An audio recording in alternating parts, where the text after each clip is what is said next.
In the case of nuclear or radiological fallout, people living around potential targets such as military bases and chemical plants may be advised to evacuate.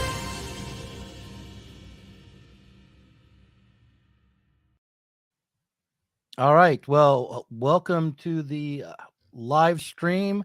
I should point out that this is not the usual Sublation magazine show, but is instead a special, a Halloween special to announce our books which are launching today.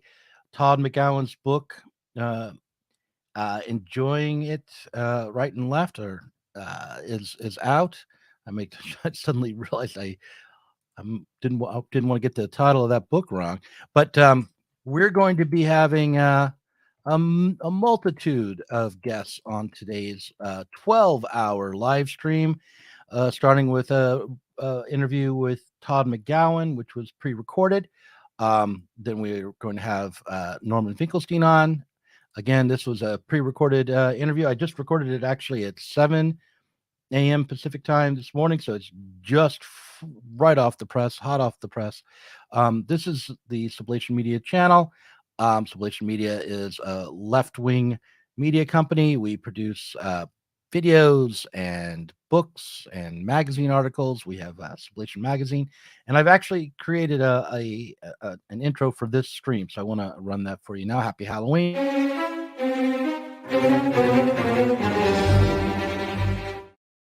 Imagine Karl Marx coming to your door this Halloween. That's what's happening right now. Oh boy, I feel like I'm on the radio, like this is morning radio all of a sudden. So yes, if you're watching, click the subscribe button and the like button and all the buttons. Consider supporting us on Patreon. We're going to be doing exciting things for patrons in the new year coming up. We have a plan. Well, I'll just leak this now. There's a chance. I would say there's a 90% chance that we will be offering monthly publications to our patrons. So in the form of like essays printed as pamphlets. I'm excited about this. It's branching out into a new terrain. We want to be the king of all Marxist media, and that's what we'll be doing in the new year. Hopefully, I'm crossing my fingers, knocking on wood, but it looks very solid right now. My thanks goes out to Gilbert May in New Zealand, who's helping me put together a publishing effort for pamphlets. And what I want to do, though, right off the bat, is jump into this interview with Todd McGowan. Todd McGowan's book is Enjoying It Right and Left. He talked to me, I think, on Saturday about his book and some of the ideas in it. It's actually just called Enjoyment Right and Left. I knew I was getting that wrong. The title of McGowan's book is Enjoyment Right and Left, and it's an exploration of the psychological structure of pleasure and desire and enjoyment, or as Lacan would call it, jouissance. And I interviewed him on Saturday, and I have that interview ready for you right now. Let's see if I can bring it up here. Yeah, here we are. So enjoy Todd McGowan on Enjoyment.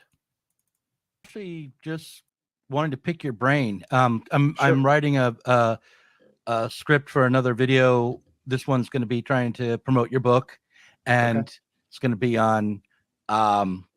I'm thinking about the changes in, I guess, paternal authority that have taken place, and so I'm hoping you can help me figure that out in this interview, and then make the writing in that script a little easier. So all right, so Todd McGowan, you're the first guest on the live stream, but you're not live. This is pre-recorded. Thank you very much for coming on. We are very proud. Yeah, we're really glad to be publishing your book, Enjoyment Right and Left, which is available for order today. Today is the day that it's released officially. Oh, is that true? Today's the release? Wow. Well, I mean, no, because we're pre-recording, but yes, right, on the day of the live stream. I see. Okay, good. So did you plan it for Halloween, or is that just an accident? I planned it for, yes, I'm going to say it was just when we could get it published, at the end of Okay. the month. But yes, it's a Halloween book. It makes a great Yeah. trick-or-treat gift. Yeah. Hand it out to the kids. That's really nice. So let's talk about your book. Your Okay. book, Enjoyment Right and Left, explains the psychological structure of enjoyment and how strategies of enjoyment are split between the right and the left, or different on the right and the left. Right. Could you walk me through, again, the notion of enjoyment from your book and how this split between right-wing and left-wing forms of enjoyment take shape? Sure. So one way to think about enjoyment is in opposition to pleasure. So it's pleasure. I think one way that we think of it is pleasure too much, like it's just too much excess of pleasure. So enjoyment is always excessive, but it's also always connected to something that's lacking. So it's an excess that's produced by some moment of lack. So if I feel like I'm deprived of something, but I enjoy being deprived of it, like if I like going on a diet, for instance, there's enjoyment in going on a diet because I'm excessively doing this thing that's lacking to me, right? So this way in which excess and lack come together is different from pleasure, and that's what I call enjoyment. And as you know, that's what Jacques Lacan calls jouissance in French. And a lot of people don't like that word to be translated because they think something's lost in translation. And what they think is lost is that the French word jouissance is tied to the verb jouir, which means to have an orgasm. It also means to enjoy, but enjoyment in English doesn't necessarily connote orgasm so much. I mean, it could, but it doesn't necessarily. So a lot of people don't like it translated for that reason. I find not translating words to be fetishistic and elitist and whatever. And I just translate it. But I would say that the way I think of it is a little different than how Lacan thinks of it. So that's probably another reason why I don't use that term. So. Yeah. So that diet, someone who's constantly struggling with his weight and wants to go on and be successful with a diet, sounds to me like enjoyment involves some sort of self-discipline or self-denial. But is that always the case, or is that just something I'm picking out of that example, but that doesn't translate to other examples? No, I think it does. I think it does. It doesn't necessarily self-discipline, I wouldn't necessarily say, but certainly self-sacrifice, right? So I don't think there's any enjoyment that doesn't involve some kind of sacrifice. Like, let's just take, I use this example in the book of parachuting, right? Like you parachute, in a way you don't sacrifice anything, right? You just go up, you come down, it's nice, you get to enjoy the rush of the air. But there's a difference between the pleasure of that bodily, the air flowing over your body, and the enjoyment, the rush that comes from parachuting. And the rush that comes from it is, I would want to contend, necessarily linked to a sacrifice that you're making. And that's the sacrifice of your life chances, right? Like there's it's not a great chance, but there's a chance, I don't know, the chute doesn't open and that's inextricably linked to the enjoyment of parachuting. I have friends that parachute and they're very open about this. They're like, you feel death rushing down, you're rushing toward your death, and then you pull the chute and you don't die. So I think that seems to me, parachuting is a nice example because it shows the way that there has to be this sacrifice. In the case of the dieting, it is self-discipline, but in the case of parachuting, it's not self-discipline. It's just something is sacrificed. And that, I would just say, something always has to be sacrificed for there to be enjoyment. Otherwise, there's pleasure, but there's not enjoyment. So, okay. So now I'm curious to know, like, how that notion of sacrifice connects to the idea of lack, as I understand it, in Zizek and Lacan, where it's your inability to fulfill your desire, or the fact that your desire is a fantasy, maybe, or is a filling in for a constitutive gap that makes it excessive. I'm not sure if I'm actually describing this well, but it seems to me like this sacrifice of your safety in the case of the parachuting is connected to grappling with a fundamental lack. I mean, is it about facing your mortality? For sure. Yeah, no, for sure, Doug. Like your like the lack that defines you, you're right to relate that to desire. Like you're a desiring being, you're a lacking being, you're not complete. And so you're constantly seeking something that's missing, but nothing that you find fills in your lack, right? And so every act of sacrifice is a repetition of that. You recreate the sense of your own self as lacking and as desiring. So to every act of sacrifice is a way of recreating yourself as a desiring being. So you re-energize your desire, which is why there's a great appeal to sacrifice. I think like people do it all the time. People go to sacrifice their time to go to religious services or political meetings or whatever. And they sacrifice a lot of time to climb the corporate ladder, like whatever they do, all these acts of sacrifice are ways of energizing their desire because it reinstalls their sense of being lacking subject, which, as you point out, that's how you fundamentally are, but then it gets recharged every time that you make an act of sacrifice. Mm-hmm. Okay. I think I'm understanding this. Let me see if I can connect it a little bit more to my understanding of, which is limited to Freud and Lacan. This is my sketch here of what Freud has to say about how we become Oedipal subjects or how we become individuated from the mother. Like when we're infants, we do not experience that lack for a time, that we have this oceanic experience of total connection to the mother, or at least theoretically we might. And the story is that the intervention of the father disrupting the infant mother relationship is constitutive of the infant's identity as a separate being from the mother. And there's that first example of lack, which is connected to later on to castration anxiety, I guess. It becomes part of the Oedipal drama.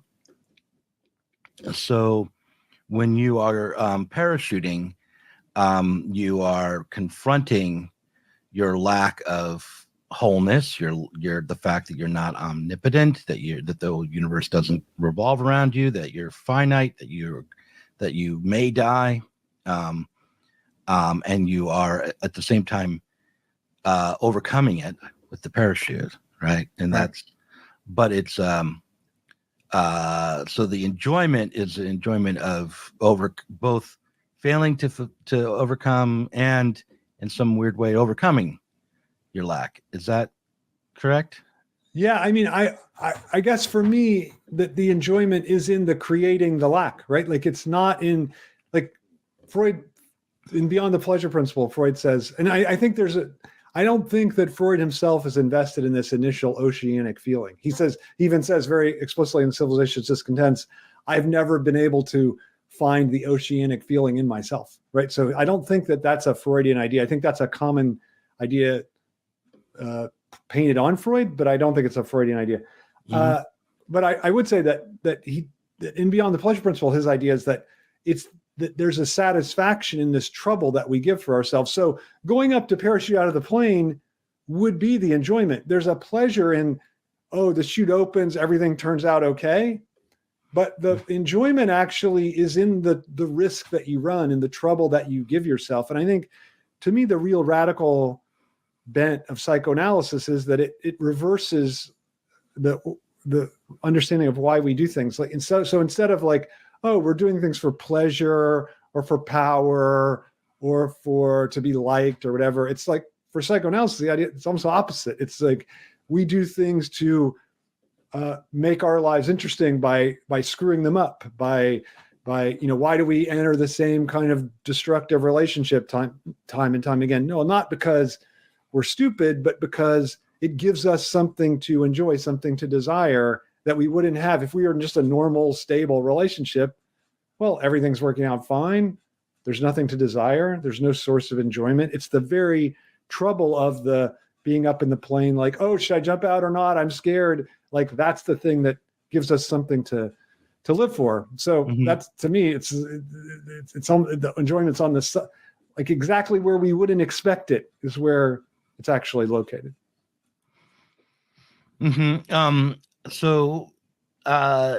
Okay. So what I want to do is see if I can understand how this connects to the your split between the right and the left on dealing with the, I think, fundamental fact of our enjoyment, the fundamental fact that, as you're describing it, that we are pursuing a lack, both like setting up our own limitations, setting up exactly what it is that we're missing so that we can desire, right? So we enter into a relationship with someone who reminds us of in some way of either a previous lover or a parent, or who's going to neglect us or abuse us in whatever way we're accustomed to, right? Yeah. There you go. Because we know that this is a way in which to set up a problem which we can enjoy trying to overcome or failing to overcome, or yes, exactly, living with. exactly, right.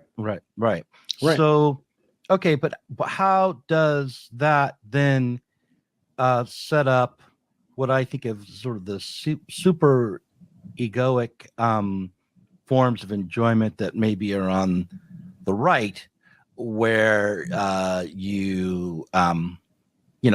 which involves scapegoating and tribal identities and questing after a false sense of completeness and that sort of thing. Where does the tendency to move towards the superego and I think maybe desires for vengeance or the projection in this move to project the problem of your own desire outwards onto others? How does that arrive? And is that just built in as well, or are there other factors that determine whether a person pursues their desire in a right way? No, that's a good question. Like, what is someone's political identity built into the structure of their subjectivity? I don't know the answer to that.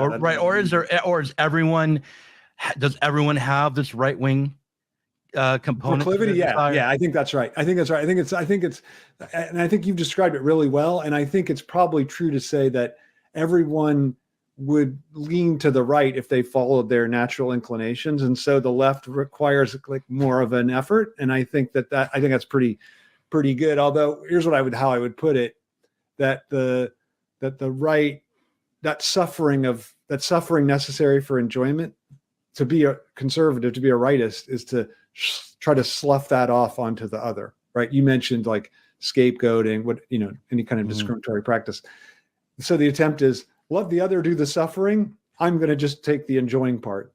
And it never works that way, right? Like you always, because if you know any right wingers, I know quite a few, like they still are suffering the thing that they're trying to push off on the other, because they're feeling so burdened by that thing, right? So they're still suffering the thing, but the ideal driving it is, I'm going to get to this perfect enjoyment that's no longer, if we can just get that other totally out of the way, then I can arrive at this perfectly untrammeled enjoyment that's no longer beset by lack at all, has no more suffering attached to it.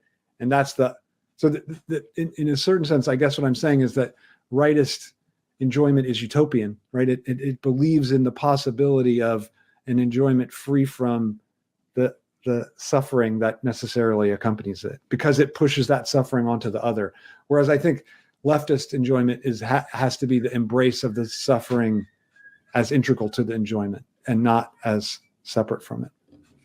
Right. That seems like a very Christian form of enjoyment when you describe the form of enjoyment that doesn't push, or on the one hand, it does, like a Christian form of enjoyment does push the suffering onto another, literally Christ. Onto Christ, right. Yeah, right. But on the other hand, Christianity is the attempt to take up Christ within yourself, to have a community of Christian believers, to see Christ in one another, and then, in other words, take the suffering of the other back into yourself and into your community. Sure. Yeah. So this is the left wing as we're saying it, a version of enjoyment would be kind of Christian, in where you do. I think that's absolutely right. I mean, I think the debt of even Marxism to Christianity is pretty evident to me. I mean, I don't see a problem with that. Like I think that's right. That there's I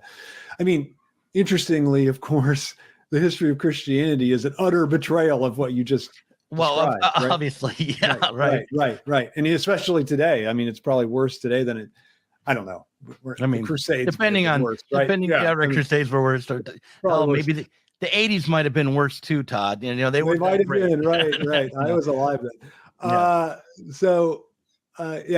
I think you're absolutely right that that's a model of, like Thomas à Kempis, you know, imitation of Christ. This idea of like we're going to take that suffering onto ourselves, but it's interesting to me how often Christianity set what.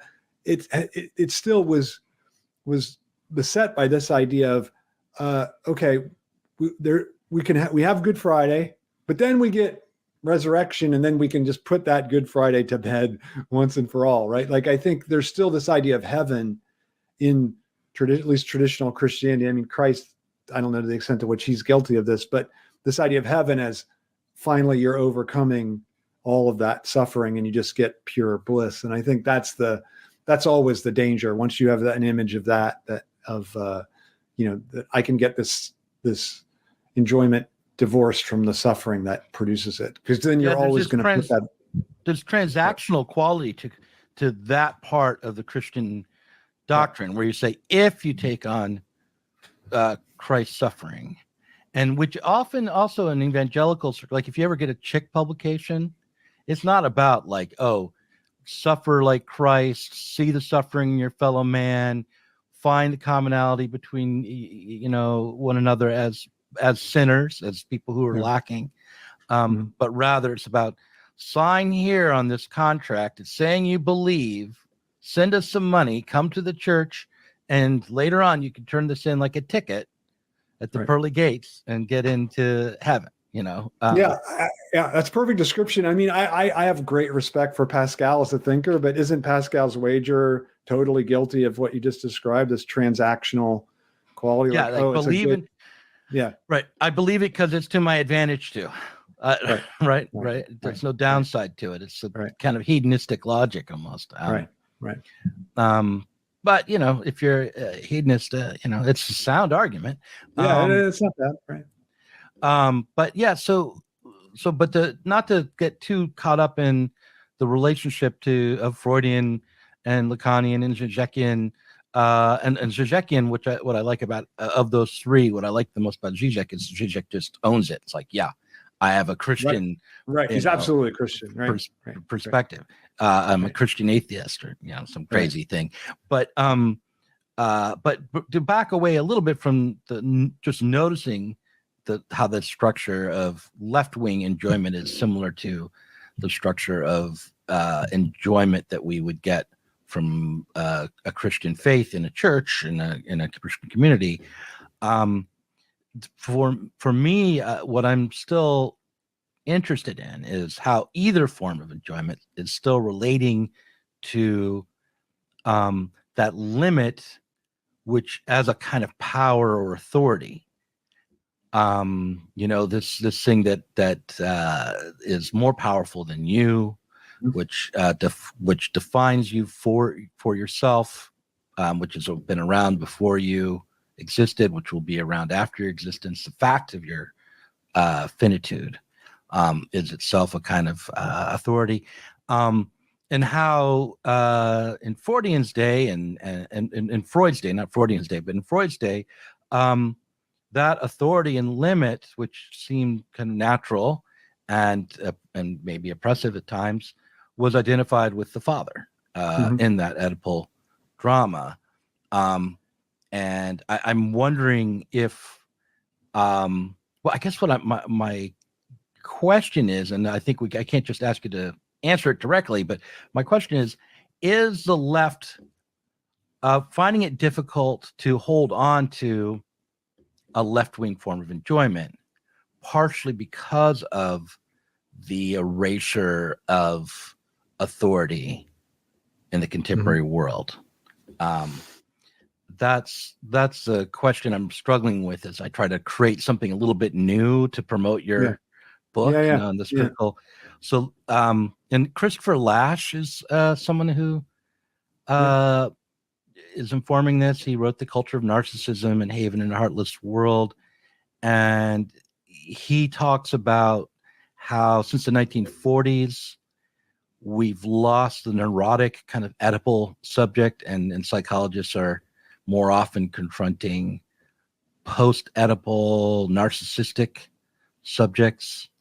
Zizek has made similar claims. Do you think that the loss of the reality of authority, or this loss of a limit, which is embodied in the father traditionally, leads right-wing people and maybe people who want to be on the left to projection and right-wing forms of enjoyment?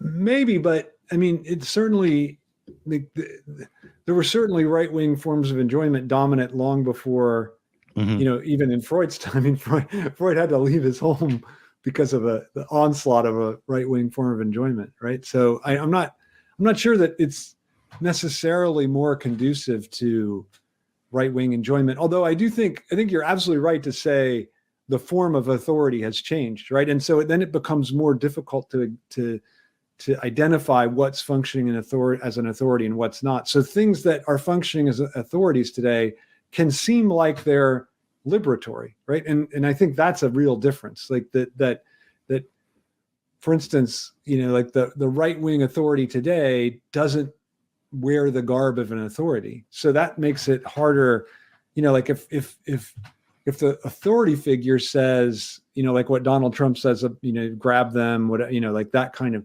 like, well, then that's a different, that's not a prohibition in the sense that it's traditionally understood. It's more of a injunction to do something. So, I mean, I think there's a prohibition hiding behind that, but I do think you're right that it's harder to identify the authority, and what the authority is saying is different. It's more of and I think this is used the term earlier, superego. I think authorities traditionally prohibit. Superego, it tends to enjoin. So I think it's a injunction to do this, and usually it's something obedient, although obedient in a way that breaks the law, which is an irony of the superego. Like a superego might enjoin you to join a lynch mob, for instance. So you're doing something that's against the law, yet it's utterly conformist gesture, right? So it's like those two things that are brought, it brings them together. So I think I think it is true that authority is becoming more superegoic. I think it's being less prohibitionary.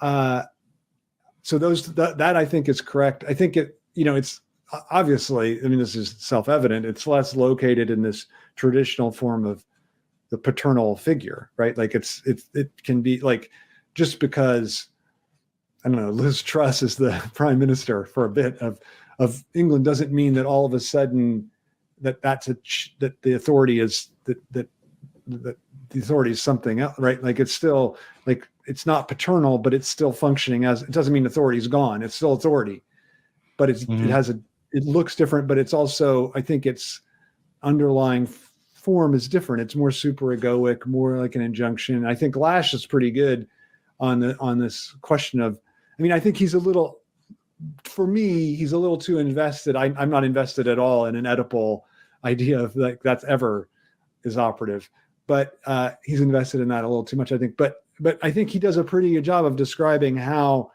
what this new authority looks like and how it's, the kind of form it's taking. And I think it's still taking that form. It's still like what he's describing in Culture of Narcissism 79 or something, right? And I think he's on the, like at the, as this is in process. I think it maybe starts in the 60s, right? Like May 68 is kind of a fundamental change in the structure of authority. And then it's interesting because Lasch says it, it actually started in the 40s. Like it's not, right. I actually had this desire to tie I forget who the philosopher's name who wrote about this, but this feeling of liquidity or liquid modernity, the feeling of not having a strong consistent identity, but being under pressure to change constantly and not knowing what's going to be demanded of you next, or not knowing what the superego wants from you, maybe or what society wants from you. I want to tie that to neoliberalism. I want to say, oh yeah, that's because of Reagan and Thatcher and this change in economic policy and the lowering of national boundaries and borders and the rise of international corporate power and financialization, all that kind of thing. But Lasch is like, no, it is tied to just capitalism ascendancy after World War II, where more and more parts of the world saw the ending of traditional families, which were like agricultural and extended, and the nuclear family rose up as a new kind of form to take their place. And we now identify that nuclear family with patriarchy and paternal authority, but really that is a very weak form of the old kind of family structure. But nonetheless, like what in the Minimal Self, I think, particularly, and in the Culture of Narcissism, both, he describes the loss of the neurotic subject who is plagued by prohibition and symptoms of repression, and who needs to be kind of liberated from a moralism that might be dominating them, and instead, like the introduction of these narcissistic subjects who've complained mostly of dissatisfaction and emptiness, and who are constantly seeking some sort of experience like parachuting to fill in that feeling of hollowness and feeling of having to cope without any foundational restrictions. I know this is sort of there are conservative thinkers who have stated these things much more directly than Lasch. And what I like about Lasch is that he doesn't have any recourse to a time where which was idyllic and where this all was worked out properly and we've lost our way or anything like that. He's coming at it from the point of view of a socialist who sees these changes as having both benefits and downsides. But I just wonder to what extent the right-wing forms of enjoyment let me ask you this way.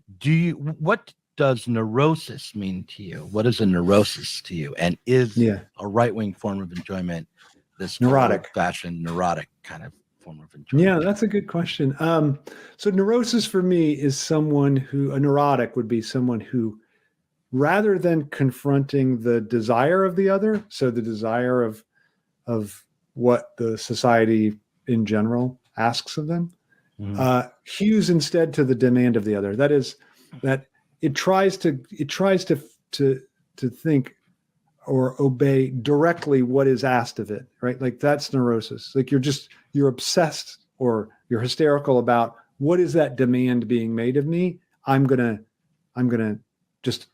obey it as directly as I can. And so what it means to be a non-neurotic subject would be, I'm going to interpret that my own way. So say the demand is something like, this is a good example. So say the demand is drive 30 miles an hour, like it's on the sign, even on the road, right? Or 55, or whatever the time amount is. That's the explicit demand. And the neurotic subject would say, okay, I'm going to go exactly at 55, right? Now, a non-neurotic person would say, well, okay, 55, that's what they say, and to go over is to break the law, but clearly all these people are zooming past me. They don't really mean it, right? Like there's some other number that is really meant. I don't know what it is, and no one knows what it is. 5 miles over. Okay, 5 miles over. Okay, you're the one. You know what it is. So that idea that you have to interpret what that demand is to get the desire, because the desire isn't explicit in the demand. So the neurotic thinks, no, there's no mystery. You can just really decode it. And so the neurotic clings to this idea that I can obey perfectly. And if I do it, then I don't have to, I can save my own little private enjoyment. And I think that's the difference. So neurosis is an attempt to save your own private, there's that great film, My Own Private Idaho, right? Like that's the, and my friend Eric Santner wrote this incredible book called My Own Private Germany. And it's the same idea. Like you're going to conserve your own little private space of enjoyment and not allow, and by obeying perfectly the demand of the other as it's explicitly articulated, you're going to say the other's not going to bother me in my little point of enjoyment here. So Freud in the introductory lectures on psychoanalysis, Freud, and I think it's just an amazing point. He says that the neurotic takes their fantasy and they develop it like a nature preserve within the psyche. So they're normal, okay, normal, but normally just means like normal everyday people. He doesn't mean normal as a thing we should aspire to necessarily, but he said for normal, non-neurotic, your fantasy is all the time bleeding into every other aspects of your life, right? But the neurotic keeps it as this nature preserve and doesn't allow it to be damaged or intruded upon.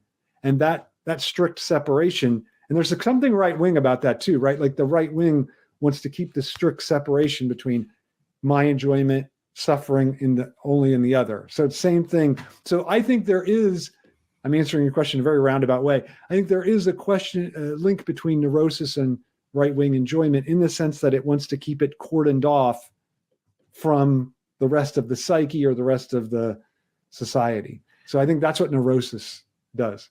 One of my favorite things that Zizek says is, "Oh yes, but what if the opposite was true?" So I'm gonna try that out on you right now.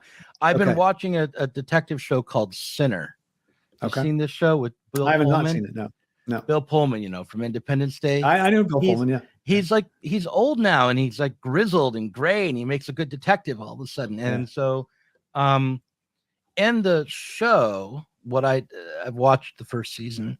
And what makes him distinct are two things. One is that he is a detective. That's what he is. He's a police detective on the police force who is committed to actually solving the crimes, which makes him different from most everyone else on the police force they're committed to the process of law and being a policeman, right?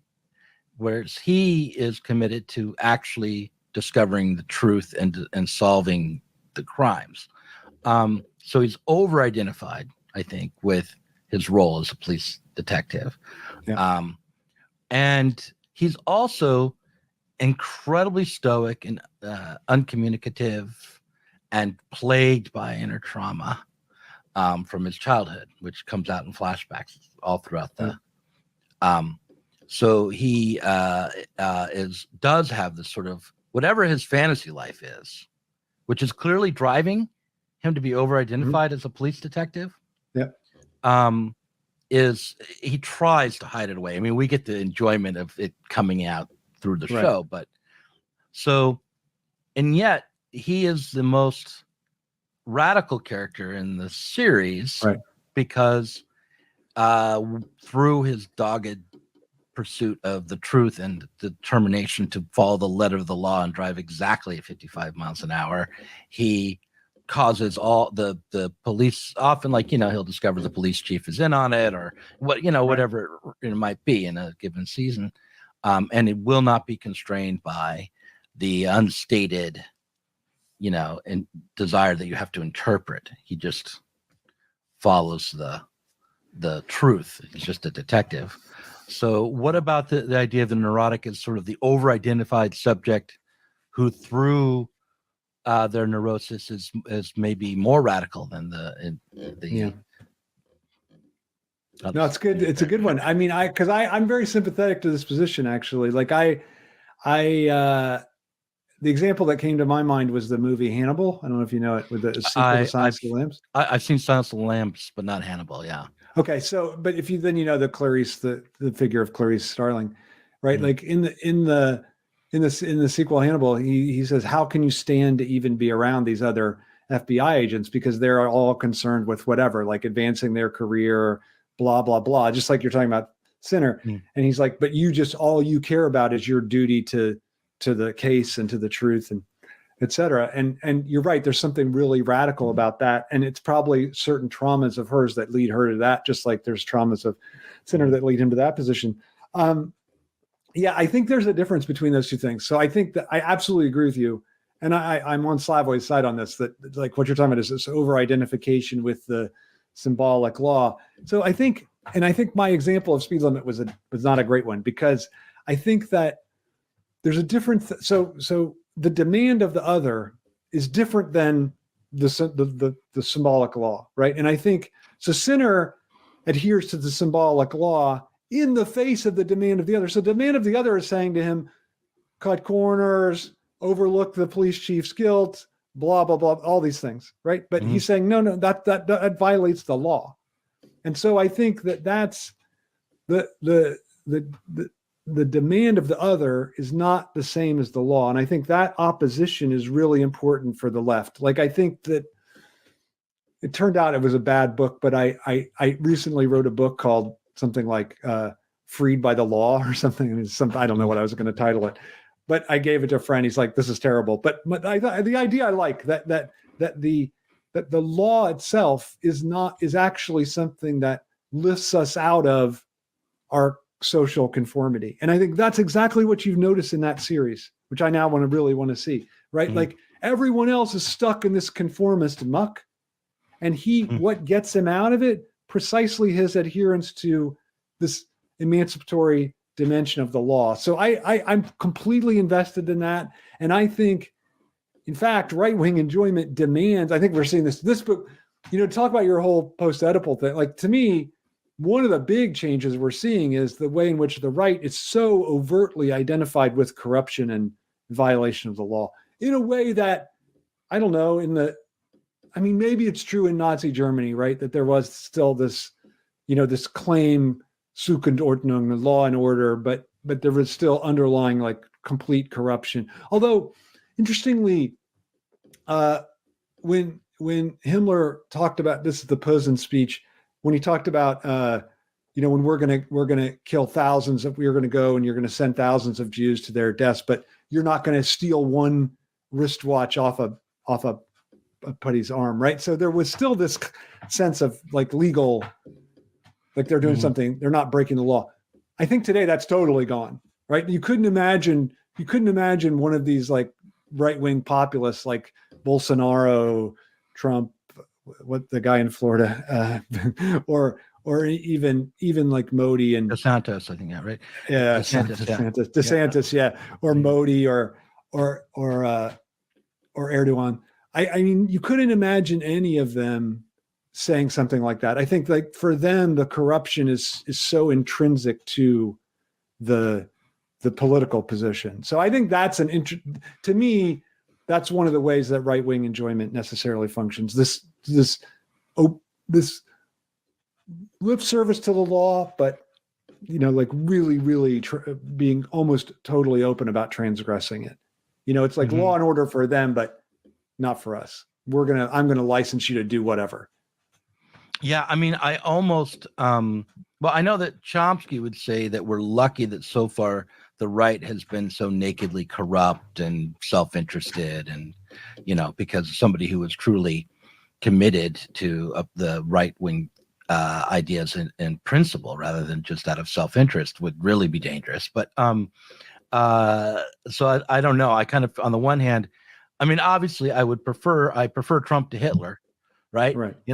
So, and I kind of prefer the idea that you can't really make the extermination of millions of people anything but corrupt. That it's driven by corruption. Right. I think that's a good argument back to the Himmler thing, right? Like there had to be, like, even though he said that actually wasn't really operative, right? Like they did steal the teeth out of the gold teeth out of like they stole everything. So I think that I'm not sure much has changed on that issue. I do think that there is this sense of, like, I think the right depends upon corruption and only pays lip service to the idea of law and order. I really think that that's a really important dimension of right-wing politics.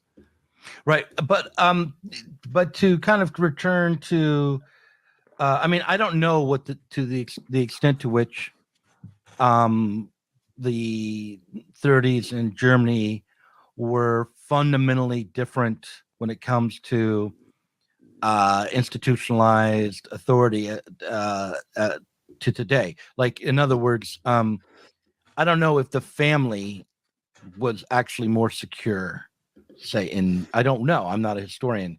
No, I think it wasn't, Doug. I think it wasn't. Yeah, I think there was a crisis. I mean, Weimar Republic was a crisis of the family. I mean, I don't know if you've seen this film Cabaret, but like it's all about this like challenge to traditional gender roles, traditional authority. And so I think that there was this same kind of sense of a crisis, and that's part of what Nazism was responding to. So that was interesting. Yeah. I mean, so like what I feel like the difference between the so-called left and right, I'm not sure if it's the true left and the right, and sometimes think it is, but sometimes I'm not so sure, is the left's commitment to a form of authority which has become abstract and rationalized and generalized throughout institutions in society, that doesn't land on any particular individual, certainly no particular type of individual. It's not coming down to, the big tall guy with the right colored skin and the good teeth or the bad teeth, or whatever. It's not that. It's just sort of these abstract principles that are reasoned out, that are, or at least supposed to be reasoned out, that have taken hold of all of society. And the difficulty might be that in reality, we have a society which is self-contradictory and therefore can't be truly rational or universalized. So the problems are generalized as well in social authority. But the left, at least, is more able to cope with forms of authority which aren't personalized, which aren't embodied in a populist figure or in a particular figure, and more able to cope with the ambiguities of bureaucracy and that those kinds of forms of authority. Whereas the right is wanting a return to the human scale and the individualized particular kinds of forms of authority. Right. I think that's absolutely right. And I think, your term particular, like I think that the opposition between right and left is in a certain sense, the opposition between particular and universal, even extending to authority, right? Like the right wants a particular authority that will guard our particular group identity. Whereas the left, just as you were saying, there's a sense of that authority itself has to be universalized, or at least has to, even if it's brought together in one individual or a group of individuals, they have to represent the universal. They can't be just representing the particular interests. So I think that seems like a really good way to think about the opposition too. Yeah, I mean, that's the whole point of law, right? Is that law is universal. It applies to everyone equally. Everyone is subject under the law. If it doesn't apply to everyone equally, then it's just an arbitrary rule based on power. Yeah, I like that a lot, Doug. I think it's really well put that there's we need to have this rigid distinction between law and rule. And so the U.S. Constitution, the parts that obliquely talk about slavery are rules, right? Like they're arbitrary rules. Whereas I don't know, most of the other parts they're laws, right? And because they apply universally to everyone. So I think that's a really good, I've never thought about talking about the distinction that way. I think it's really good. Yeah. Well, thank you. What all of this is about for me, what I'm at least right now, what it's all about for me, is trying to understand the ways in which, I guess really most of all, what we can expect our concerns to be around forms of authority and in our political struggles going forward. Because if we assume that the neoliberal power is part of capital's tendency to make authority abstract, to strip away, make everything that was wholly profane, which is in its sense a progressive left-wing aspect. Marx even right? thought that. Marx thought that for sure. Yes. Yeah. Absolutely. Yeah. So, absolutely. So if we think of the neoliberal order in that way, how should we think about the turn to post neoliberalism, and how should we wrestle with the conflicts and contradictions that are to come? And the other thing is, if we believe that narcissism and the post-Oedipal subject was also connected to neoliberalism, then to what extent did neoliberalism actually fail to strip away all that was holy, fail to get beyond the rules and become based on international law, and sort of something objective, so that's what I'm wrestling with in my brain as I try to promote you. This is all in an effort of my particular interest to promote you, Todd, and your book. That deserves me, but okay. I would say this. I would say I never have really understood the difference between, philosophically, between liberalism and neoliberalism. Like, I'm not sure that it's a distinct philosophical project. And I would say that even if you think it is, I don't think it might have claimed to have wanted to do away with the state barrier, right? But I don't think that it ever could have, nor was it really genuine about trying to. So I think in a way I'm not sure that the epoch has changed, other than most people, I think, now are seeing how unabashed capitalism portends the end of the habitability of the planet. I think more and more people seem to be getting that. The problem is that there's no capitalist half measure, right? So there's we have a little bit, and we're going to not really try to accumulate as much as we can. We're going to just put that doesn't happen. It's incompatible with the structure of capital. So that's a problem. I also would say that what the form of authority is going to take is the big question. I think you're really hitting on what the real question is, and can we? And I think Russia's interesting in this regard. I think when this airs, I think we're going to know. Brazil is going to be happening. We might even know while the live stream is going on. And that's the Brazilian election probably is the whole future of the planet is right. I mean, not to build it up too much, but I think that in both cases, can we accept, and Putin is so interesting in this way, can we accept a castrated authority, or do we insist that our authority disavow castration? And that's what Putin is. That's what Putin, all he does is just disavow castration, right? And that's what Bolsonaro does.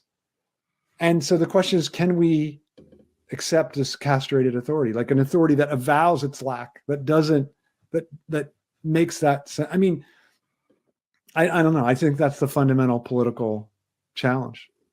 Yeah, I think so too, and I think that your book, and in all seriousness, is why we published it. I'm promoting it because I think you're a great thinker, and I like it. I think your book, Enjoyment, Right and Left, will help us with questions that go beyond it. You can read this book, and it will lead you to keep thinking.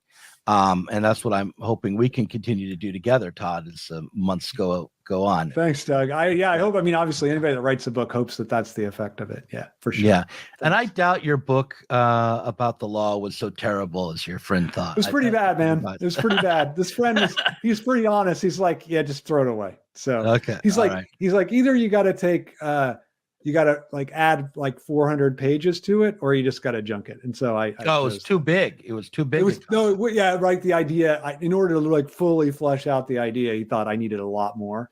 And I had a page limit of, I could only use 50,000 words. So I had to junk it. So. Right. Yeah. Okay. Gotcha. Yeah. All right. Well, listen, Todd, thanks for coming on. I will run this on the stream, and people should go to our website, sublationmedia.com, click on the picture of the cardboard box with this frowny face on it that says "Enjoyment Right and Left." Great cover, Doug. Thanks for that. Yeah. And pre-order it today. I'm gonna stop recording here.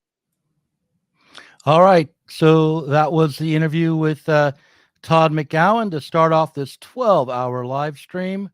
Thank you, all 45 of you who are watching. What's going to be coming up next is an interview, also pre-recorded, with Norman Finkelstein, whose book, I'll Burn That Bridge When I Get to It, is coming out from Sublation Media soon as well. That is in production and will be available for pre-order. But before I start running the next pre-recorded interview, which gives me a chance to sit back and relax, I want to go over the whole schedule with you guys. We are going to be having a Buoyant Somay on at 11 with Ashley Frawley interviewing him. Buoyant's book, Beyond Family, seems like a good conversation piece for Ashley, who is, I think, a defender of familial rights, for parental rights. So that should be an interesting conversation. Then Stefan Bertram Lee, author of How to Stop. No, I'm sorry. Then Conrad Hamilton, our resident Stalinist, will be on with Ashley Frawley to debate and discuss State of the Left. Then Stefan Bertram Lee, author of How to Stop Being a Teenage Nihilist, will be on. That will be from 1 to 2 p.m. Pacific time. Then at 2 p.m., Susanna Kleeman, who's a podcaster and video producer, creating a series called Fatal Dates, will be on, and her show, it premieres tomorrow on this very channel. So take a look for that. Then that's from 2 to 3. That's with me hosting, and Jason Miles from the This Is Revolution podcast. He'll be on. Then from 3 to 4 in the afternoon, it's Helen Rollins with Alfie Baum. They're going to be discussing psychoanalysis and Lacan, I'm sure, and the role that the psyche plays on the left. So sort of return to some of the themes that we just heard just now with Todd McGowan. Then from 4 to 5, it's Chris Catrone, the contrarian Marxist, former president of the Platypus Affiliated Society, future author for Sublation Media. He'll be on with me, and we'll be discussing some of the ideas in his upcoming book, which is going to be a massive tome of Catrone, the Catrone thought, and we'll be running the Catrone Zone from 4 to 5 p.m. Then Abby from a podcast called Political Psyche is on with John Bunch. John Bunch is a part of the Sublation Media team. He's on the board, and he's a character and his own kind of leftist. Then from 6 to 7, so that's 5 to 6 for John Bunch and Abby. 6 to 7, we have Margaret Kimberly with the Black Agenda Report. She'll be coming on to discuss the current anti-war movement, the situation in Ukraine, possibly in Haiti as well. And she's a long time friend of the podcast. Do I like saying that? I don't know, but she's been coming on Diet Soap since the very beginning, and I always enjoyed talking to Margaret Kimberly. Then from 7 to 8, it's Cyber Dandy, our newly acquired resident anarchist and situationist or pro-situ leftist. I think he would find that claim to be offensive. That's from 7 to 8. And then from 8 to 9, if I can get this to work out, it's a nepotism hour with my own son, Noah Lane, as he calls himself, Orgel. Will be doing an hour of Zoomer philosophy, trying to tap the brains of the young people, or at least my own son, with a kind of a light hour as we head out, and you get to see my, as he puts it, you get to see my true personality that he thinks I hide from you when I'm on the internet. So that is the lineup. There may be some adjustments as the 12 hours roll by, but hopefully we'll get everybody in place.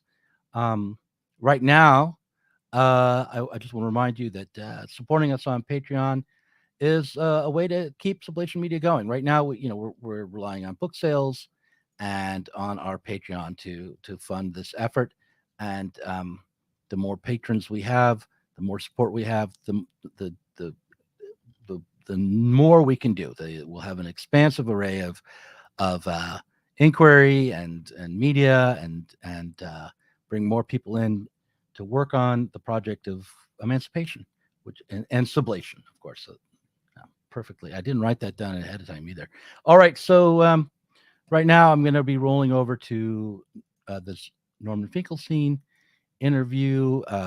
Norman's book, I'll Burn That Bridge When I Get to It, is a great summary of both his current thinking on woke culture, but also I think his philosophy for life. So I'll run this interview with Norman Finkelstein, which I recorded at 7 a.m. this morning right now. So here we go. Let's see if I can get that going. Norman Finkelstein, thank you for taking the time to talk to me today about your book that we're going to be publishing called I'll Burn That Bridge When I Get to It. I guess I want to just start out by asking you how you came to decide to write this particular book.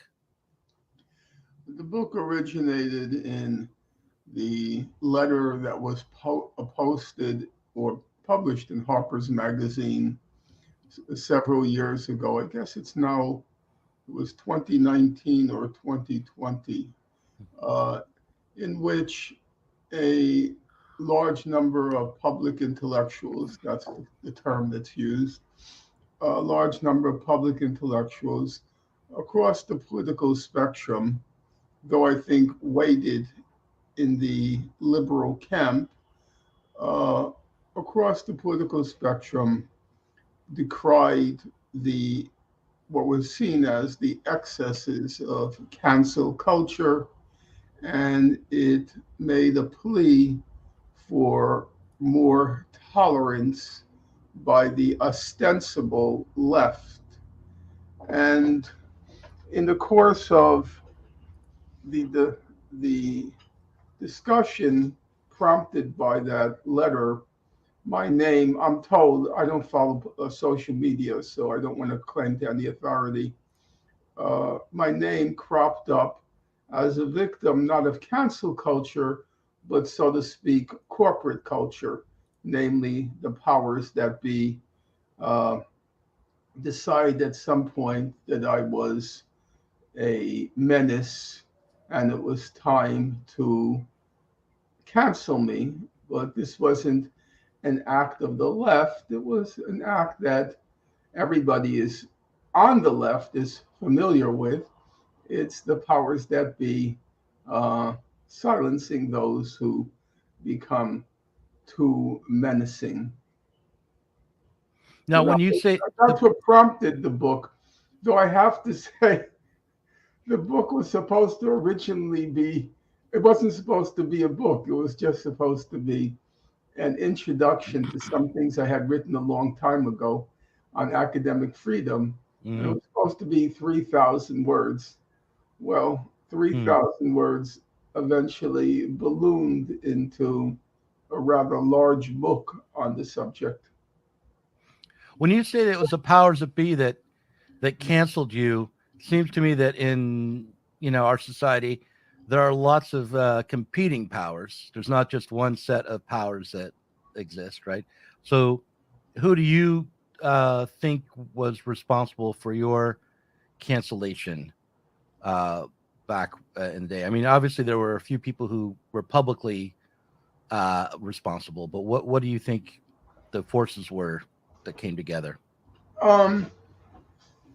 First of all, I have to say that it's a matter of speculation exactly what happened at the university where I was denied tenure. In my opinion, the broad picture is this: academia is a very tolerant place. You can pretty much say anything and nobody gives a darn. There are certain sacred principles of academia. You're not supposed to sleep with your students. You're not supposed to plagiarize. And you're supposed to be relatively civil to your colleagues. If you meet those three standards, pretty much anything goes. So people say the wildest things in academia. I mean, there are a lot of crackpots, nutters, as the British like to call them, roaming the halls of the ivory tower, and they conduct themselves in sometimes bizarre, in order to give them a free pass. We call it eccentric ways. So eccentricity is tolerated. Eccentricity in the extreme is tolerated in academia. I think where things get kind of, let's say, things get more complicated is when you start having a public presence and saying things outside the corridors of academia, and you're publishing in venues which have a broad audience, then you're scrutinized more closely because you're actually having an impact on the real world, as against the kind of Potemkin village of academia. And I don't use the expression public intellectual because it's so full of self-regard, but I never thought that I would be confining my politics to the classroom.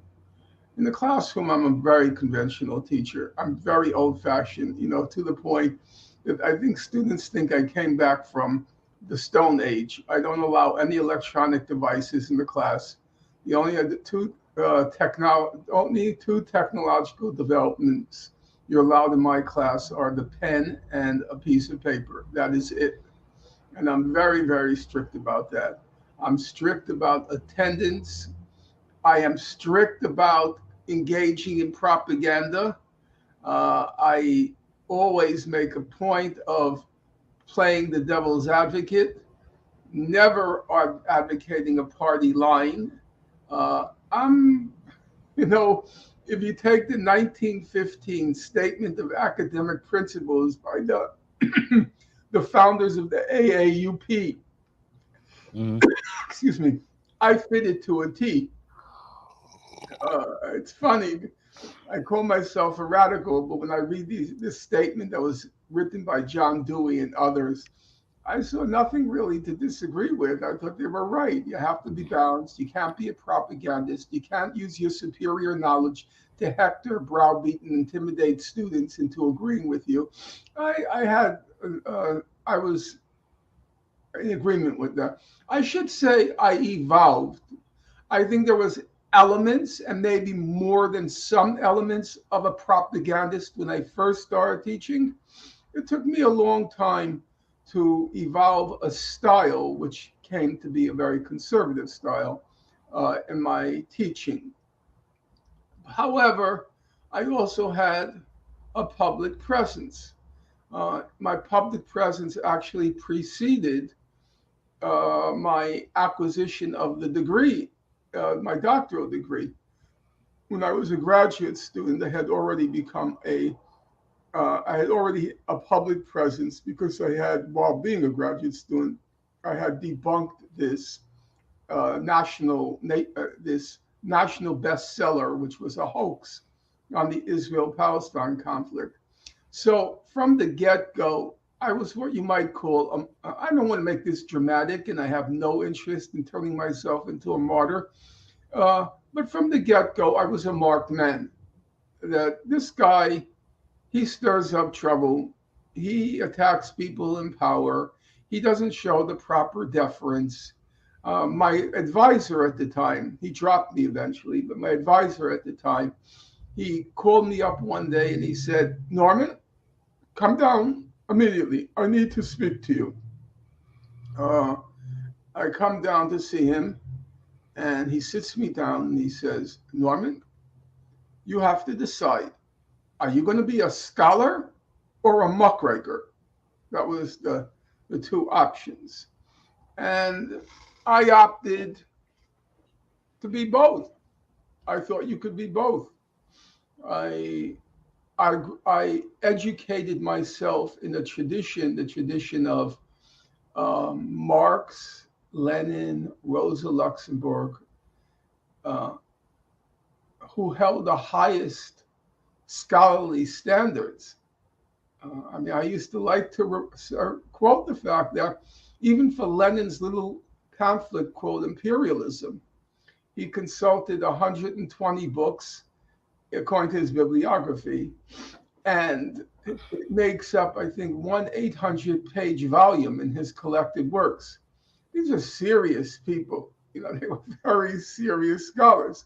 Mm-hmm. On the other hand, they were also verbally aggressive. They did not honor their colleagues when they thought their colleagues were liars, thieves, and crooks.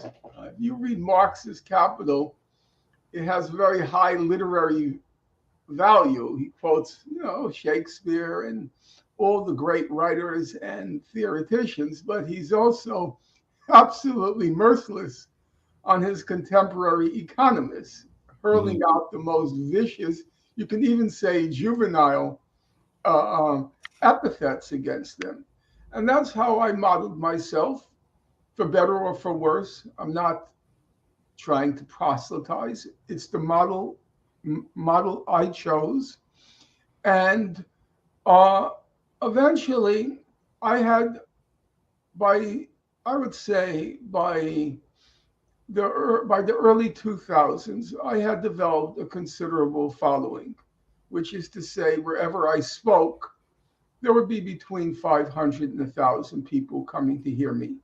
My coming to town, so to speak, and I did do a lot of public speaking, was a local event. Now, I have to admit, because we want a balanced picture, part of the reason there was a local event is because the local Hillel or Israel Front organization would create a hysteria. Finkelstein is coming. He's an anti-Semite. He's a self-hating Jew.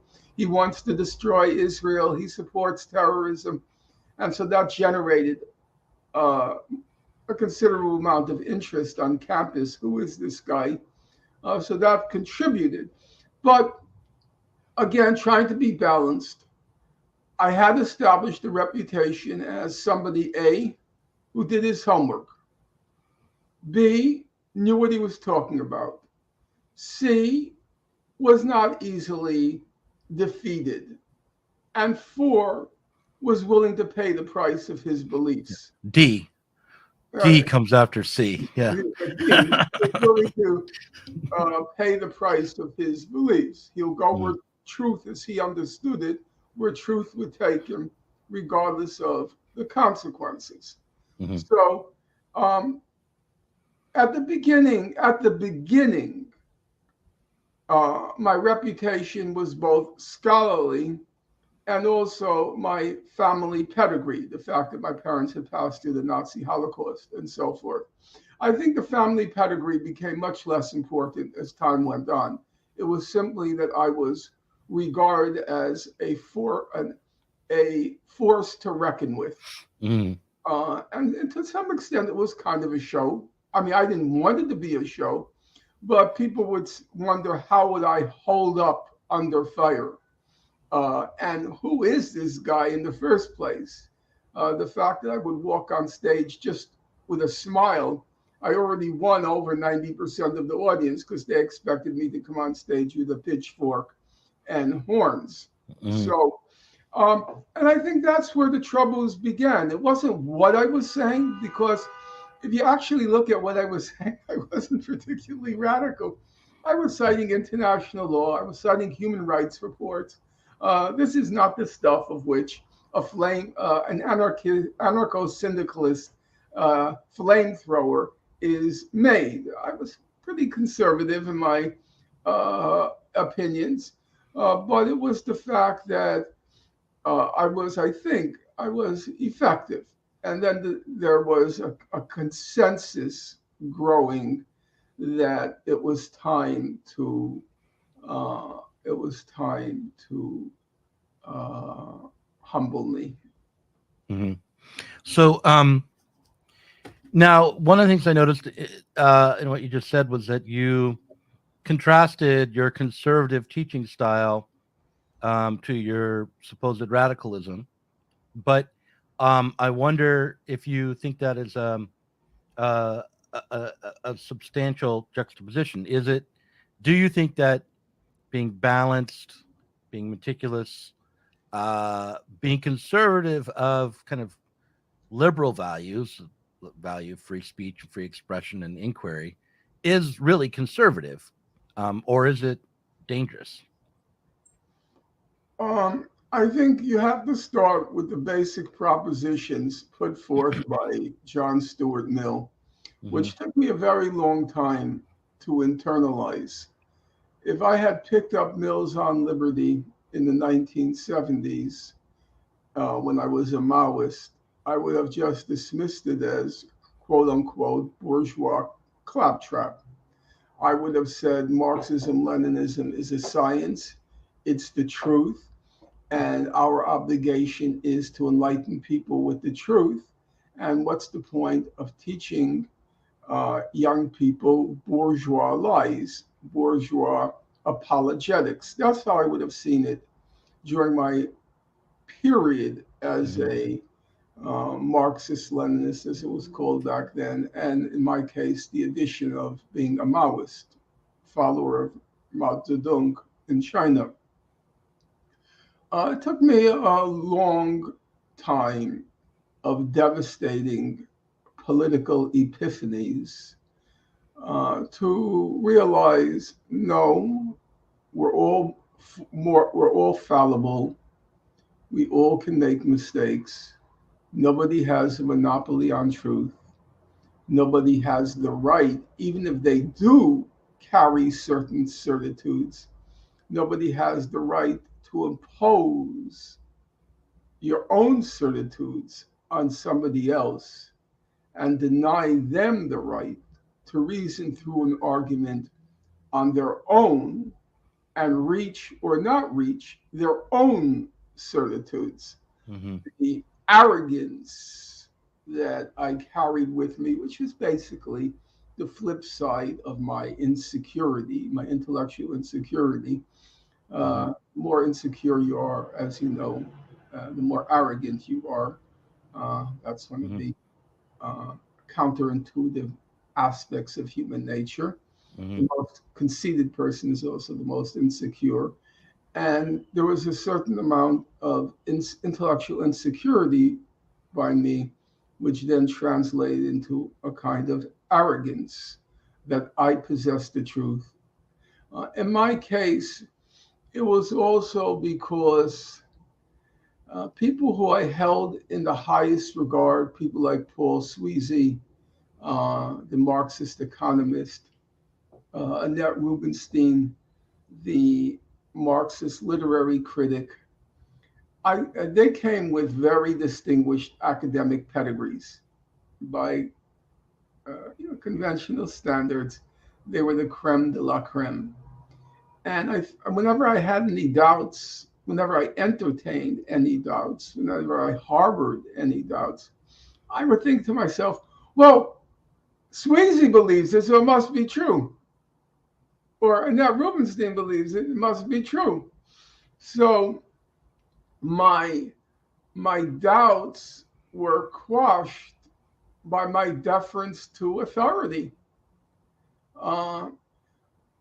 So it took me a long time to, as I say, reach the conclusion we're all fallible, we all can be in error. Even if we possess certain certitudes, we have no right to impose them on others, that they should be able to figure it out for themselves and reach their own certitudes, if they reach certitudes.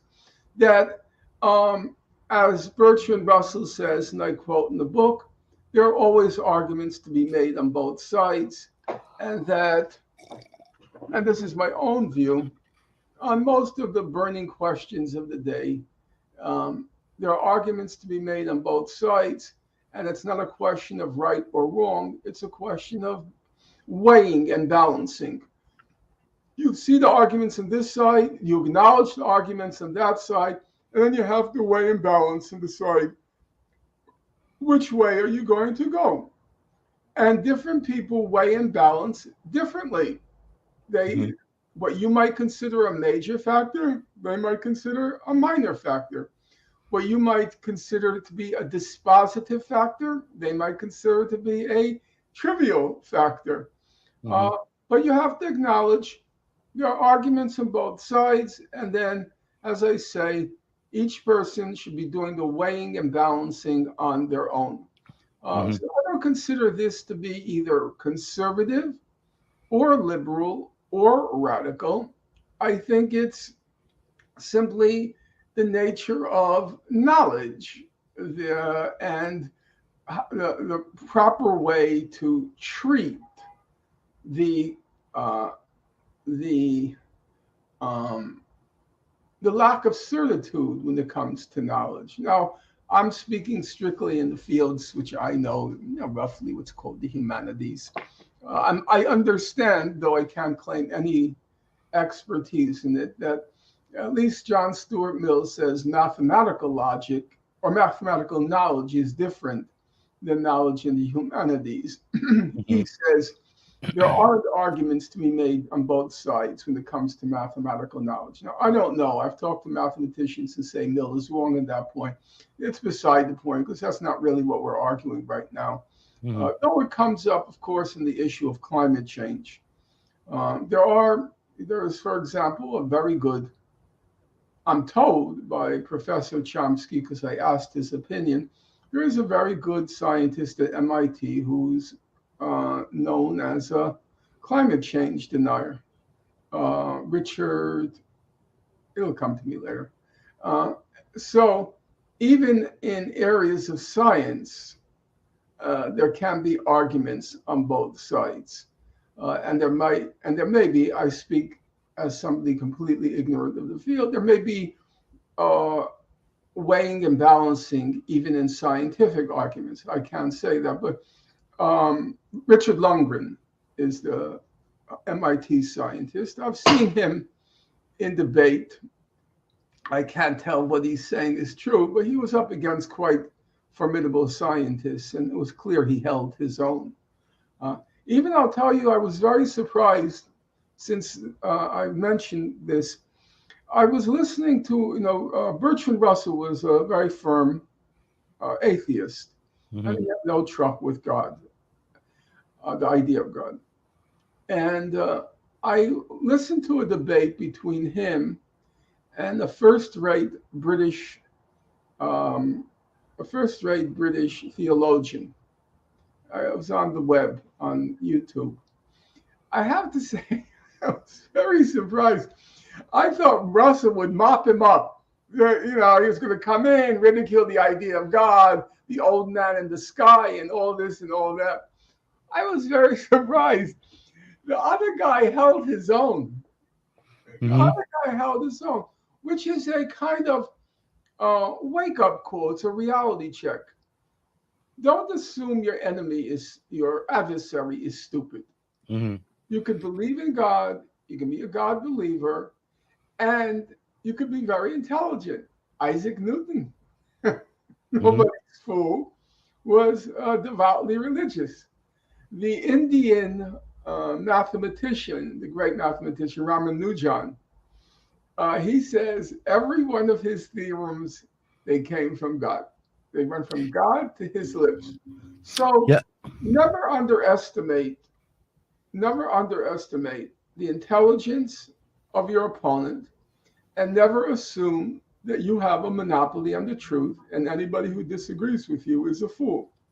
You said earlier that you don't believe that this commitment to balanced inquiry and looking at both sides and allowing everyone to come to conclusions for themselves based on walking through arguments is particularly conservative or left-wing. But it does seem to me that this principle, or to value that approach to understanding, is in line with the Enlightenment, with like I recently was looking at Immanuel Kant's essay, What is the Enlightenment? And he talked about the Enlightenment being about allowing humanity to mature, to come to itself, to abandon authority as the guide, and to use its own reason as a guide. And you know, at the time that Kant was writing, those Enlightenment ideas were pretty radical. So I wonder if your book, I'll burn that bridge when I come to it, is radical in that sense, in the sense of trying to hold on to kind of Enlightenment principles. And if you think that we on the left even maybe have begun to abandon the radical ideas that might be called bourgeois, might be called product of the Enlightenment, might be called modern. What do you think? I think that obviously I'm considerably older than you, and so I have longer memories on these matters. The left always had a sensorial predilection. We possessed the science, and everybody who disagreed with us was a bourgeois this or a bourgeois or a petty bourgeois that. So that sensorial reflex was always there. What wasn't there was we had no power. You couldn't impose your will in a college campus. You couldn't find a Marxist, there was only one tenured Marxist economist at a top university in the whole United States. Literally, it was Paul Baran at Stanford University. He was the only tenured Marxist at a first-rate university in the whole United States. So we exercised no power, and therefore we couldn't give free vent to our sensorial and arrogant and often very ignorant and stupid beliefs. What's changed now is that the Democratic Party, one of the two major parties in the United States, has adopted identity politics as one of its organizing principles in order to create a base to substitute for the white working class, which it has effectively abandoned. And so a lot of this woke culture, this sensorial culture, now has the backing of a very significant political force, and has sympathy. Not when it doesn't have outright backing, it has sympathy from this considerable, formidable political force. And so now a lot of people are acting on these, on their arrogant, sensorial beliefs, ignorant, I should add, beliefs, pretty much know-nothings who pretend to pass judgments on topics like biology, never having gone beyond fourth grade hygiene class. So that to me is what makes this particular phase of what you might call leftist intolerance, leftist intolerance, particularly pernicious. I would say it's two things. Number one, the power. College campuses are just not a very pleasant place right now. You're always sweating. I don't sweat because I just teach because I like to teach, and I don't do it for the money. I don't get paid practically anything. I get paid enough to get on the train to get to work and back. Literally, I just do it. I'm at what's called an adjunct professor, which is basically a substitute teacher. So I don't do it for the money, and also I don't care anymore. I mean, at my age, I don't care if they fire me. So what? I'll go back to what I was most of my life. I'll revert back. But if you are a young person and you're aiming towards tenure, even though that's being phased out pretty much, tenure track jobs, then you're walking on eggshells. Now, let me be clear, because I don't want there to be any misconstrued here. I always walked on eggshells even before the official cancel culture, because there was the corporate cancel culture. Everybody knew that if you went too far in your leftist beliefs, you're out of here. Everybody understood that, during the McCarthy era, or way before, during the Red Scare at the beginning of the 20th century.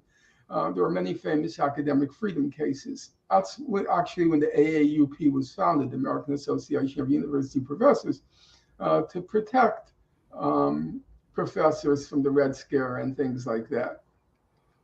So it's always there. But what's new is it's now the ostensible left.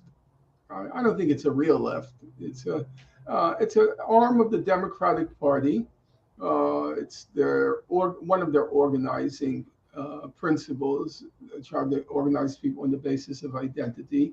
And I think at the end of the day, it's an extremely, not only ignorant, but it's an extremely pernicious force, because your true colors always come out at the moment of truth, we call it, the moment of truth. And that's as true in personal life as it is in political life. In personal life, we call it a friend in need is a friend indeed. In the moment of truth in your life, who's there for you, who stands by you, who doesn't. And it's the same principle in political life. So we had our moment of truth in the midst of the identity politics. Identity politics, I'll call it lunacy, you may not agree. And that was the Bernie Sanders candidacy. Bernie Sanders, the candidacy, it represented a significant challenge to the powers that be, to the system. It represented a challenge in two respects. The program, Bernie's program, was obviously not advocating a radical transformation of our society. It was what you might call the limits of what can be asked at this current moment in time. What was within reach, it seemed within reach without totally destabilizing the system. Okay, it's not going to, communism is not going to emerge if we have health care for everybody. The entire industrialized world has it. What really scared the ruling elite was not that, in my opinion. It was the fact that he was mobilizing masses of people that they hadn't seen. That the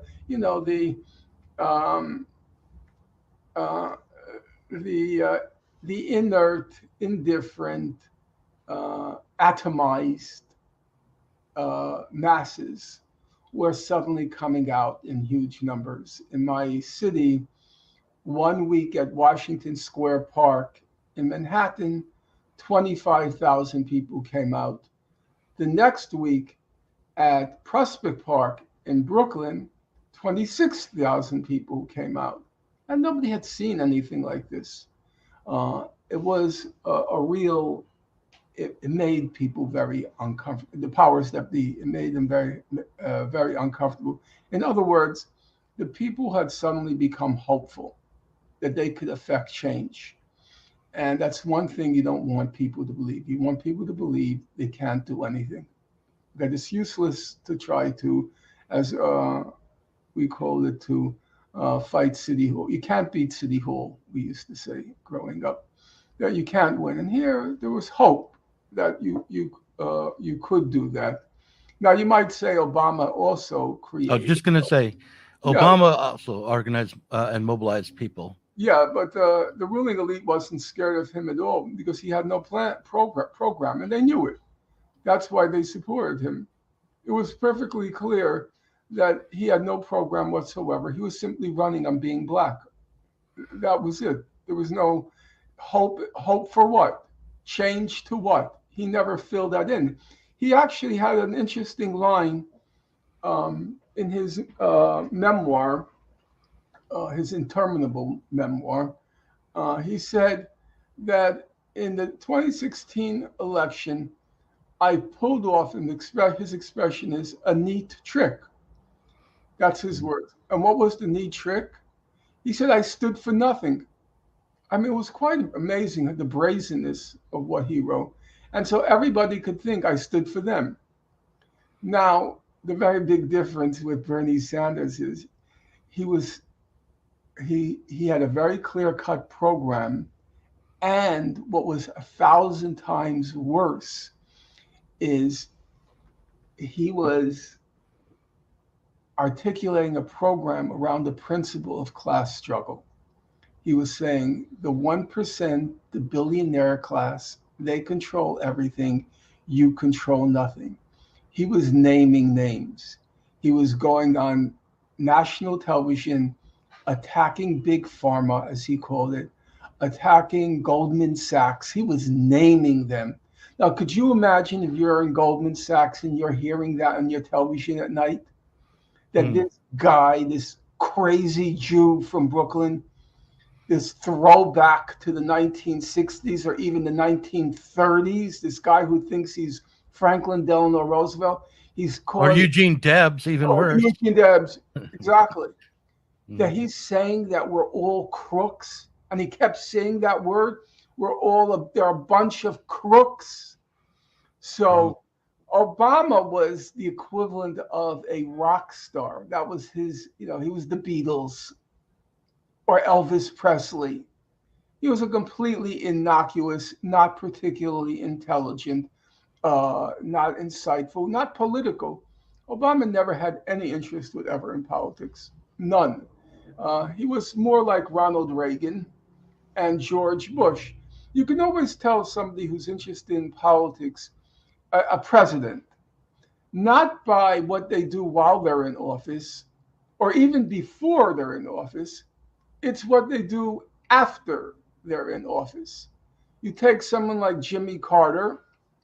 It was a mixture of humanitarian work, but also serious politics. He was negotiating a lot. He was acting as an interlocutor in many crisis situations. He was monitoring elections around the world. He never retired from politics. Bill Clinton, you couldn't shut him up, in part because every bone in his body was political. Every bone in his body was political. It's political. It still is. He's not a spent force. But Obama, once he left office, you don't hear from him anymore. He has no. Well, we did in 2020. He made some phone calls. But Right. let me ask you something, Norman. But your book is controversial, and it was turned down by some publishers that you'd worked with before. And there are aspects of the book which I wonder if these were the reasons why. Do you think that your critiques of Obama, particularly, not so much that you're critical of his policies, but that you would dare to say he wasn't particularly intelligent, that you would dare to say that he was a stuffed shirt, he was a stuffed shirt. I'm sorry, that's the wrong. I think that David Garrow, who wrote a 1,500-page an empty suit is what I meant to say, not a stuffed shirt. He called him just if I can just complete the thought. David Garrow wrote a 1,500-page biography of Obama. It has 300 pages of double-column endnotes. 300 pages of double-column endnotes.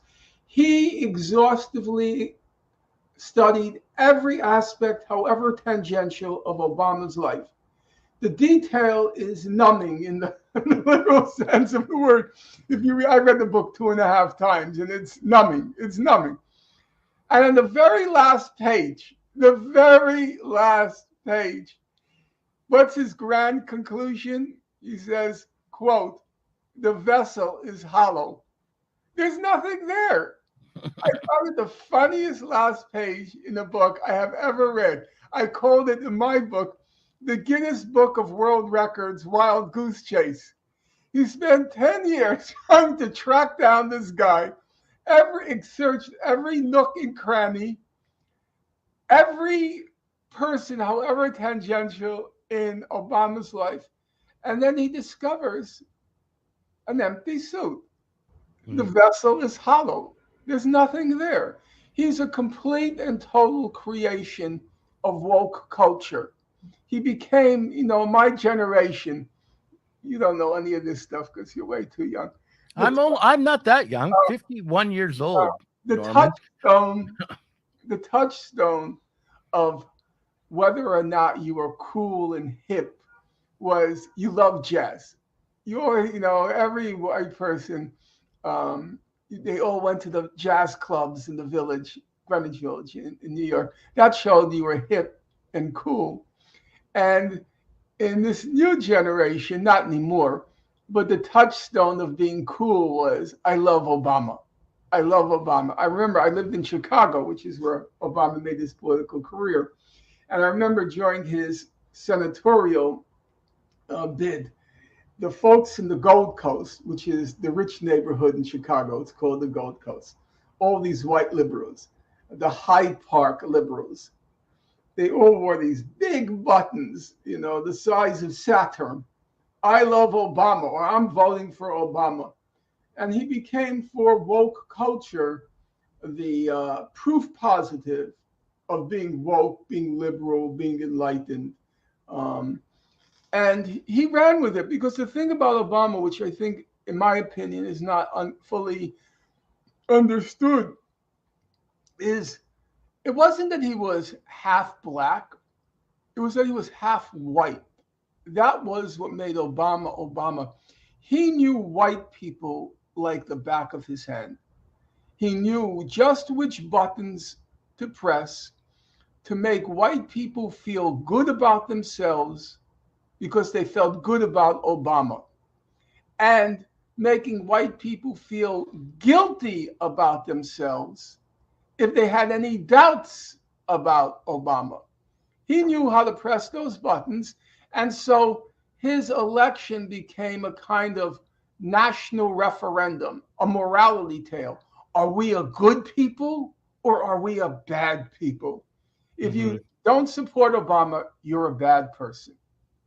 And so he managed to turn his elections into morality tales, referendums on the American conscience. And he very carefully created this persona, because the persona he created was he was the fulfillment of the American dream. He was the telos of the great American exceptionalism. And so he was about as patriotic for America as Vladimir Putin. He came from Hawaii. His mother was a no-show. She lived in Indonesia most of her life. His father was an African anti-imperialist. There was no patriotism. There wasn't a bone of patriotism in Obama.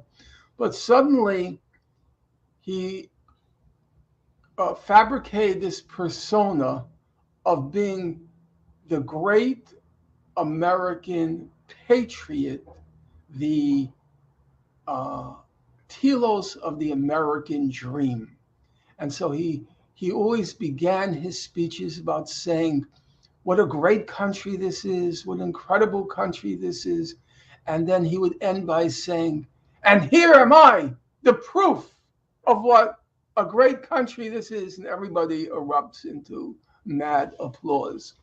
And so he fabricated this patriotic message, the culmination of which was electing him president.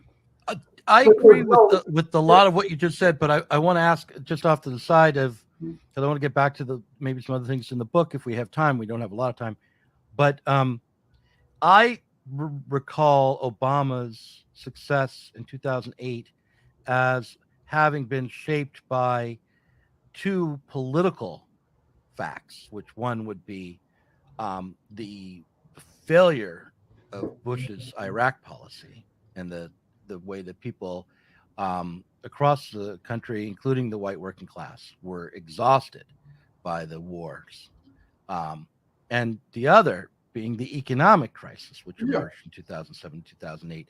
So Obama was able to step forward and say, and a lot of people thought he was going to be Bernie Sanders or FDR.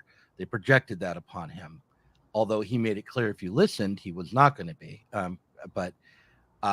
So I think that drove his support, especially in what is called the Rust Belt, and got him into office. That those factors were important. That's absolutely true, except for one thing. That wouldn't explain the Barack Obama phenomenon. It would explain him winning. But remember, what you just described was the same with Biden and Trump. People were exhausted with the COVID catastrophe, which was the biggest self-inflicted wound ever in the history of politics, because Trump would have easily defeated Biden in November, except for his disastrous handling of COVID and what accompanied it, which is, of course, the economic disaster with COVID. So Biden was elected, but nobody talks about the Biden phenomenon. Nobody talks about the crowds, the adulation, the hysteria surrounding Biden.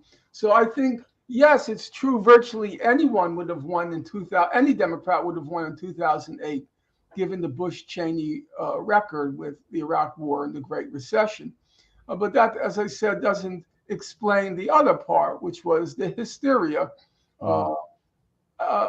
And that hysteria was mostly on the left and the progressive liberal side of the Democratic Party. It was not a generalized phenomenon. The woke liberal left. I don't call it the left. The woke liberals. But it did carry pretty far. I think a lot of white people actually, and maybe rightly so, they felt proud of the fact that they were able to vote for a black person. There was a sense, that is a cultural achievement. We shouldn't underestimate that. That is a cultural breakthrough that white people found it in them to vote for a black person. The question is, to my thinking, what did Obama do? Obama did nothing. Obama rode a wave that began with the civil rights movement, which he had nothing to do with. It marked the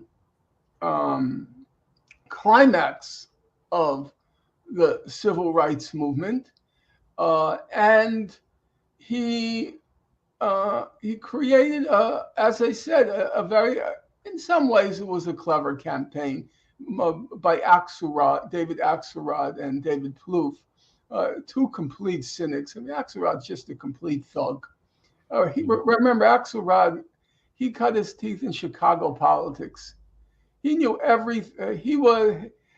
It's funny, if you read his memoir, which I have read, virtually every one of his candidates who he's proud of, everyone ended up in jail. And he doesn't think that's a problem. At the end of the book, he says, well, okay, he was a racist and he was a crook, but it's not such a big deal. They got things done.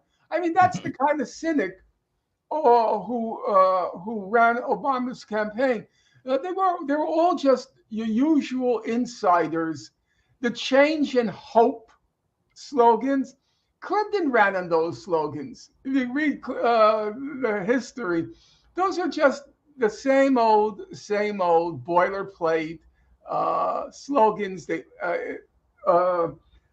Axelrod goes through all the previous campaigns he ran before Obama's, and you see it's the same slogans. What was different was the medium. It was Obama, and as I said, they managed to turn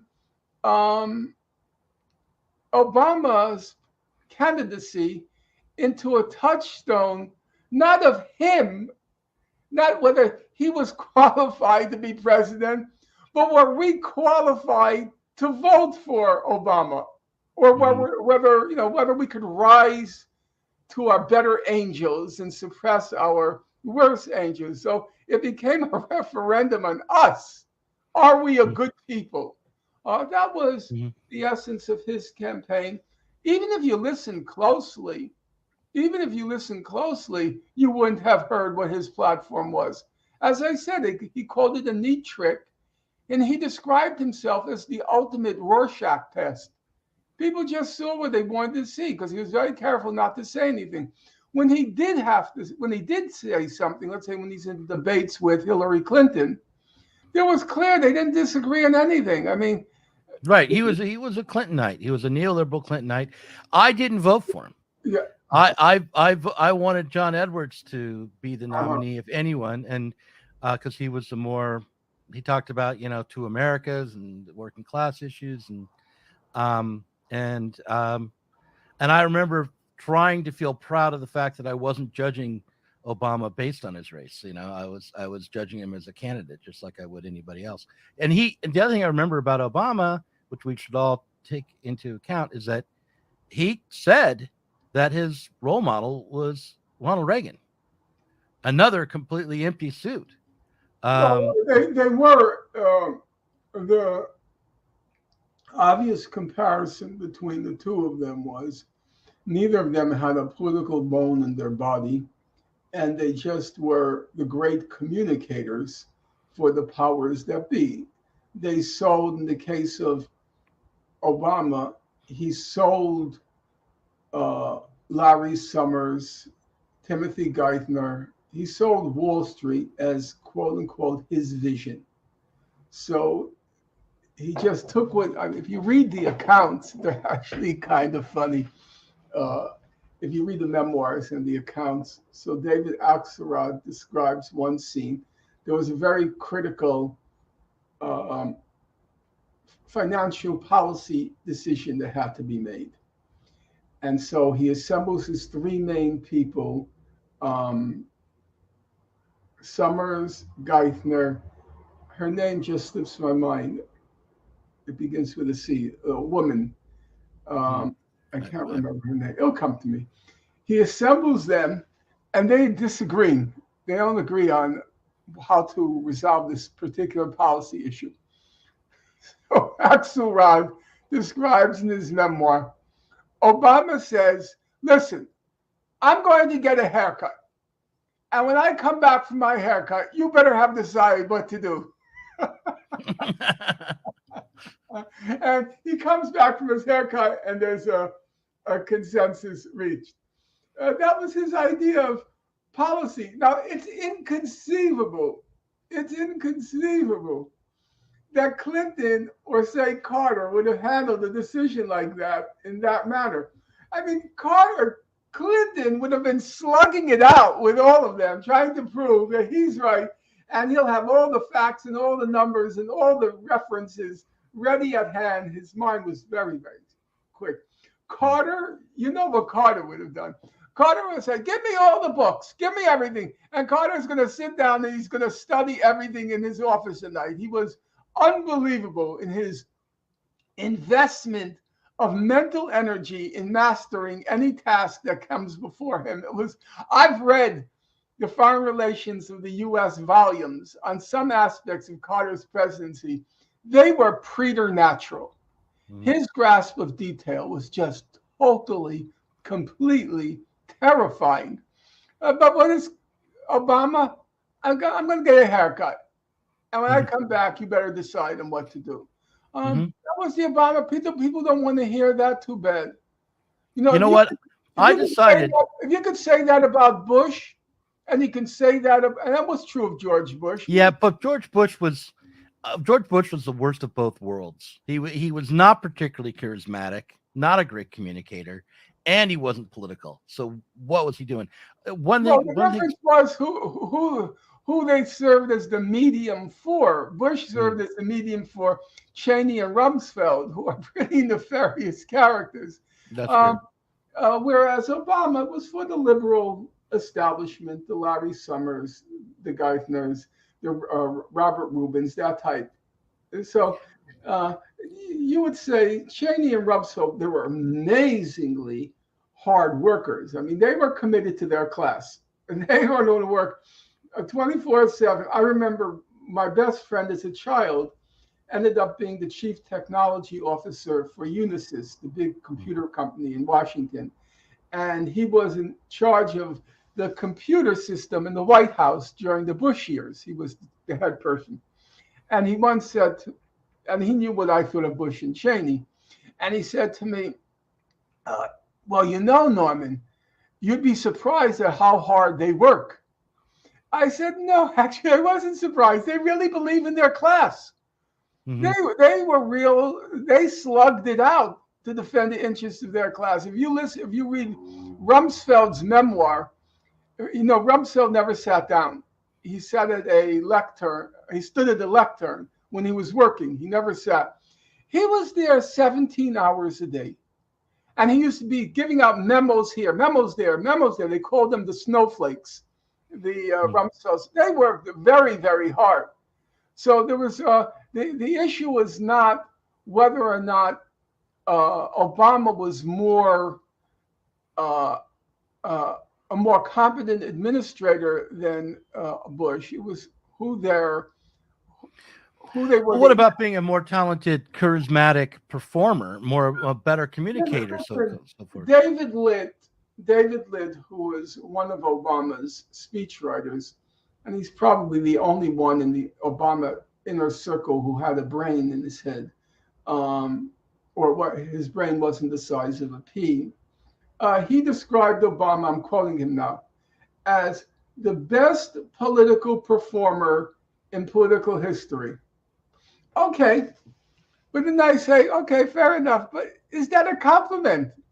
I mean, you said he was a great performer. Fine. Well, look, I came to decide that was Frank Sinatra. You're talking, I know, but you're talking to somebody who spent like 8 years thinking Obama was overrated, not understanding why so many people on the left were lining up behind him, that he was a neoliberal, and just thinking of him that way. And then I saw, you know Jerry Seinfeld, right? Of course. Jerry Seinfeld, he had a show that was on the internet called Comedians in Cars Getting Coffee. And it was just two comedians that would get coffee and talk. But this time he went to the White House and he had coffee with Obama. And I watched him with Jerry Seinfeld and I thought, oh, he's as good as any of these comedians. He's as personable and as charismatic and as much of a presence as Seinfeld. Just hold on for one second. I have to answer the door. 1 second. Okay.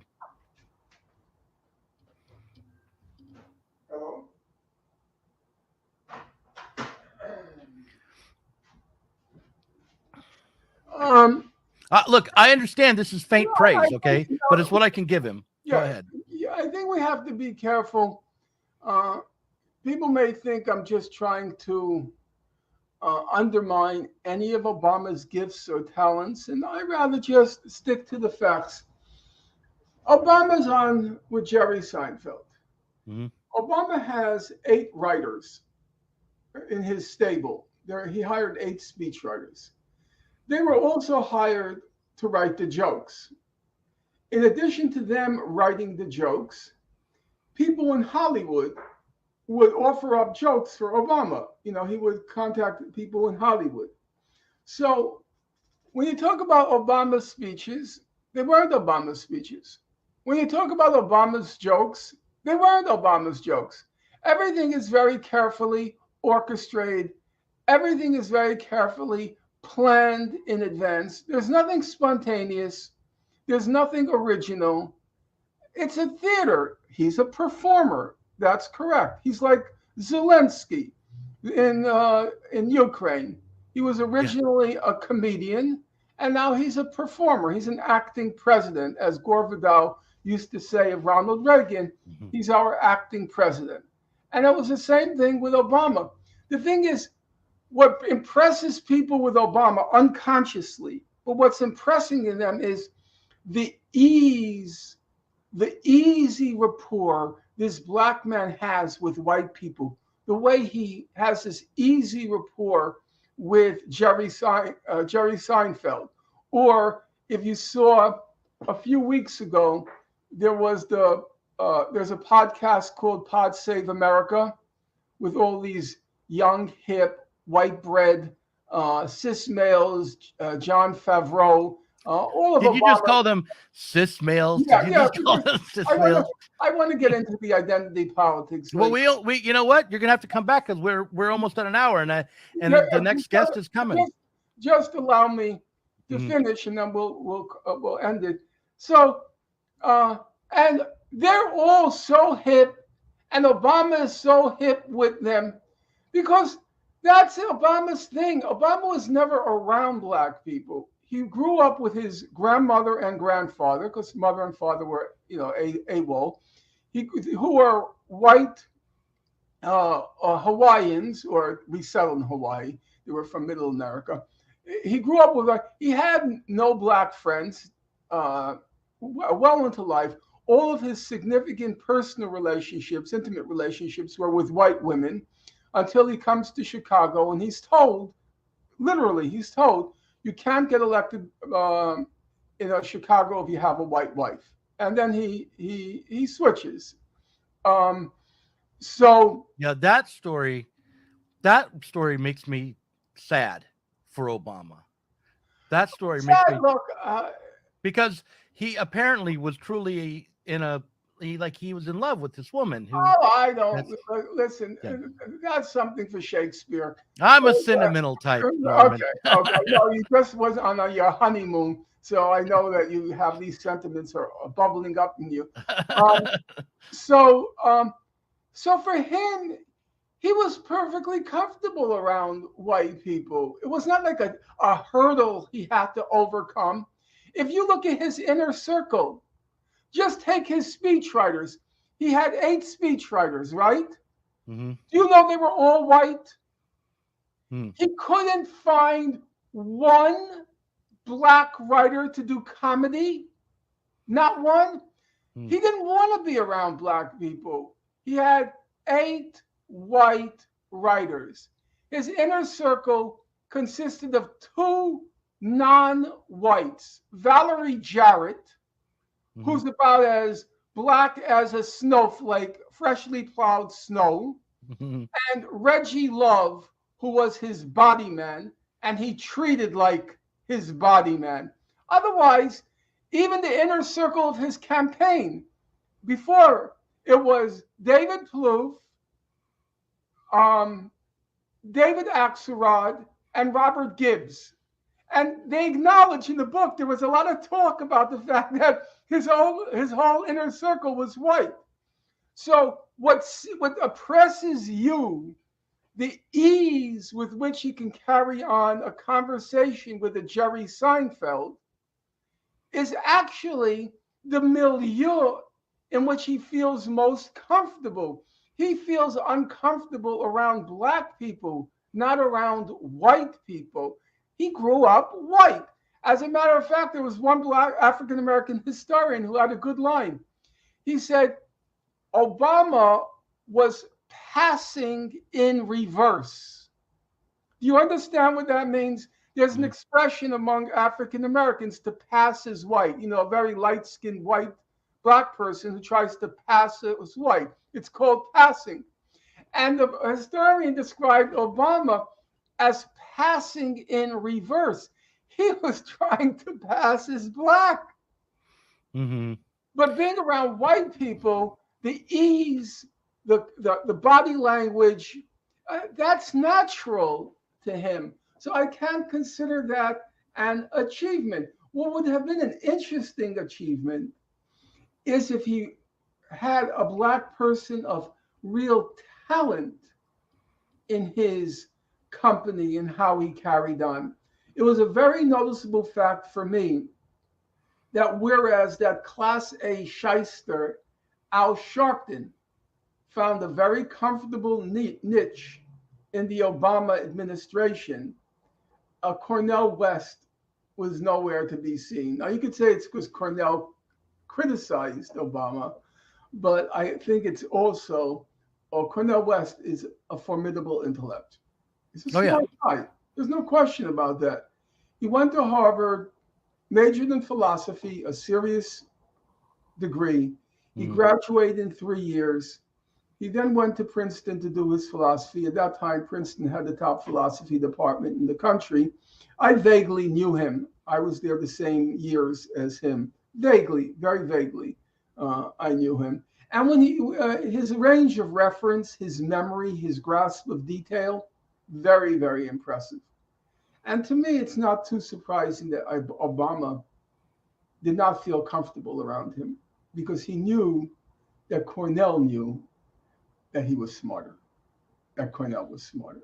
He could see right through the hype. Cornell has been around white people enough to see right through the hype. And Obama preferred a Al Sharpton, these kind of race hustlers, to somebody who's really top notch. Listen, thank you, Norman. We've done this for an hour, a little over an hour. You're going to have to keep coming back on, because you're selling a book for us now, and this is just part of the deal. You have to. All right, so that was Norman Finkelstein in his usual controversial way.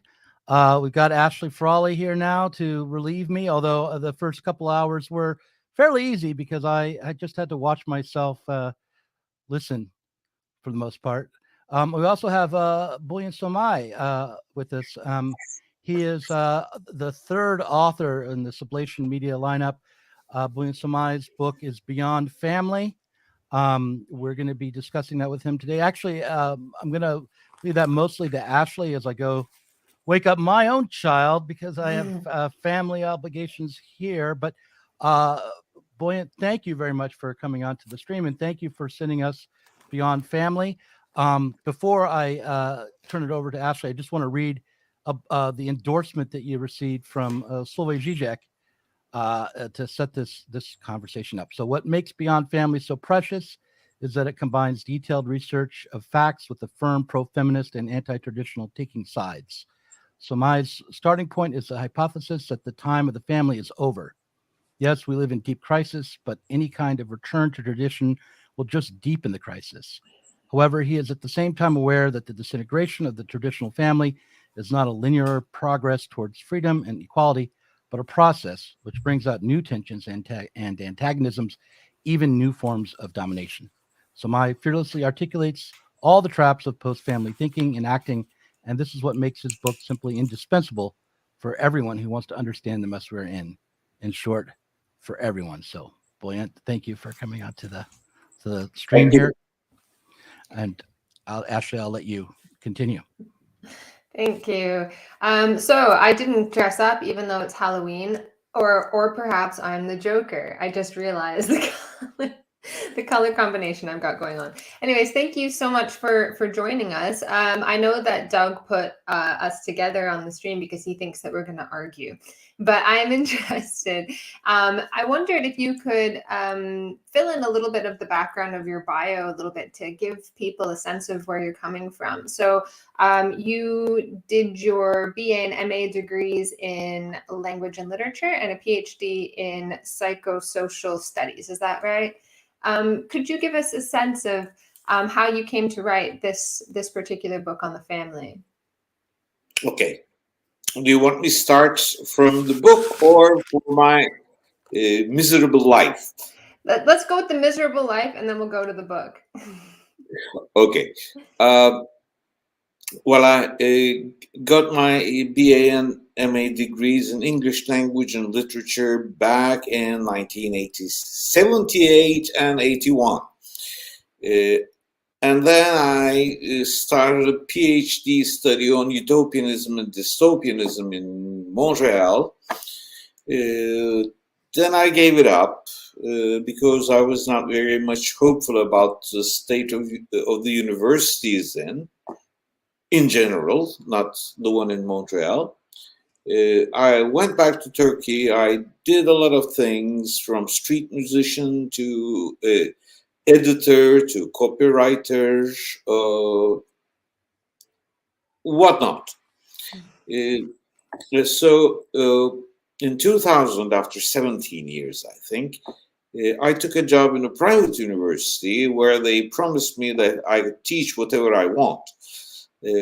So I started teaching there, and I did for 17 years. At one point, the university was sold to an American establishment, and everything went topsy-turvy. So I did have to get a PhD somehow. So I wrote to some people I know in the UK.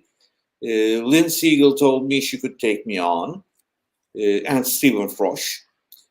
So I went to Birkbeck to study for a PhD in psychosocial studies, and I finished it in about 2 years, I think. I wrote a thesis, of course, which was published as a book 1 year later, which is The Psychopolitics of the Oriental Father. And after that, I was in the university still. Now, this time as an associate professor. But then again, things happen in Turkey.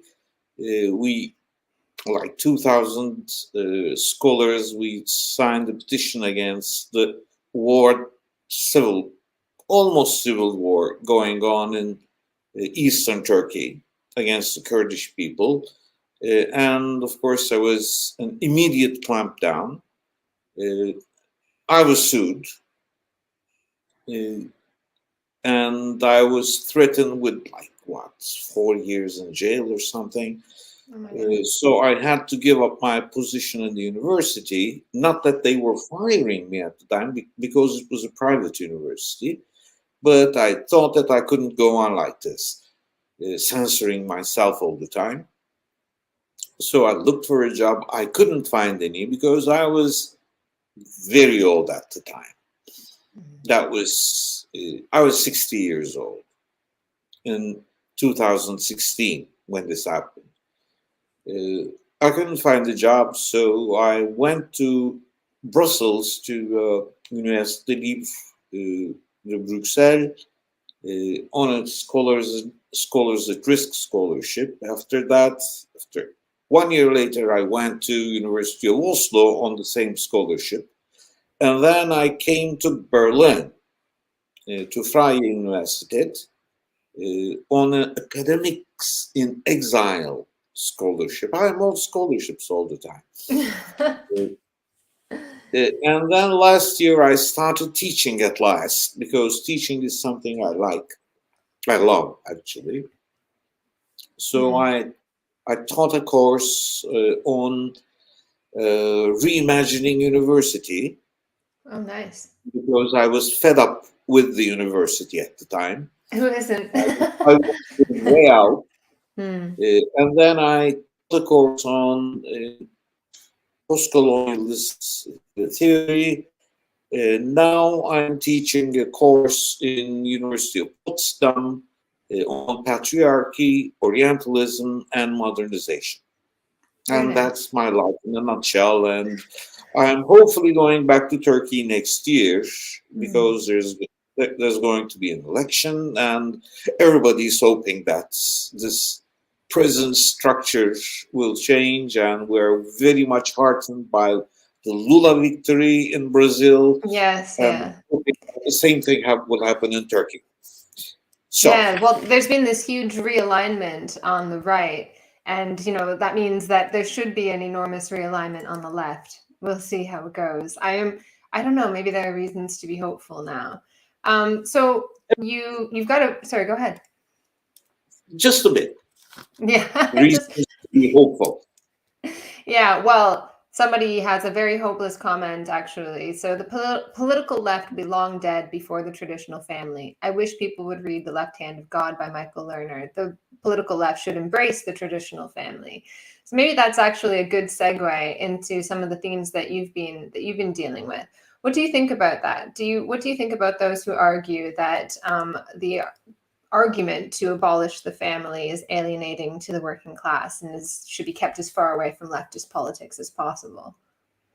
Well, I mean, I saw this kind of comment all around, and to my mind, it's not much different that the traditional left should embrace traditional capitalism. And why not, by the way? I mean, these are comments on the same level. Because traditional family is something that is keeping us all behind. This is where I start from. Of course, in order to make a comment like this, I mean, of course, you have to ignore everything that has been said in Marxism and everything that has been said in psychoanalysis. Because the traditional family is what makes us all neurotics to start with. Hysterics, by the way. Not only women, because we're not living in the 19th century anymore. Nobody believes that hysteria is some kind of a gynecological disorder, but it is for each one of us, especially men. So this is what the traditional family is doing to us. Of course, we can ignore this if we want power and just become populists, playing into the hands of the so-called underdogs, and hope that they will like us. They don't. Whatever we do, they won't like us. Because if I'm going to defend the traditional family, nobody needs me, because the conservatives are doing it better than I do. Why come to my side? I mean, if I were the one of the underdogs, I would stay where I was and go on supporting the conservatives. Well, I'll give you an example of why I think we actually do need someone on the left to defend the family. And I feel like I might be the only one on the left defending the family. I mean, I really feel entirely alone in this. So I was really vocal in opposing this movement, which is really spreading very quickly now. And it's not a movement in the sense of like people on the ground, but like, you know, lobby groups who are connected to UNICEF and the IMF and all these people with power and so on. But anyways, they are campaigning to abolish corporal punishment in the home. So they claim that it's damaging to children, in spite of the fact that this is the main, you know, light forms of corporal punishment have been used throughout history. And it's usually what people use to correct children before they're able to use reason. Now, I don't think that's the best way to raise children, but I also don't think it's a police matter. So what's happening now is they've outlawed it in Wales, Northern Ireland, and Scotland. And there, as I warned, there are cases now coming forward, mainly immigrant families. So there's a Nigerian family at the moment whose no charges have been put. Like but this father has been separated from his children now for 3 months. He's lost his job. The family is completely destroyed for an accusation. An accusation. There's no trial, nothing. But when you're accused of assaulting your own child, you're not allowed to live with the child after that. People don't understand that. This is not like, you know, to prove a point about the family being this place that's so dangerous and parents being a threat to children. You now are inviting the police into people's homes and destroying people's lives. And I feel like to defend the autonomy of the family is extremely important, because the police state and the state generally has been encroaching in the family for a very, very long time. And they see the family as the source of a huge range of problems. So they're with you on that, I think. Like, if you read through a huge amount of the policy literature, it's all about going into families and correcting behaviors. Because that's where they think people make the wrong choices because they're raising their children incorrectly. This is their like explanatory framework for problems within capitalism. And I think this is really bad, and it destroys family life. So I wonder, are you not sort of playing into the hands of these ongoing processes and kind of sort of saying, yeah, the family's terrible, who cares? And then allowing these sorts of things to happen, because they are happening. Like, I could tell you even worse stories than that one. Well, you're not the only one. I'm completely with you to a certain point. To start with, parents' undisputed dictatorship over their children is not the opposite of the state's undisputed dictatorship over everybody. Hmm. So when I pronounce that I'm against parental dictatorship, I'm Yeah. not supporting the state's intervention. There are other entities that should come in between. Do you have children? Community. I chose not to have children. So, like, I'm a mother. So the idea that you want to come in between me and my child makes me like sweat. And I'm actually like getting warm. Like, this is like, ooh, for me, I'm very much like on board with haven in a heartless world kind of thing. Like the world, it's the same thing with religion, right? Like people require religion so long as there's a world that requires illusions. We have a world that requires a haven, a place in which you're safe, and you can act like a child with your partner and be silly and not follow the rules and sometimes make mistakes. You need this sort of thing. This is really important. And the same way that actually I am kind of an outcast in the sense of being a communist, but also I don't feel that we need to divest people of their religious illusions for there to be a communist revolution, because I don't think what's barring us from communist revolution is people's being stuck in an illusory world. What's barring us is we have no idea how to abolish the law of value.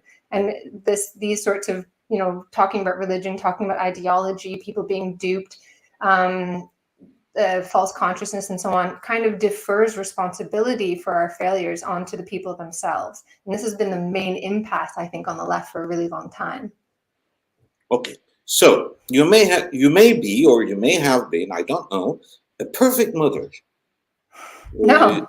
As far as I don't know you, I don't know your children or child. How many, I don't know. But the problem is not there. You're one example. We're talking a little bit about scientific methodology here. So, and you're a social scientist, so you should know that anecdotal criticism is not what we need, because if I start to tell you the anecdotes I'm coming in contact with, you would be amazed. So your example is not an example for everybody. Do you want me to tell you about the case which was handled by a psychiatrist friend of mine? A 4-year-old girl was brought in, traumatized, and she was repeating, "My father's milk is bitter." And he was thinking that, okay, the father was bringing home sour milk. And then they asked the child, "Draw a picture of your father," and she drew a penis. So. Yeah, okay. So this is what they do. This is like, if you look at like claims making around the family, they always do these horror stories. And there's actually like a common rhetorical Horror stories. And this is what's used. But the thing is, the vast majority, the most horrific things are used then to problematize the family as a whole and to undermine the family as a whole, which capitalism is doing anyway. And it makes like, it separates the generations, generates distrust. Sorry, go on. No. What capitalism is doing, and what I'm proposing to do, are completely two different things. First of all, the horror stories are not a minority. Child abuse at home was determined by the EU as 1 in 5. This is not a small number. 1 in 5. Yeah, because you have to look at their definition of what child abuse is, though. There's been a long-term erosion in countries where they've like now looked far to well-being and positive promotion of mental health. They now take away enormous numbers of children. Sorry, this is a soft spot for me because I'm indigenous in Ojibwe, and they take away shitloads of our kids. And I'm just like, okay, sorry, go on. So I did look into that, by the way, and I'm talking about sexual abuse. That's 1 in 5. Physical abuse in my country, it's about like 70%. Physical abuse. Yeah, and again, you need to look at the definition of physical abuse. I know what physical abuse is. Yeah, but you have to know what the definition is in that particular study. This is the thing, that they've lowered the bar to include like any kind of corporal punishment in the home. When you say corporal punishment, you mean? Yes. Yeah, corporal punishment is what is currently allowed in the law. Yes, blue-eyed Ojibwe, because I'm obviously mixed. Anyways, oh, sorry. Yeah, so corporal punishment has been redefined as abuse. So if you go into like if you go into Wales or Northern Ireland, or actually across the EU now, where they've redefined even a light tap for the purposes of discipline, they now define that as abuse. And yeah, 84% of people, at least in Wales, recall getting physical punishment as a child, and a good proportion of them, the vast majority of them, believe that they deserved it and don't think that their parents were abusers. Okay, so what I learned from feminism back in 1960s is that the personal is political. Mm-hmm. We later learned that this slogan actually belonged to Shulamit Firestone. In 1968, the personal or the familial is political. The political means belonging to the polis, Mm-hmm. belonging to the space of living together, not the policeman, not the state, but people who live together. So it belongs to the community. Nobody can say that this is a familial matter. Nobody outside my family can have a word in this. Because after I kill my child, oh yes, then you can come in and arrest me. Okay, but the child is dead. Mm-hmm. So some people may think that, well, we should intervene before that. Yeah, well, they want to intervene before women even get pregnant now. That's where they think the problems are. They've redefined, like, so in the search for solutions that matter, they've blamed the family and they blame child rearing. And when that didn't work to solve the problems, they go to pregnant women. And when that doesn't work, they go to the woman even before she is pregnant. And they will now argue for the policing of all women who can get pregnant. This is where these arguments have ended We're not up. talking about the same thing at all. I mean, a pregnant woman's body belongs to herself, and nobody has. Does it though? Because she's going to harm the child if she's going to abuse the child, right? She needs to learn the proper ways of child rearing, or perhaps she should give the child to someone else. In an hour, I can tell you about why this is not so. But saying that my body, my decision is something else, and harming the child after the child becomes a person is something else. Mm-hmm. Because you may decide that you are the victim of rape. Your life is threatened by childbirth. Or you may say that it was just an accident and my life will be ruined if I have this child at this age. Or I have 5 already and this was an accident and I cannot afford a 6th. And this is your prerogative.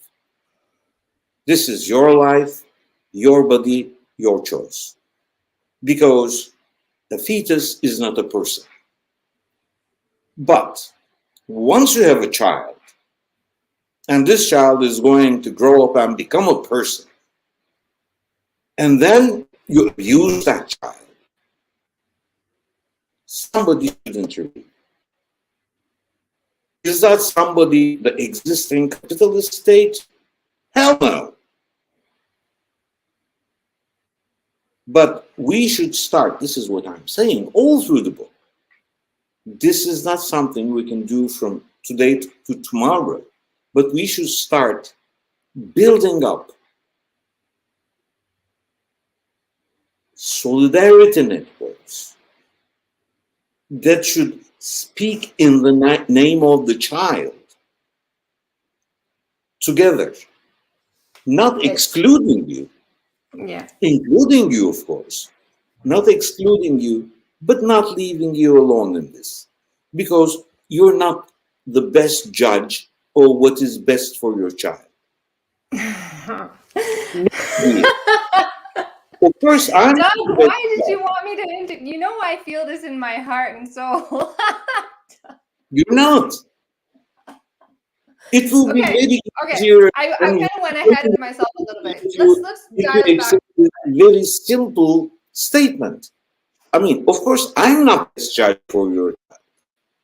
Nobody Nobody, is. Nobody is, and you don't nobody have to is. be. You don't have to. Like, everybody's a bumbling fool when it comes to having relationships and raising a Yes. family. And that's So okay. this is why we That's learn okay. from each other. This is why we should come together in solidarity and learn from each other. I've decided that what's needed at this point is the strong, firm hand of the father. Um, and so I'm going to step in into the conversation because, well, I think what we've illustrated is how controversial and impassioned this topic can become, right? But as the rational father figure, I want to step in and say, you know, one of the questions I would have is, what do we mean by traditional family? When you So I was trying to dial it back. Yeah, Thank you. yeah, when you say, Buoyant, when you say that Ashley isn't the best judge of what's right for her kids, that's only a question that comes up in the context of the nuclear family. Back when we had extended families, negotiating what was right for the kids was already built into what the family was, much more so than today.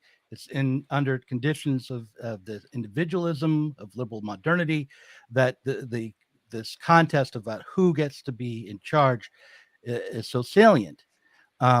So what I would ask you, Buoyant, is when you think beyond the family, what other kinds of changes would have to come first before we could hope to change away from the nuclear family? Okay, so let's start from the beginning. For the last half century, let's say, we have changes creeping in. So we have single fathers, single mothers, we have same-sex parents Mm-hmm. all around, but there's still a minority, Mm-hmm. a very small minority, mind you, and they are changing the shape of what's going on within the family. But before that, and even now, in the majority of families, we still have one man, one woman, one or several children. And again, we're still talking about a father dominant structure. Okay? Yes, this is, you're losing me. Wait, you're going to try to get away from that? Okay, keep going. Keep going.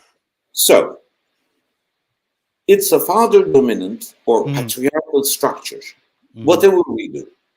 So, being very angry about somebody coming between me and my children, well, a lot of men would be very angry about coming between them and their wives.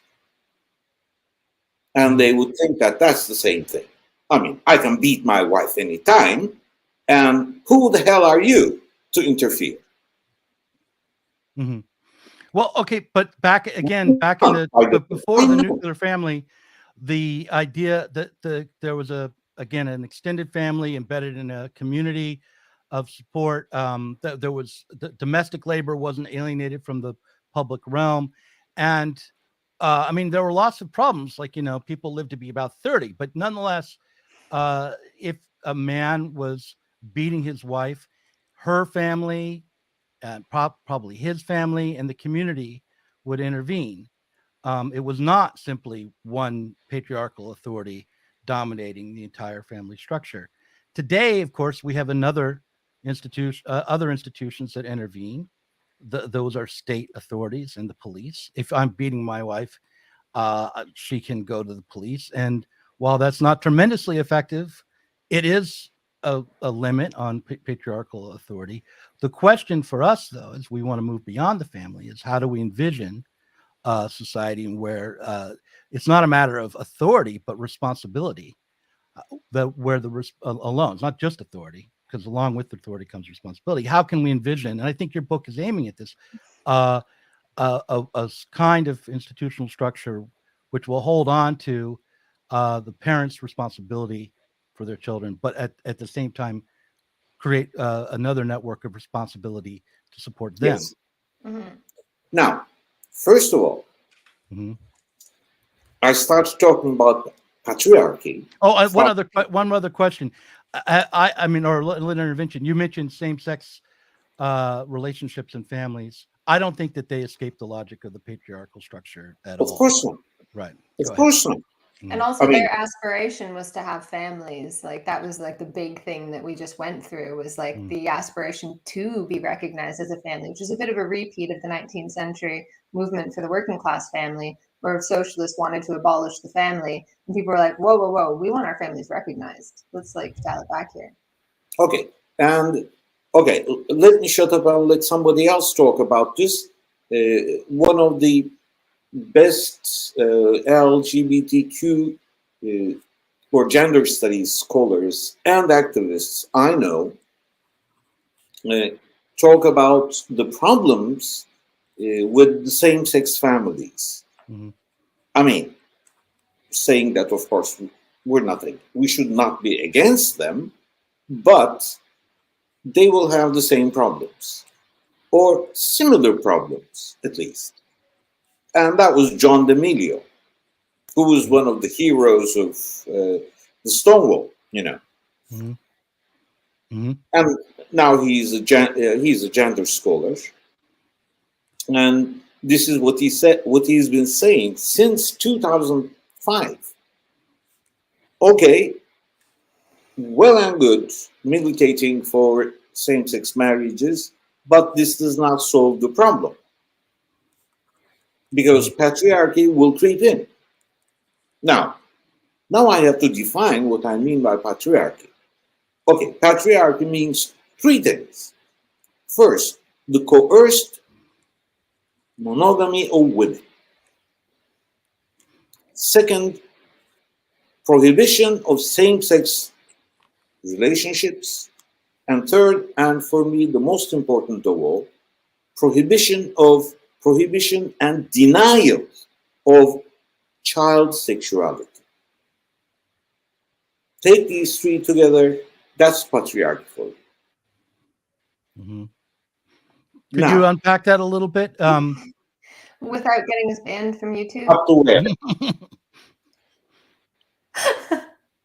Do you mean trying to place restrictions on the dating life of your teenagers, things like that? That's patriarchal. You're not going to leave my house dressed like that, young lady. That's patriarchal. Is that what you're referring to as an example? No, I'm talking about child sexuality, not teenager sexuality. Yeah, I was trying to give you an out there, Buoyant. Okay. I don't need the out. Okay. I'm a Freudian. I don't need that. Okay. So I will even go back and say infant sexuality. Because children, from the moment they are born, are sexual entities. Of course, we need to define sex at this point. I mean, children need to use their five senses together to connect to people, which we don't do as mature adults. Okay? We see each other, we occasionally touch each other, we hear each other, but we don't taste each other. We don't usually smell each other, or we hate smelling each other. So we use a lot of perfume and all that. And of course, we limit touching each other as much as possible. I mean, of course, every once in a while, we shake hands. If we're close enough, we hug, and that's all. Mhm. Children, they need their five senses to connect, and they get pleasure in doing this because this is what they do with their mothers. Mhm. They taste you, they smell you, they touch you, they see you, they hear you. And sexuality is the desire to continue with this in later life. But of course, starting with like a year old or so, there are prohibitions on this. I mean, your bodily connection to your mother is eventually cut off. Mhm. You cannot taste your mother anymore because you're not suckling. You cannot smell your mother anymore. And eventually, you cannot touch your mother anymore. Only occasionally. But the desire is still there. Okay, earlier in this stream, I interviewed Todd McGowan, who's a Lacanian psychoanalytic Yes, critical I know. theorist. Do you know him personally? You friends with him? No, not personally, but I read like 3 of his books. Okay, so in that conversation, we talked about desire, and the difference between pleasure and enjoyment.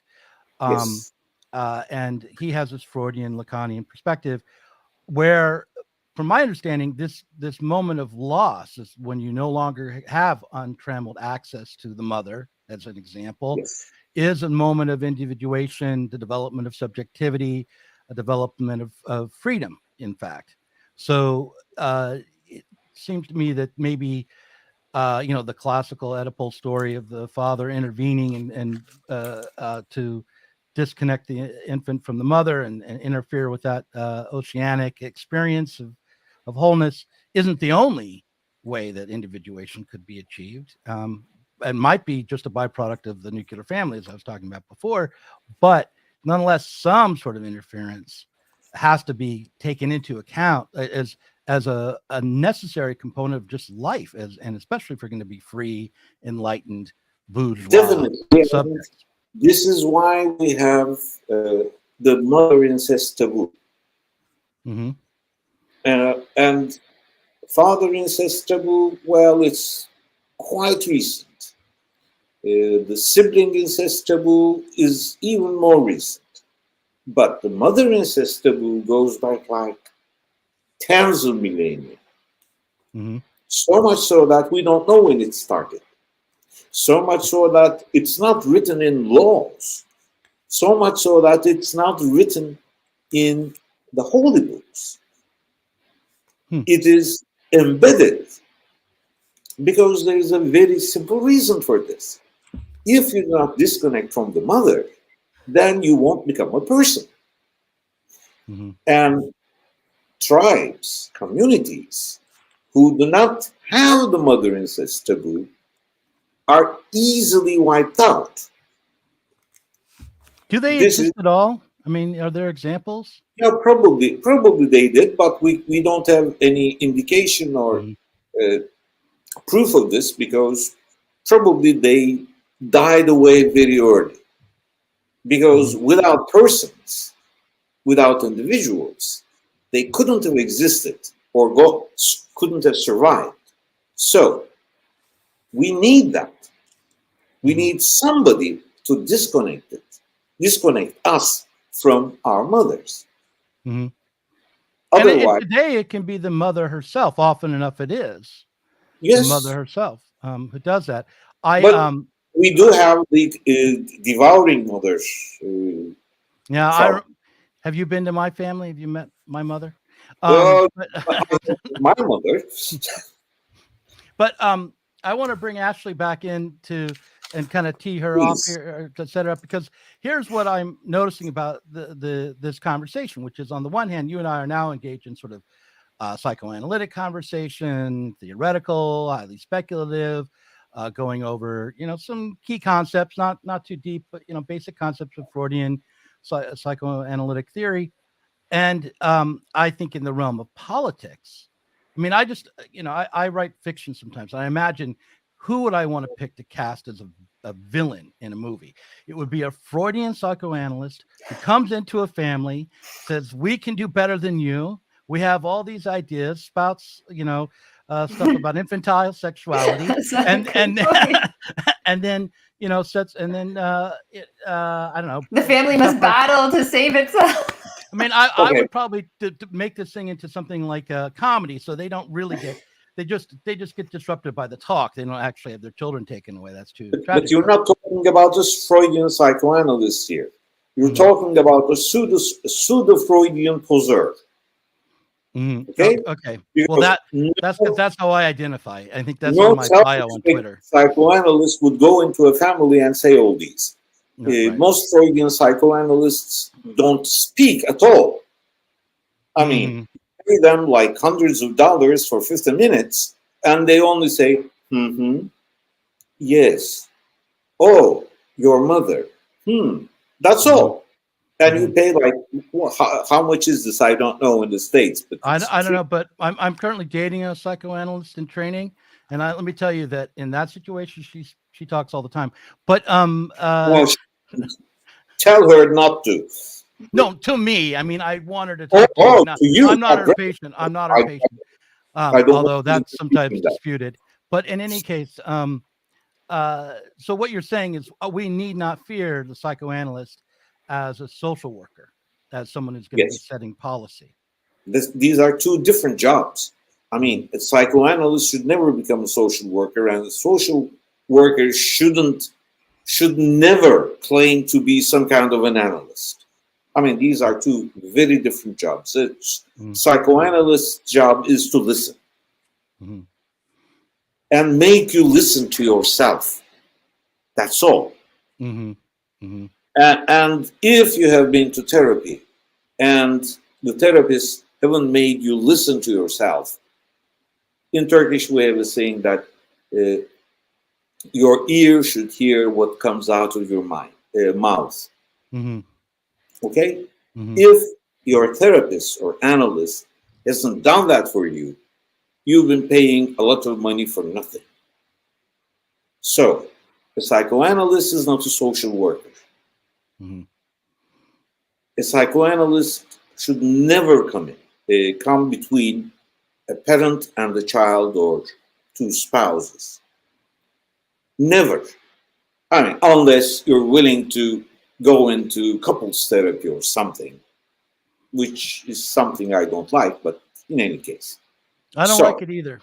I've done that. Not a fan. Go ahead. Not a fan either. So, I'm not talking about state intervention. I'm not talking about social services intervention. I'm not talking about psychoanalytic or psychotherapeutic intervention. So is there a difference between psychotherapy and psychoanalysis that matters in this context? Buoyant? Okay, psychoanalysis is just listening to the analysant. I don't call them patients. Listen to themselves. And you are to create the atmosphere for this, the aura for this. Any successful psychoanalyst is somebody just to do that. A psychotherapist is somebody else. Because psychotherapy these days, especially clinical psychology, it is, in one sense, influenced by psychoanalysis, in the sense that it's some kind of a talking therapy. But it's not psychoanalysis. It may be talking to each other for 50 minutes again, but face to face. And even in some cases, the psychotherapist just giving you advice. In Turkey, we have some therapists who are giving you advice all the time, which should be paying the patient rather than taking their money.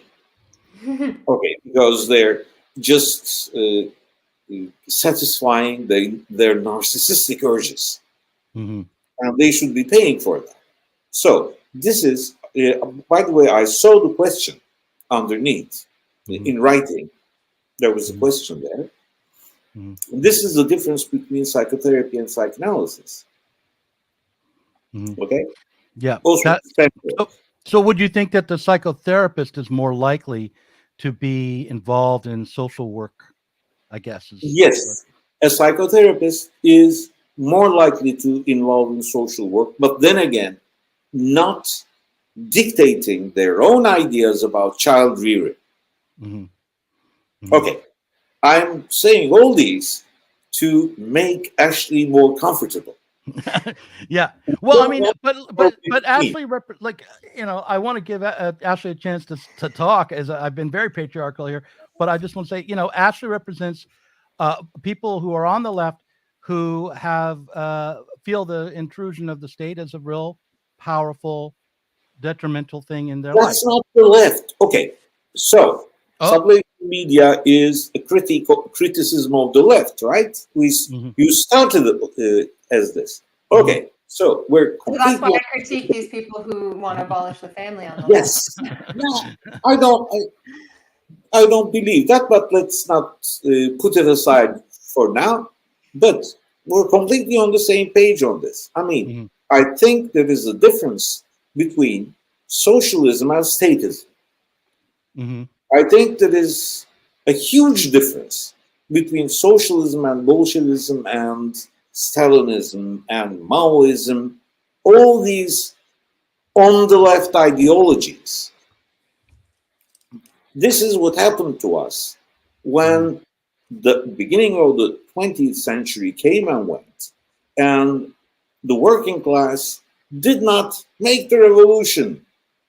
Why didn't they listen to us and make the revolution, for God's sake? We were angry at them, very angry at them. We felt abandoned. I wasn't there for the beginning of the 19th century. I'm old, but not that old. So,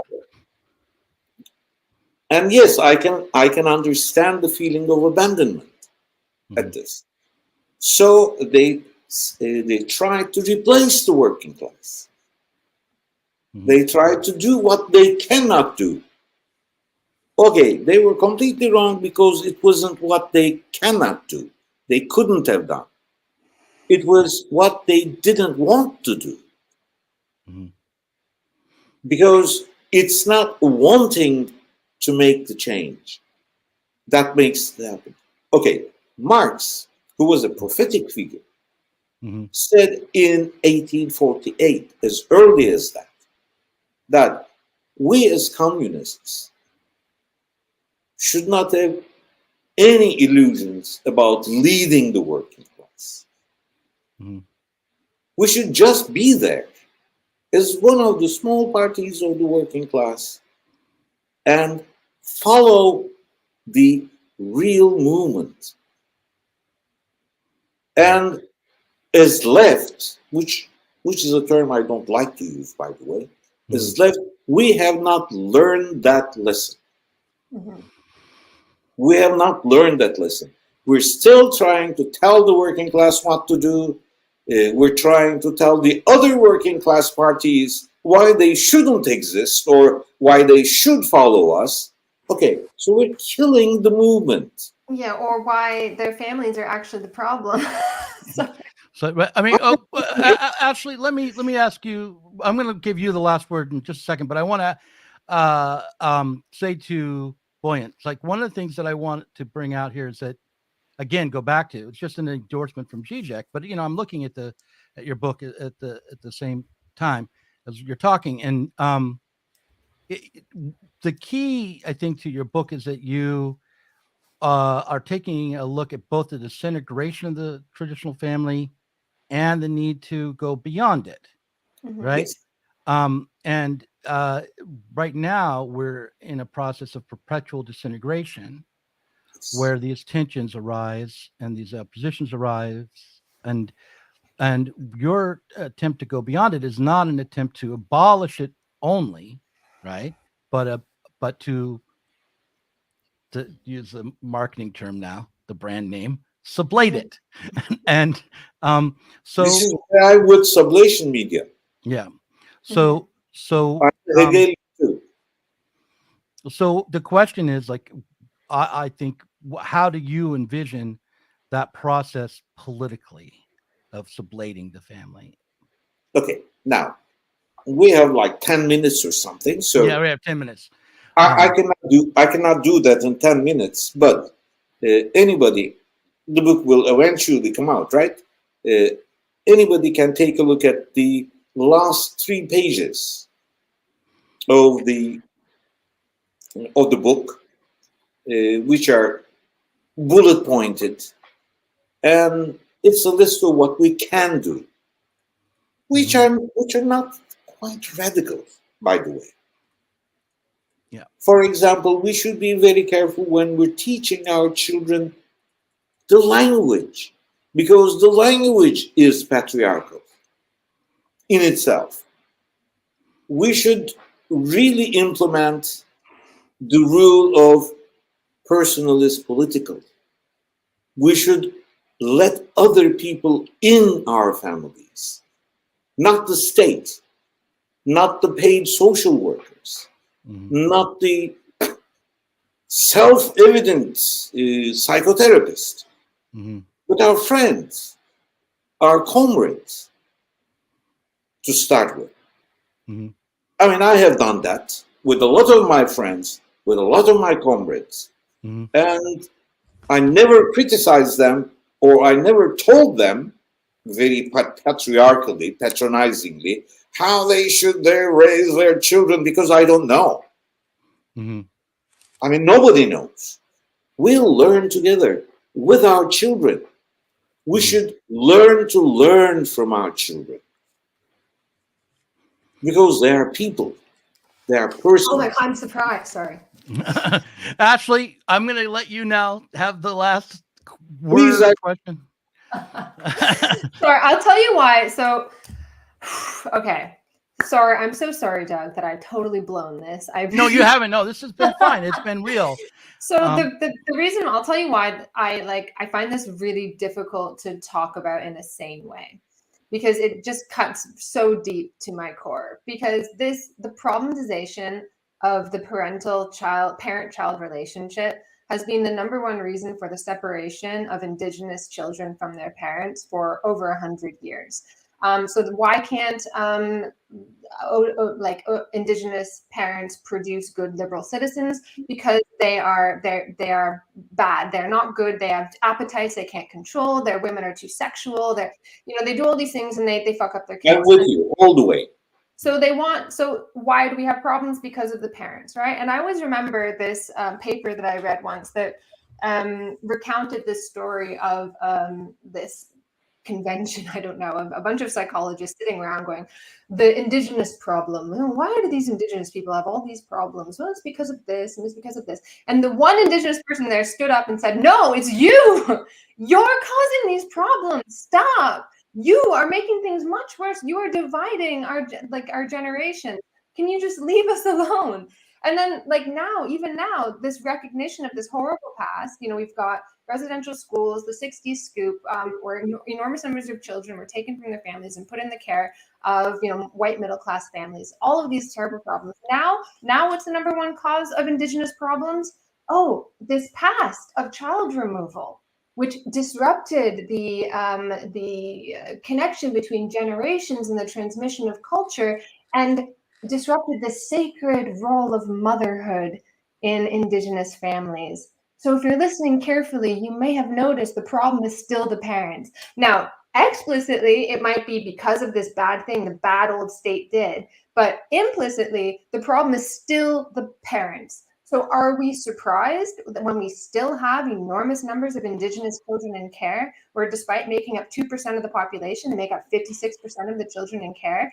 No, I mean, this is what happens. You continually blame parents for problems. And this is what gets my hackles up, is I have a tendency to think that this kind of tendency to see the family as the cause of all these problems, as like places where horrible things happen and abuse happens. Now, I'm not denying that that happens in some families, but to problematize the entire family as it exists now means that there is nobody to defend against this encroachment. There's nobody to defend against this lowering of the bar. So it's like people experience like a work-life balance problem, right? They're like, oh, I just don't have enough time. I don't have time. And what they don't realize is that progressively over the last several decades, parents actually spend more time with their children than they did even in the glorious period of the 1950s and the 1960s, when it was all beautiful, perfect housewives and pearls and heels. No, we spend more time with our children now. Why? Because of the relentless problematization of the family. How do you want, if you're going to solve a problem, go to the parents. Where are the parents, right? And so now as a mother, I have all of these competing things where if I don't do this, I'm going to fuck her up. If I don't do that, I'm going to fuck her up. If I do that, I'm going to fuck her up. If I do, and it becomes impossible. You have to be sat on the floor saying 4,000 words to your child, or else they're never going to, they're never going to succeed. And it becomes impossible. And there's no one to push back against that. And it becomes our own way of deflecting attention from our own defeats and our own inability to have a revolution, to understand how to abolish the law of value. It's like, oh no, it's the working class and their reproduction of patriarchal authority. If we could just change the way they speak to each other, change the way they raise their children, it's just a mirror image of the neoliberal attack on the family as the cause of problems in capitalism. So why don't we have communism? Because of our patriarchal blah, blah, blah, and the men are the working class. They're all a little, we just have to fix them. Well, that's exactly what the neoliberal state thinks too. Why do we have problems in capitalism? Because you're not raising your children right. We need to fix the way you talk to them. We need to fix the way you raise them. We need to make sure you eat the right things and do this and do that when you're pregnant and so on. Make sure you breastfeed. For now, it's like 2 years, and then maybe we'll solve these problems. No, the problems are not in our heads. The problems are not in our wombs. The problems are not in their offspring. The problems are in capitalism. We need to start paying attention to that. Please. We need to stop critiquing the working class because we're just turning them against us. That's Okay. my rant. Sorry. Okay, Let's organize together to do that. Okay, so yes, and defend against the attacks on the family because it alienates people. We're on the same page. Some people should be estranged. This is something else. You cannot make an omelet without breaking some eggs. Some people should be estranged. I'm a Brechtian. I'm all for the Verfremdungseffect, the estrangement effect. Some people should be, because maybe it will knock some sense into them. The problem is, the family is collapsing by the acts of capitalism in itself. It is not only collapsing, it's imploding. So, rather than trying to stop this, we should start thinking ahead together, not with the state, not with the self-powered psychologists or psychiatrists, not with the social services, but with each other. We should start thinking ahead and start imagining a future in which we don't have absolute power over our children, in which men don't have absolute power over women. I mean, my husband doesn't have absolute. I don't know any families that are like that anymore. Like LGBTQ people, we should come together, and children should be a part of this coming together, because we have a lot of things to learn from these children. Yeah. I think anybody who's interested in this debate should have a look at the work of, I can't remember his first name, Eberhard in Sweden. There's a book that's called something like When the Children Took Over, because this ideology is really powerful in Sweden. Yes. And it's fucking impossible to be a parent in Sweden. It's horrible. Like, it's all good. It's all well and good if you're like, but once you become a parent, you're like, oh shit. Here's another, I want to recommend another book that people should take up. If they're interested in this topic. It's by Buoyant Somay, and it's called Beyond the Family, a case for another regime of reproduction, sexuality, and kinship. Buoyant, we will get a chance to discuss all of these topics again, maybe go through them a little more slowly in the future, because I'm going to be working on getting people to pick up your book for months to come. And what I think we've demonstrated today is that there's no end to conversation when you tackle this subject. And This is a completely different cover. it is. I thought I'd flash it. We don't have to go with this one, but I wanted to go more with something close to what you had suggested. What do you think? We can work on it again. This is real time. Much better. Oh, great. Yeah. So we're going to be replacing the one that we have now with this one. Send this to me. I will for sure. Great. And we have Conrad Hamilton waiting in the wings. Buoyant Somay, thank you for joining our live stream. Thank you so much for being so patient with me. I apologize. I can't talk about this without getting upset. I don't know why. I have patience for both of us. All right, great. Thank you. All right. So, we just had Buoyant Somay, who we've discovered we don't necessarily fully agree with in every respect. I think that puts it mildly in one case. And now to follow up, Buoyant's.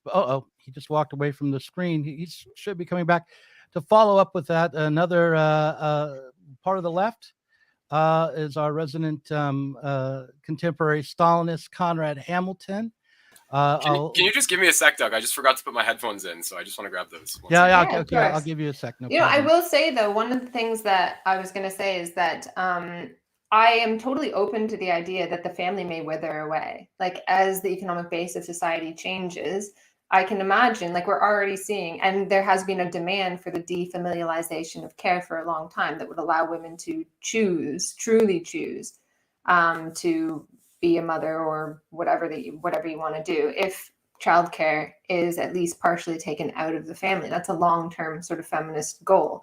And I see that as progressive myself, right? This, this defamilialization of care. But if you say that now, which is it's like a feminist goal, but of course it's been commercialized and commodified. So people are like, oh, you're like outsourcing your childcare. How dare you, woman? So, and you see this on the left as well. Whoops. And you see this critique of women is really, really common on the left, is like, we're the reason why, everything's wrong in society. It all starts in our wombs kind of thing. Even when we make traditional leftist claims for moving care out of the family, at least part of the care out of the family.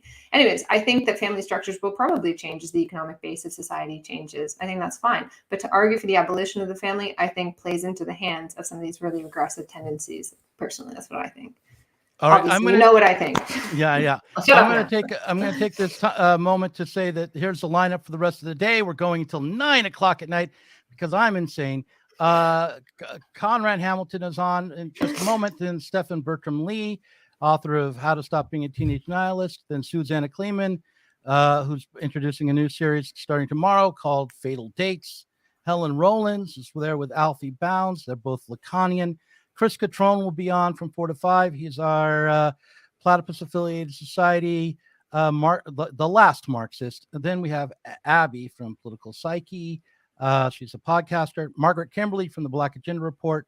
A guy named Cyber Dandy, who is a pro-situ anarchist.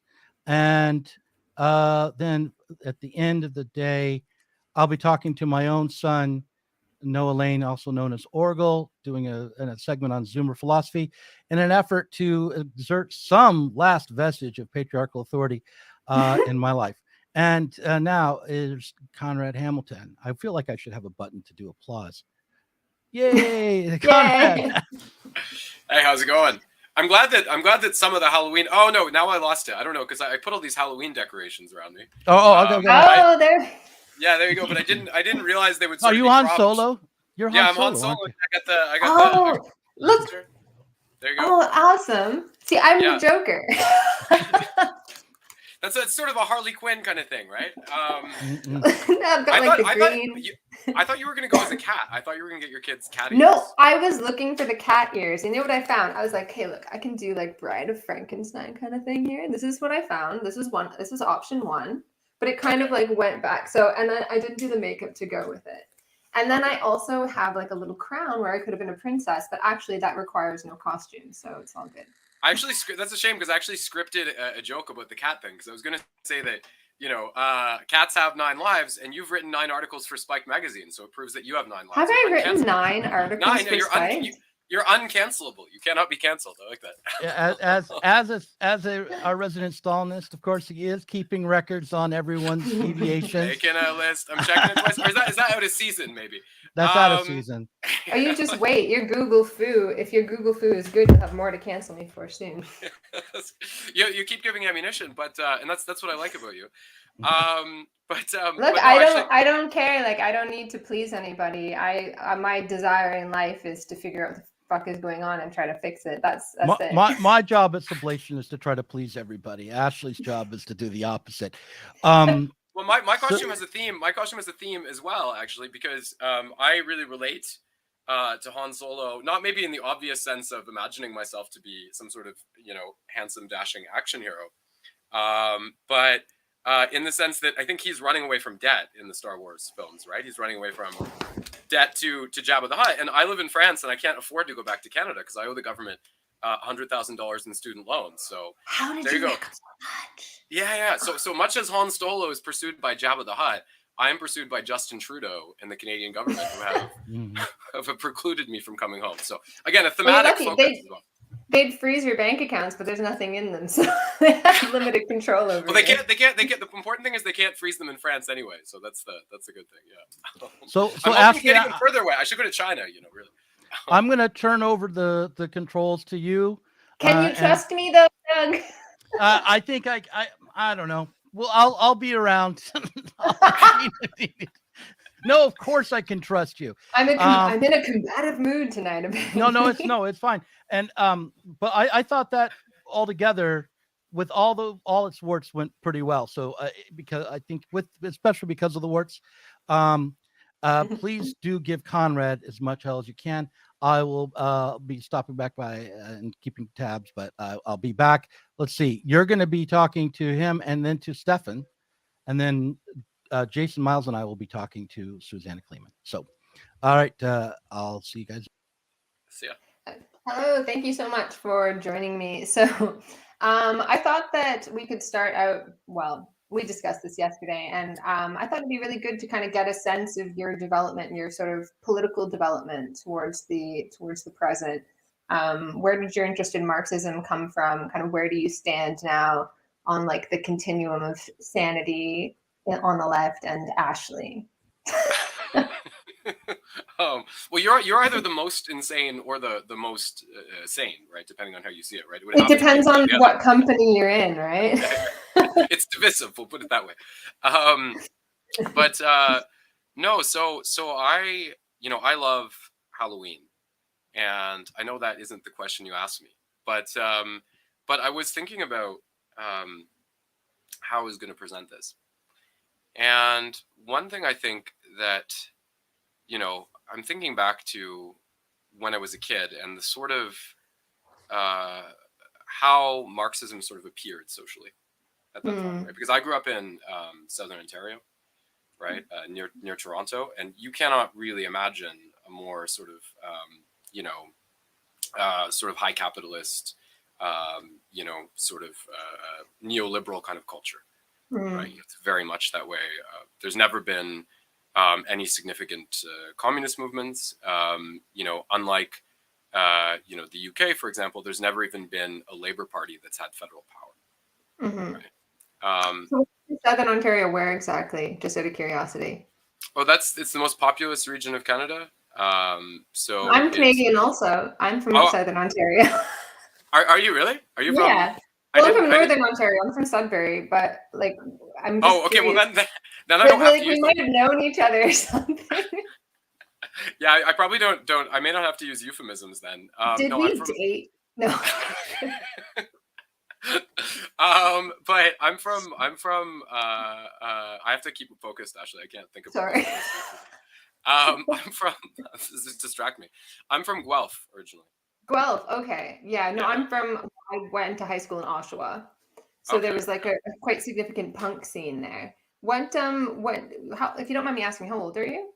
I'm 33. 33. Okay, I'm 37. Yesterday. I'm 30. Jesus, I'm giving it all away. So we're talking about around, you would have come of age in like the early 2000s? Yeah, I mean, I guess so. I think, but my interest in Marxism in some ways even predates that. I mean, I think, I mean, Derrida wrote this book, right? Like Spectres of Marx, right? And a lot of it dealt with the idea, and he was sort of stunned by the suddenness of the disappearance of Marxism from universities in France, for example. But a lot of it dealt with the idea of it as something that had disappeared, and yet in its very disappearance, right, still seemed to exert a strong subconscious influence on the culture. And I think there was a real, because Southern Ontario had changed a lot in the as you I mean, you're from, well, you're not from Southern Ontario, but you were in Oshawa. I was born in Cobourg. Oh yeah, okay. Right. Southern Ontario had its development had really been concurrent with neoliberalism. I mean, Toronto becomes bigger than Montreal in 1979. Toronto, goes from being this sort of dinky industrial city with sort of an Anglican upper class to being this very, very dynamic kind of multicultural finance center in the subsequent decades. And so there wasn't really much, and of course, things in that area, things in general in the economy, I mean, there was heightened inequality. But in that period, the late 90s through to 2008, economic conditions were generally quite good, right? Particularly in these corridors, which had benefited a great deal. And a lot of that was because, to some extent, right, trickle down had sort of worked. The only problem was that it was based on sort of outrageous forms of speculation that would come undone, right, in 2008, right? This wasn't actually a long-term substitute for wealth redistribution, right? No, it's the main go-to now when there's anyway, go on. Well, so when I grew up, I mean, I thought it was interesting because, there was this tremendous complacency about conditions, and this was really, particularly in that part of the world. I mean, I don't wish to say that, things were going so well everywhere, but particularly in that world, there was a lot of political complacency, right? Again, like Toronto's development had been concurrent with neoliberalism, things were going relatively well, the speculative bubble hadn't blown up, the subprime crisis. And I think it was interesting, like as a kid, because, you sort of, I think it's very common with youth, right? You're kind of like, looking for anything with which to sort of negate reality, I want to point out a kind of interesting paradox of my relationship to sort of Marxism early on. It was like, I mean, I think I read somewhere, I don't know if it was like Adorno or Negri, I forget, but they basically say that, when something becomes weakened, if a political cause becomes weakened, it becomes, almost like caricatured as a sort of kind of diabolical expression. Actually, this is really clear with Halloween, right? Because we think of these things like, most of the Halloween, monsters we sort of adorn our homes with and so on, like mummies and witches. I mean, most of them are really like pagan figures, right? Like druids, for example, but they just become reduced to this sort of caricature of evil, right? Or malevolence, right? They're just completely stripped from any social context in which that occurred, And I think that was sort of almost the level Marxism had reached at that stage in North American culture, and particularly where I was from. And it was but what was kind of interesting about it, it's like you do these things, you play these video games like Red Alert, the game. And, the Soviets, were like James Bond movies or whatever. And the Soviets were always these, really, really exaggerated kind of bad guys, with malevolent plans intended to destroy the world or whatever. But I think what's interesting is that this actually aroused a certain curiosity, because at a stage in my youth where you're kind of looking for like a negation of anything, when you're just ratching on anything, you're like, it's like Trent Reznor or Marilyn Manson or Eminem, like anything that just seems. I'll be a fucking tank. It just seems like a transgression. Well, we didn't even have those terms back then, right? Because like, it was like you were just crazy by the virtue of espousing sympathy with Marxism. Yeah. Right? We hadn't even knowing realized. These words, like. So I got kind of, and then I think really, tying that together. I mean, it was quite inchoate, sort of the left in that period, but I remember too, just like loving Rage Against the Machine so much, you know, and they're such a weird group to me in a way too, because I feel like the counterculture had been so hollowed out in the 90s, and I think you see it with, was it you who talked about Fight Club in your article? You made a reference to Fight Club. Yeah.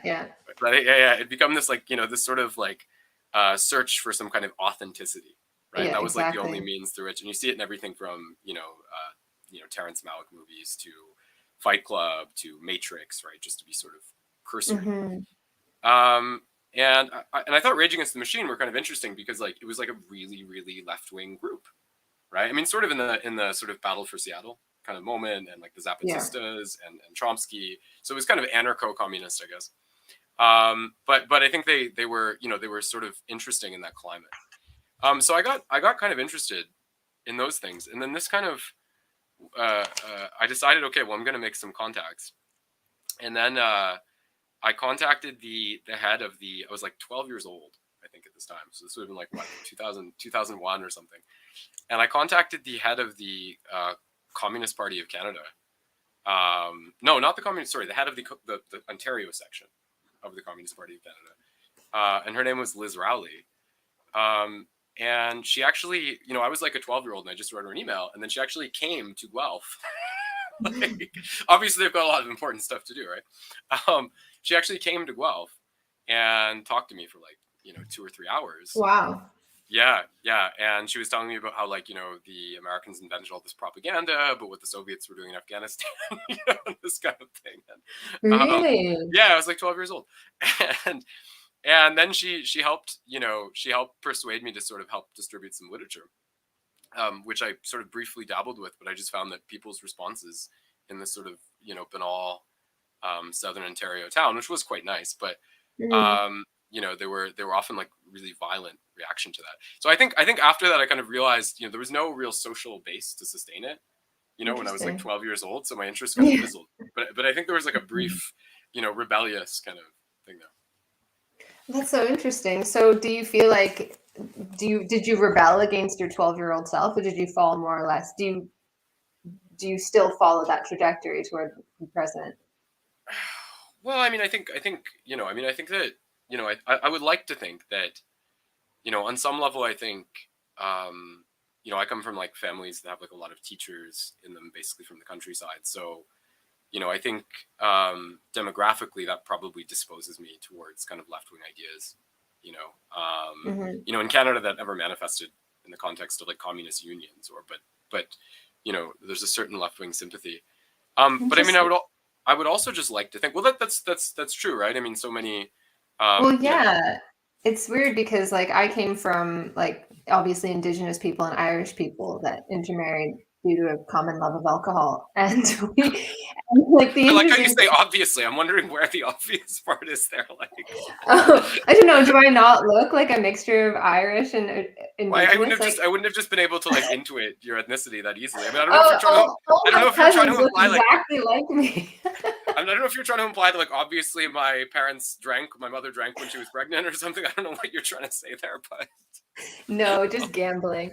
That's how Ashley became so controversial on the left. Yeah, well, no, it's interesting because in my family they were just like workers in the, you know, the mines up in Sudbury, and just kind of doing like random stuff and building and construction and this kind of thing. And you know, my grandfather built the house that they lived in with 2 bedrooms for 10 kids and all this stuff. And they were very much about like hyper capitalist, I want to say, but they would like, oh, I'm so jealous. I need a cigarette. So they were like, you know, my grandfather would say things like manifest money. You know, he was very much like this. I don't want to say like definitely not spirit level kind of thing, but you know, any like there's a very good book called Therapeutic Nations by Diane Million, where she talks about how therapy culture is just extremely powerful within Indigenous communities, particularly in like the management, but among like regular people, it was very much about like you know, manifest and you will be able to find money because we're so poor, right? And it's just like the only hope that you have is through imagination. There's like, but at the same time, you know, I imagine that there was not imagine, I know they're part of unions and that sort of thing. So there was like that kind of movement did exist, but it was this very much this desire for material progress that came from the experience of poverty. I think I always still connect to, and why my own kind of experience was rebelling against Battle of Seattle type things and the sort of materialization of the left, where I was like, people romanticizing poverty really made me angry, because I was like, you don't know what it's like, you know, you don't know what it's like to like live like that. It's not nice. And anybody who's there wants out. I want out by any means at all. I noticed too, I was becoming like a bad person when I was a teenager, because I was like, I just wanted money. And anybody who would have money, I would, you know, I just want out. I want freedom, and money would give you freedom, even for a little tiny little piece of time. And so like I was always kind of rebelling against this, what I found to be a kind of middle class kind of leftism. I think I still feel that now. Well, I mean, I think that I develop in the same direction. But I mean, if we're talking about the history of families, I mean, if you look at like the older left, so if we go back far enough, particularly on my dad's side, right? They were basically lumberjacks, you know, and then in this spectacular period of social mobility in the mid 20th century, you know, they sort of become kind of educators. And my grandfather on my dad's side was a university professor who actually worked in indigenous initiatives as well. You know, and there are certain scars and social pathologies which exist. I mean, alcoholism, for example, was a big issue in my family as well. But I mean, if we talk about, you know, older left formations, I mean, I think you'd have to understand them, you know, is really a union of, on one hand, very working class. You were talking about people who worked in mines, for example. And in the other, you know, there's sort of gradations, right? So at the extreme, you'd have kind of a labor aristocracy, right? You know, and somewhere in the middle, you'd have just like school teachers in the countryside. You know, in that, so there's still a gradation of intellectual and manual labor that existed within this context. And while if we trace the foggy, remote origins of my family, we could go back to, you know, really, really, you know, cumbersome, physical, grueling professions. You know, certainly everything I remember, right? It was like, you know, and this kind of gets to what you're saying, right? Because, you know, I think that, I mean, it's what Thomas Piketty calls like the Brahmin left, right? Like, you know, there was a divorce, right, between those, you know, certain professional segments who traditionally align themselves with left-wing causes, who were able to socially ascend in the context of neoliberalism to some degree, and working class people who just kind of slipped backwards, right? Yeah. But I mean, if you look at, I just meant to say, if you look at intellectuals from, you know, the current left milieu, I'm sure that most of them familially can be traced to, you know, that sort of professional segment, right, of the working class, right, their families. Yeah, and also, like, oh, sorry to interrupt, I was just going to say that their ascension was partially also not just that they were lucky and managed to do so, but a lot of the sort of ascension was the creation of the social problems class, or the sort of managerial layer of society that promises to administer to the working classes. And that's been like an enormous niche. And it's a very precarious niche as well. Like, they constantly have to make a purpose for themselves and claim that these new problems exist and only they have the answers, lest they get tossed down into the working class themselves, these sort of precarious managerial professionals. So it's not even, when I say managerial, you think like managing in a company or something. I mean, like, what we call, well, the social problems class, people who administer the, you know, armies. My dad always says you can't walk anywhere on the without like throwing a rock and hitting a psychologist. Like all these people who had an enormous amount of money from the state. People will say like, oh, all this money that indigenous people get, you know, what do you do with it all? But it never actually gets to the people, because the people can't be trusted with it. It goes to this layer of professionals who promise to administer to the indigenous problem. Yeah, and there's a beautiful poem by the Canadian poet Alden Nolan, who comes from the same region as my dad's family, which is New Brunswick. And it's about a social worker, and, you know, they're receiving advice from someone else in the field, you know, and the person says, like, you know, don't do this because, like, you love people, like, you love poor people, like, don't do that. Like, you know, because no matter what you do, no matter what you think, like, people are going to hate you. Like, that's the reality. Do it because you hate morons in dirty underwear. You know, that's why you should do this job, right? So I think that, you know, I guess, I think on some level, you know, part of the way that the Great Depression was resolved right, was through, the mass creation of sort of bureaucratic jobs to resolve the employment dilemma. And so in some hand, the birthing of that distinction between different layers of the working class is part of, the very creation of that professional layer. But for a time, there's a relative political unity that holds, right? And I think it's only really the politics of neoliberalism that create a hard divorce, right? I mean, I think people could always register the difference, and that was always there. But I mean, practically, people still practically worked in the same coalitions, I think. But I think neoliberalism pushes it to a breaking point because the working class position is so deteriorated. And, for the professional segment to continue to have the loyalty of the working class in the obviously usually more elevated positions they occupied, they would have had to have been pushing back against that more actively than they were. Yeah. Right? Well, So, I had sorry, go ahead. Go continue. Oh, I was just going to say, I did an interview with somebody, and I'm ashamed that I cannot remember who it was, but they were saying that in this whole transition of this upper layer of the working class, versus the bottom that sort of spread apart, what was really killed off was this sort of working class organic intellectual, these self-educated working class people that emerge and become powerful elements of the movement. But this almost doesn't exist on the left anymore. We have a few of these people in the UK. I'm not sure if you're familiar. You've probably seen some of the strikes recently where they know their shit. They're on it. They're seekers. Like they are autodidacts. They're trying to understand the world, and they know. And as soon as somebody says like, "Hey, aren't you workers getting a little bit greedy?" They're like, "We should be greedy." They're right on it, and they've got this working class accent. And I feel like in Canada we don't really have that. That died with that kind of movement. And now these people would be considered right wing. So I would think of somebody like Gordon McGill as a kind of working class organic intellectual who's just very interested in ideas, and who was almost immediately alienated by the left. Immediately. Like, I would talk to him and I'd be like, well, this is what Marxism is really about. You actually agree a lot with Marx. And who's doing that? Like nobody. It was like, hey, you fucking racist. Just totally alienating these sorts of people. Like, don't try. No, Canada hasn't, there was a brief moment with like the Winnipeg general strike, the big strikes there, and sort of the CCF and Tommy Douglas, but it never really congealed that way. But it's part of the reason also why, it's, I mean, when people attach this, Doug sort of says, I think Chris Catrone the other day said I'm the house Stalinist, at Sublation.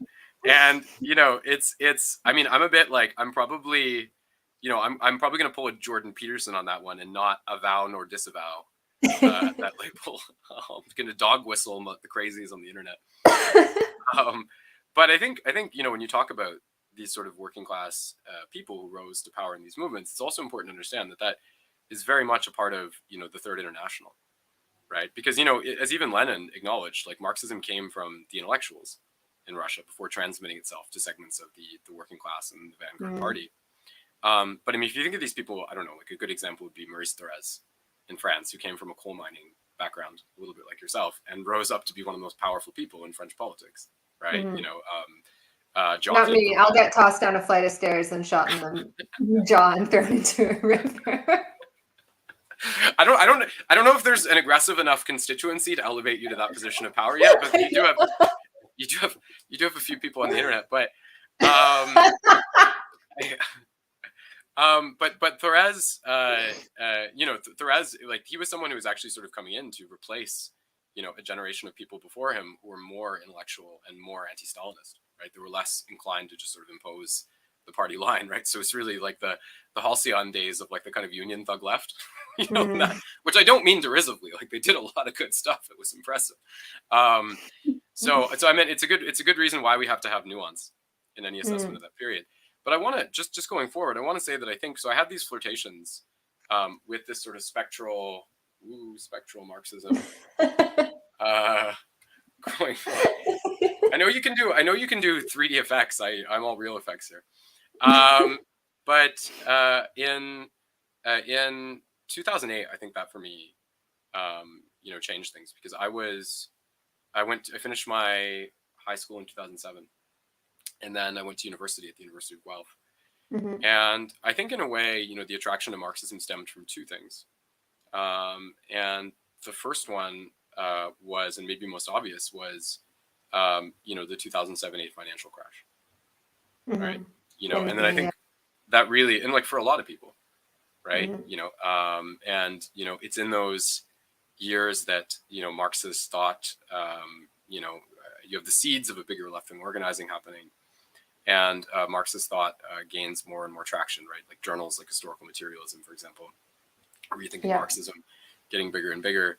I wouldn't have been aware of any of that at that time, but I think there was an obvious need to, because it's like if even like my dad had been a guy in business. He liked to watch MSNBC and stuff growing up, and he'd sort of bought really into this, like Alan Greenspan, like we've overcome recessions. It'll never happen again. Yeah, I still remember listening to CBC Radio in 2007. They were like, our next guest will talk about how we will never have another recession. We just solved these problems. Well, yeah, and that really attests to sort of the complacency of the period. But there was a real, and that was not just me. That was a widespread thing. But then I think you also had, I was taking more and more of an interest in philosophy at that time, and I had some courses and I was getting more into it. And I remember the moment that got me into philosophy. I remember it was this great lecturer at the University of Guelph named Jeff Mitzerling. And he's like sort of a hippie, like he's like a big Grateful Dead fan. And, he grew up, he's from San Francisco area. But I remember he used to walk around the department in his bare feet, but I remember going into one of his lectures, showing up late, and he was talking, and he was like, for the ancient Greeks, he was like, physis, I'm approximating, but like for the ancient Greeks, physis meant like, the internality of the natural being, the movement of the soul.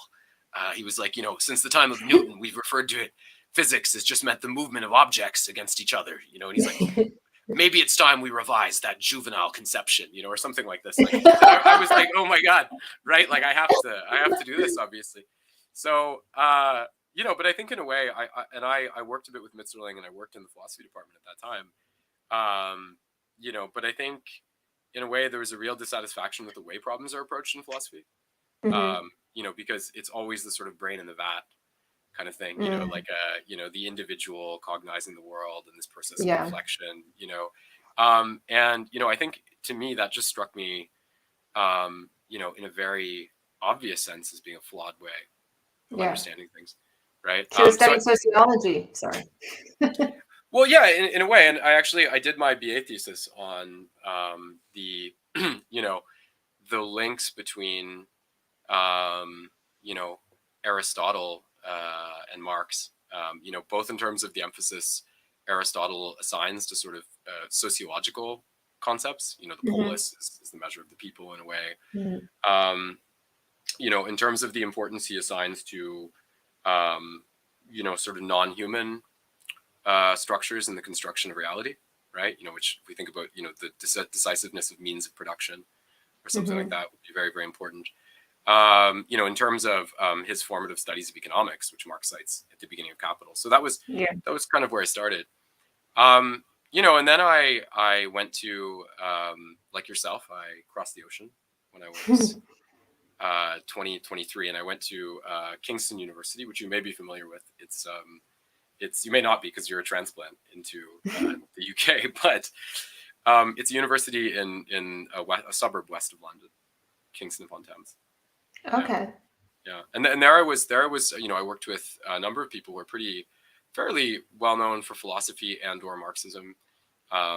People like Etienne Balibar, who was one of the contributors to Louis Althusser, Lire le Capital, reading Capital. But he's like really old. He's like much older now, obviously.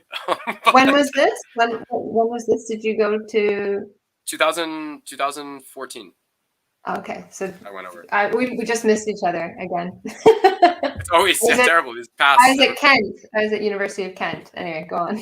Okay, yeah, and Kent actually is quite a good. I know they organized some summer schools in Paris in philosophy. They're quite good. Oh well, I'm a sociologist, right? So I studied sociology, but it's a very good center for sociology, and also we had the most wonderful Capital reading group where we would all read Capital and then get fabulously drunk. So we'd read like a certain amount, discuss, and then get really drunk and argue with each other, which is how everyone should read Capital. I highly recommend. Anyways, Yeah, so, go on. so with volume 1, you can read it and then get drunk. With volume 2, it's recommended you just get drunk and then read it while you're drunk, because that's the only way that it's going to be, particularly enjoyable. I'm sorry, unless you have like a really studious grasp of, math and economics. I feel like the thing with volume 2 is you have to have a question that you want answered. You can't just like pick that up and read it cover to cover and be like, that's where I find it useful, is I need an answer to this debate and I need to find it. That's when you pick up volume 2. It's not like, it's Tuesday afternoon, I think I'll read myself some Capital. Anyway, go on. Well, it's not formatted in a way that, compared to maybe anything else Marx wrote. Like I've even read like Theories of Surplus Value, and like that's a lot more accessible. Theories of Surplus Value is wonderful. I highly recommend everybody read that, because there's so many things that people say that are just completely refuted in Theories of Surplus Value. Yeah, and it's great too to see how Marx kind of builds up the concept of surplus value as well, and how, because his big focus in Theories of Surplus Value is how earlier economists, they both identified surplus value and they didn't, in the sense that on some hand it had to be recognized, right, or else capitalism wasn't capable of growth. But on the other hand, it was always obfuscated by the presentation, right? So there's this notion of like the equal exchange for labor, and this kind of thing. So he kind of teases out like all the contradictions and sophistries, right? Yeah, and also like the way that people at a particular time are able to see things honestly. I mean, this is in Capital Volume 1 as well, but that wealth is in production. They could just be honest and say that, and then as time goes on, they're like, well, maybe it comes from within, and they start to deflect attention. Oh, well, production as such is not the object, but no, Smith and Ricardo are saying no, production is the realization of the human spirit, and that is like the refutation of anyone who says like, oh, well, objectification is bad for the human soul. No, objectification is not de facto bad. That is the realization of human creativity in an object. People are like, oh, we should lose our attachments. We shouldn't want to do that. But that is the realization of the human subject. We're alienated from that. But through that alienation, it comes back together in a higher form. So you will be able to, think it and achieve it much more easily. That's the circling back. Problem. That's the problem really with most studies of alienation, is they treat it as like a negative. Whereas like, I always like what you were talking before about how the experience of poverty like isn't nice, right? It's not cute, right? It's not romantic. And I think, I always remember this quote by Lukács, which is, I think it's in the act of being objectified that the working class is able to see reality objectively, right?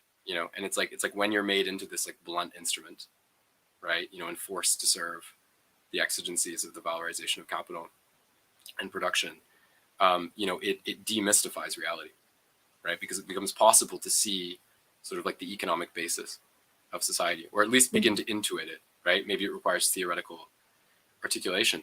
But it's very interesting about the theories of surplus value, and I just as a little digression, it's very interesting because one thing that's not so commonly acknowledged, I see, is that when Louis Althusser in Reading Capital, which I mentioned because I said that I met Etienne Balibar in London, when Louis Althusser goes to talk about when he talks about Marxism as being a science, how Marx produces the concept of surplus value ends up being very, very important to that, right? So I think it's and it's this sort of it's exactly what you said about the utility of theories of surplus value in terms of showing us how ideology clouds our conception of reality. Like in a way, this is so painstakingly obvious, isn't it? Right? Like the workers are, and like in a way, it was intuitively grasped by workers, right? Workers didn't wait for Proudhon or Marx to develop concepts of surplus value before that they actively opposed, right? Employers, right? But it was not given any theoretical articulation at the level of economy, at the level of sociology, at the level of proper literate society. Yeah. Right. And that's sort of where Marx steps in. And obviously the very fact of having done that, greatly it provides crucial resources to the workers movement.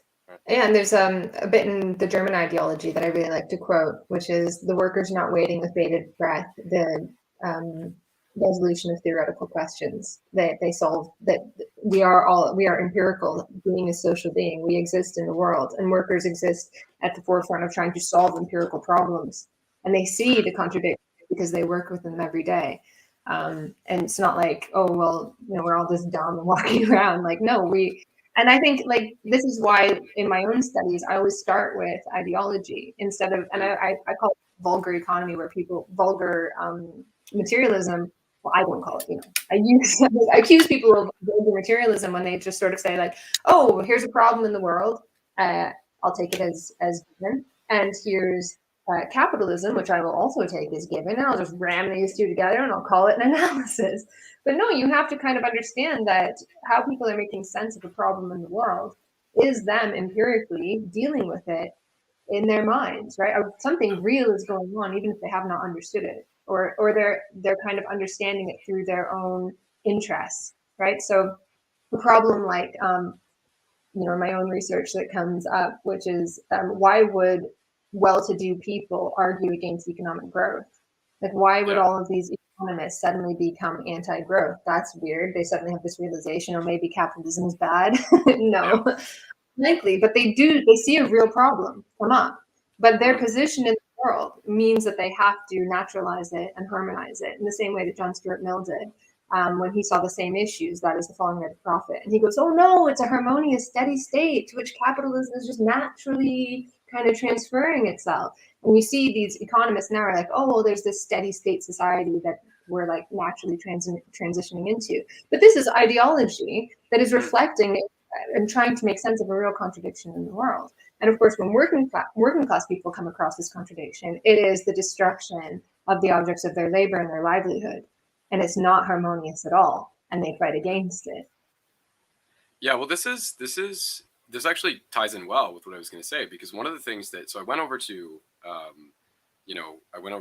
London, and then I did the second half of my master's in Paris, and I still live in Paris because my debt is too high to, Han Solo, debt is too high to go back. That's why I have to actually keep this with me at all times in case the Canadian government sends a tax collector. Okay. I feel threatened. I'm never going to become a Canadian politician. Let's run that clip. But that's all it takes. That's all it takes, kids. But I think one thing that really was happening in that period was philosophy was changing a lot. Because you had the Speculative Realist Conference in 2007, which had really ushered in the shift towards trying to get beyond kind of the limits of what was called correlationism, the idea that the world only emerges at the interstices of thought and being, right? Sort of your traditional Kantian conception. So how do we actually, understand, in philosophy, how can we talk about material reality, right? That was really the question. And, what was interesting about it was that, a couple of things are interesting about it. One is that this happened just as the financial crash was occurring. Right. And then I'm kind of thinking about how I think Marx says at one point, there's a great quote on this. I won't be able to, but he basically says everything, everybody, that there's a worship of sort of a currency, right? In the abstract, right? In the context of boom, in the context of bust, it's the worship of things, right? As confidence essentially retreats, right? And I think in a way, that attempt to reactivate our ontological understanding of reality, just as this sort of speculative bubble has exploded, is a very interesting parallel, right, in terms of concurrent developments in philosophy and economy and society. But it's just interesting because it seems to me that if you look at the first articulation of what speculative realism really was it was like an ontological materialism. Yeah. Right. So, you had someone like, people like Ian Hamilton Grant kind of, trying to use sort of Schelling's nature philosophy to have this sort of vitalistic understanding of reality. You had Graham Harman using Heidegger to say, Heidegger's tool analysis to say that not just humans, but everything sort of interacts in this way. You had, Meillassoux using sort of a complex argumentation to try to cut through the dross of correlationism. But I think in a way what what was interesting is that even if that was not, because you're talking about trying to tackle problems, and obviously, like, I think after 2008, it threw a lot of our problems into a clearer view. Whether those be, most obviously the economy, but also there was this sense of, the capitalism might not be working so well, right? And that extended to, problems in terms of the logistics of intellectual property, the environment, blah, blah, blah, blah, right? All kinds of things. But I think this movement, which starts out, on sort of the ontological terrain, I think it, it begins to be taken up in more of a Marxist way, maybe inevitably, right? So in 2000, I want to say 2008 or 2009, anyway, there's an article that's published in Rethinking Marxism by Alberto Toscano, called "The Open Secret of Real Abstraction." And I won't recount the details of that article in depth, but what I think is interesting about it is that, he tries to go to the, not that he even explicitly brings it up, but he'd been associated with that movement, that ontological shift. He actually co-organized the Speculative Realist Conference I was telling you about. And, I think he takes up some of those problematics, but he does it with a different set of resources, right? Because he was much more attracted to Marx. Toscano was much more interested in Marx and Marxism. And one book that he really helped draw attention to that maybe had not, has not always been as well as read as it should have been, is a book from 1970 called Intellectual and Manual Labor, right? By Alfred Sohn-Rethel. I was going to ask you about that. I really was. I promise. Well, don't worry. I'm good at making. I'm good at making my own stage time. I'm the same way as a guest, which is why I'm a terrible interviewer. Sorry. But again, getting to those sort of core epistemological kind of questions, right? Like, how can we access reality? How is our thought conditioned, right? And these kind of things.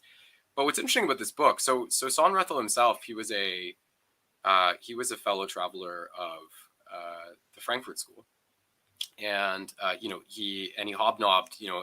He came from a family of wealthy industrialists, and I guess in the 1920s he hobnobbed with like Adorno and Krakauer and Positano, right? These real working class, Marxists. I like this, right? Hanging out in the Italian, and later on, he worked for a German.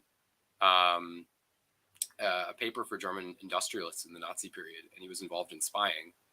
And then he slipped out of the country. And as he was slipping out of the country, he appealed to the Frankfurt School to provide him with support. And initially, Adorno was like really effusive about. He was like, "This is like the biggest breakthrough I've had since reading Benjamin," and this kind of thing. And then, it was Horkheimer who kind of threw cold water on it, right? Because he said basically, this really takes us back to all these really elementary, fundamental philosophical problems in a way that I don't think is really conducive, to our line of thinking. Though in a way, I would argue that's what's important about Sohn-Rethel's work too, is how it touches on really fundamental philosophical problems. So he didn't receive the support of the Frankfurt School. He remained a little bit adjacent to them, and he ultimately wound up in England as the war progressed. And he spent many years there, basically working as a French teacher in the UK. But and in 1970, he finally put out the culmination of like decades and decades, right? Because he couldn't even, in 1970, the climate had kind of tilted toward experimental Marxism in a way that allowed him to publish his work. Because he said earlier, his book was like, considered not orthodox Marxist enough for the orthodox Marxist presses, but not bourgeois enough for the bourgeois presses, But with the sort of creative Maoism of the 60s and all of this, there was a renewed interest in creative Marxist thinking. And yeah, he put out this book called Intellectual and Manual Labor. And, to me, when I read that, I first read Toscano's essay, and a friend of mine, Patrick Concannon, who I went to Kingston with, he said, "You have to read this book by Sohn-Rethel." And I read it, and it just blew my mind. It really, really changed the way I saw Marxism and really what you could do with the theoretical toolkit of Marx, right? And in the book, it's very, very, it's fascinating, right? Because what the basis of Sohn-Rethel's argument is that, so you have Kant, right? And Kant kind of has a problem, right? Because if you look at, the breakthroughs in modern science, right? Like Newton, Galileo, and so on, there's a lot of aspects of that which are not actually empirical, right? Like you think of something like the law of inertia. I mean, like that's something that no one has ever. It's not like a real thing, right? Like it's a sort of posit, abstract posit that then has salutary effects with science, right? So this causes Kant to posit the existence of transcendental categories a priori, right? The idea that their thought is conditioned in certain decisive ways.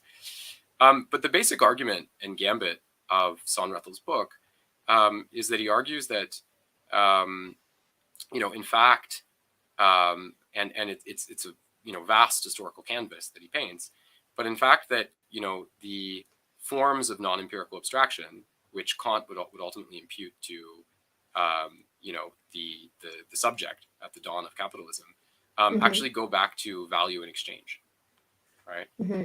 So to give you an example, I'm not sure if this express example is in Sohnrethel's work, but to give you an example of how this can function, right? So Kant sort of conflates physical space with Euclidean space, right? And we now know there are non-Euclidean geometries you can use.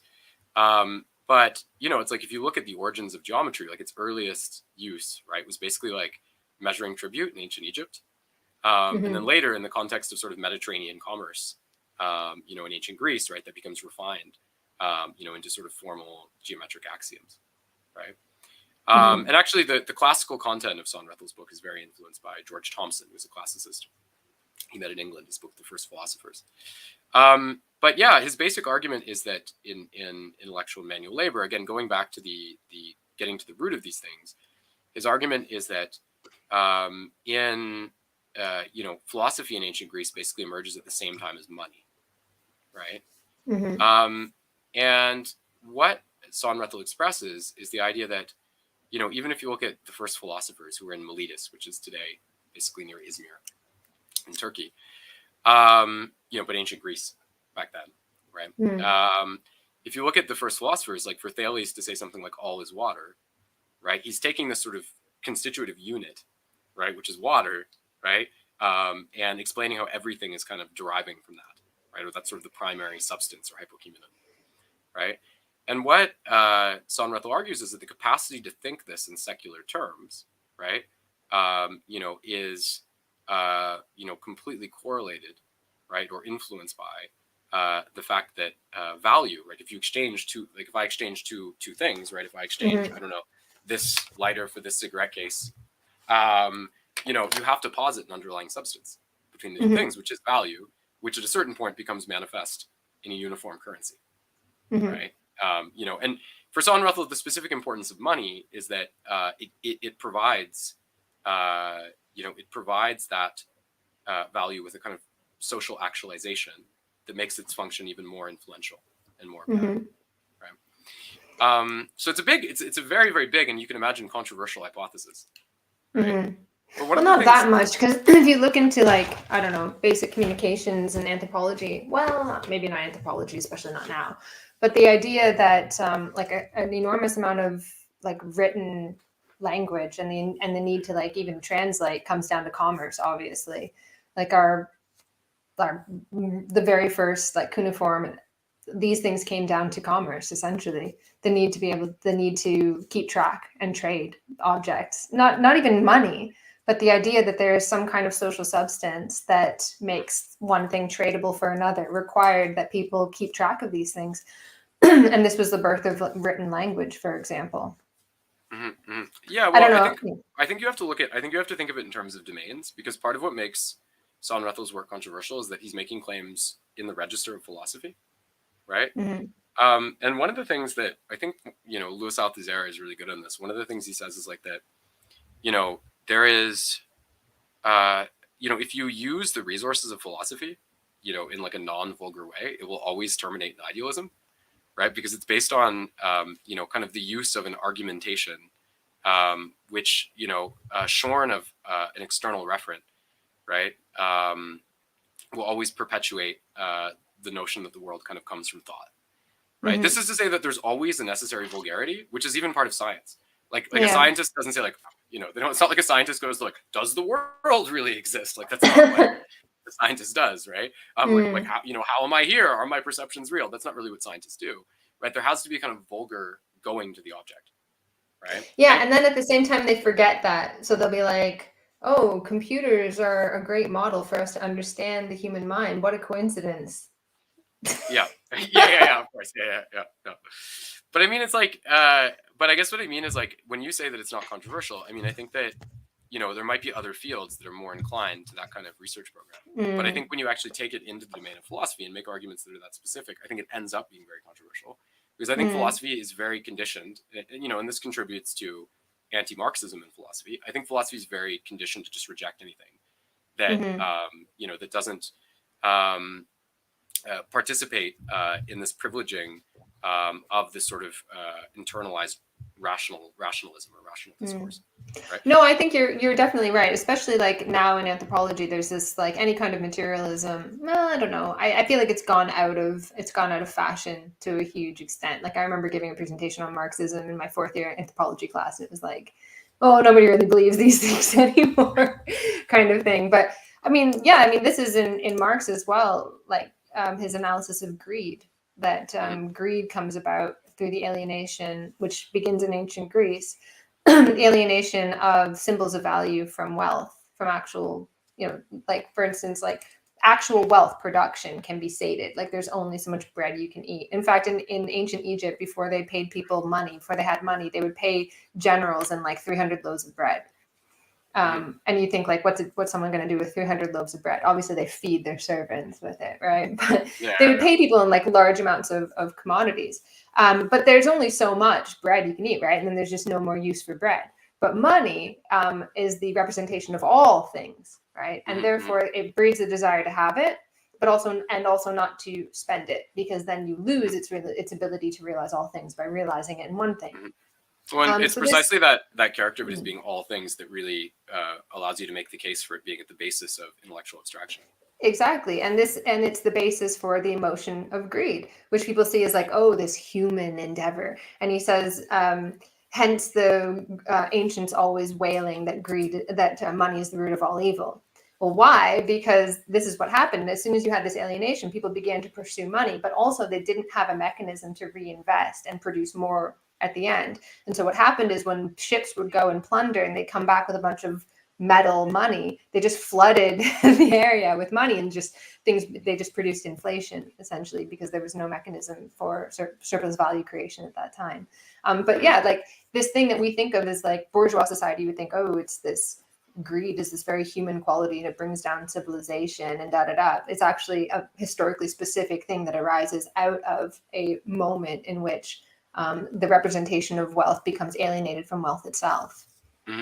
Yeah. No, those are all really important points, and so this book was a big influence on me, and eventually I went to do a PhD at Paris 8 with Catherine Malibu and Pierre Casanugas there, which was great for me because the PhD in France was free, so it's a certain irony that the French government has given me. And also in terms of socialized dental care and rental allowances and all this, the French government has given me more than the Canadian government. And when I was doing the PhD, I started to, and there were certain people who had kind of touched on this, like Jason Moore, or dealt with it more extensively. But what I wanted to do was to take what Son Rethel had written, because one of the things that was really fashionable in this kind of ontological turn I told you about was the idea that, we have to break out of anthropocentrism. Right, like you see this very strongly with Bruno Latour, who died recently. Yeah, and he also went. Sorry, go on. Yeah, who Graham Harman, who was in the Speculative Realist Conference, uses a great deal of. Sorry, you were saying? Oh no, I was just going to say, in predictable ways, he kind of went back on things, which is, I think, what happens when you try to decenter the subject. Anyway, go on. Well, in a way, it makes sense that you go back on things, because the thing is that with someone like Latour, those are just ontological pronouncements. Like they're not actually synthesized with an analysis of social reality, right? So what I try to argue in my thesis, which is called Marxism contra Subjectivity, and it's forthcoming on Historical Materialism book series by Brill, the Dutch publisher. What I try to argue is that, if you look at, again, we talked before about substance, right? But it's very interesting to look at the evolution of the idea of substance. So if you think of substance as being related, like hypokimenon in ancient Greece, to value, right? It's very interesting that the word subject actually derives from substance. You know, and prior to Descartes, it doesn't have any application, you know, to the idea of the philosophical subject, right? So it's only with Descartes and Kant that substance, which previously just again referred to substance, becomes a concept of subject, an autonomous subject, right? And I think that's so interesting because it's in this period that the substance of value actually becomes transposed to labor in the form of the commodification of labor power, right? Like wage labor becomes the basis of the reproduction of capitalism. I mean, before you had commodities that you could exchange, right? But you know, that wasn't in the main the way that labor actually functioned to produce wealth, right? You know, if we're talking about slavery, for example, like it's not like these were waged workers, right? They weren't exchanging their labor as a commodity. Well, yeah, I mean, the subjectivity emerges because then you don't have this. I mean, when you don't have a peasant that's tied to the land, you know, you're not going. When peasants were tied to the land, you would just think, oh, well, a slave is a slave, and a peasant is a peasant, and a king is a king, and there's no room for subjectivity in there because you think it's just inborn. That's just the way things are because that's the way things always are, and they don't change. But with capitalism, you can be born a peasant and die in New York City or whatever, you know. Yeah, when it's most people know it's very theoretical. But, yeah, but of course, immediately you begin to think, well, geez, like obviously there's not something inborn about what we become. The subjectivity must be open, and that we must have a sense of free will and autonomy then. Well, the basic paradox of it is that on one hand, it's open. Remember that that Marx works from Hegel, and Hegel, of course, is rejecting also the determinacy, right? You know, the Kant's categories, right? In this sort of, you know, ordered, tidy schema, you know. And in a way, you know, it's like Kant, you know, on one hand, he has this domain of flexibility in which the subject functions. On the other hand, it's circumscribed the very functioning of the subject by the postulation of these categories, which we could, if you follow Zon-Rethel, root in exchange and value as essential features of thought, right? So it shows the kind of weird double character, right? Like on one hand, yes, you have a certain freedom. On the other hand, there's a conflation of features of value and commodity exchange with the very core of our thinking. Right. Okay, is it a conflation though, or is it a potential for sublation? Because we have a certain amount of autonomy and free will, but we don't fully have that because it is indeed tied to the limitations of our economic base.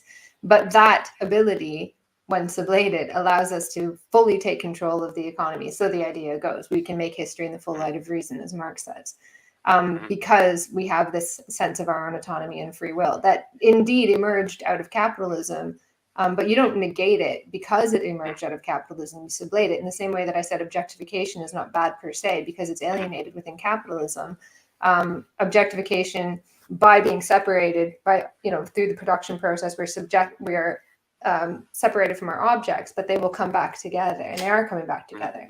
So now we are alienated from our freedom and our autonomy, but it will come back, or it can come back together in a higher form through that separation.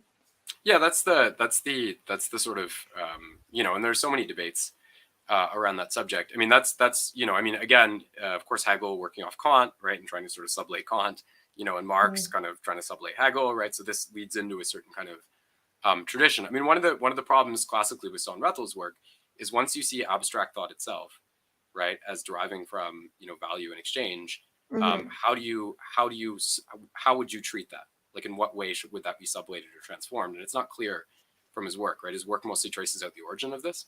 So there's the question of the future of abstraction itself, right, which isn't adequately answered.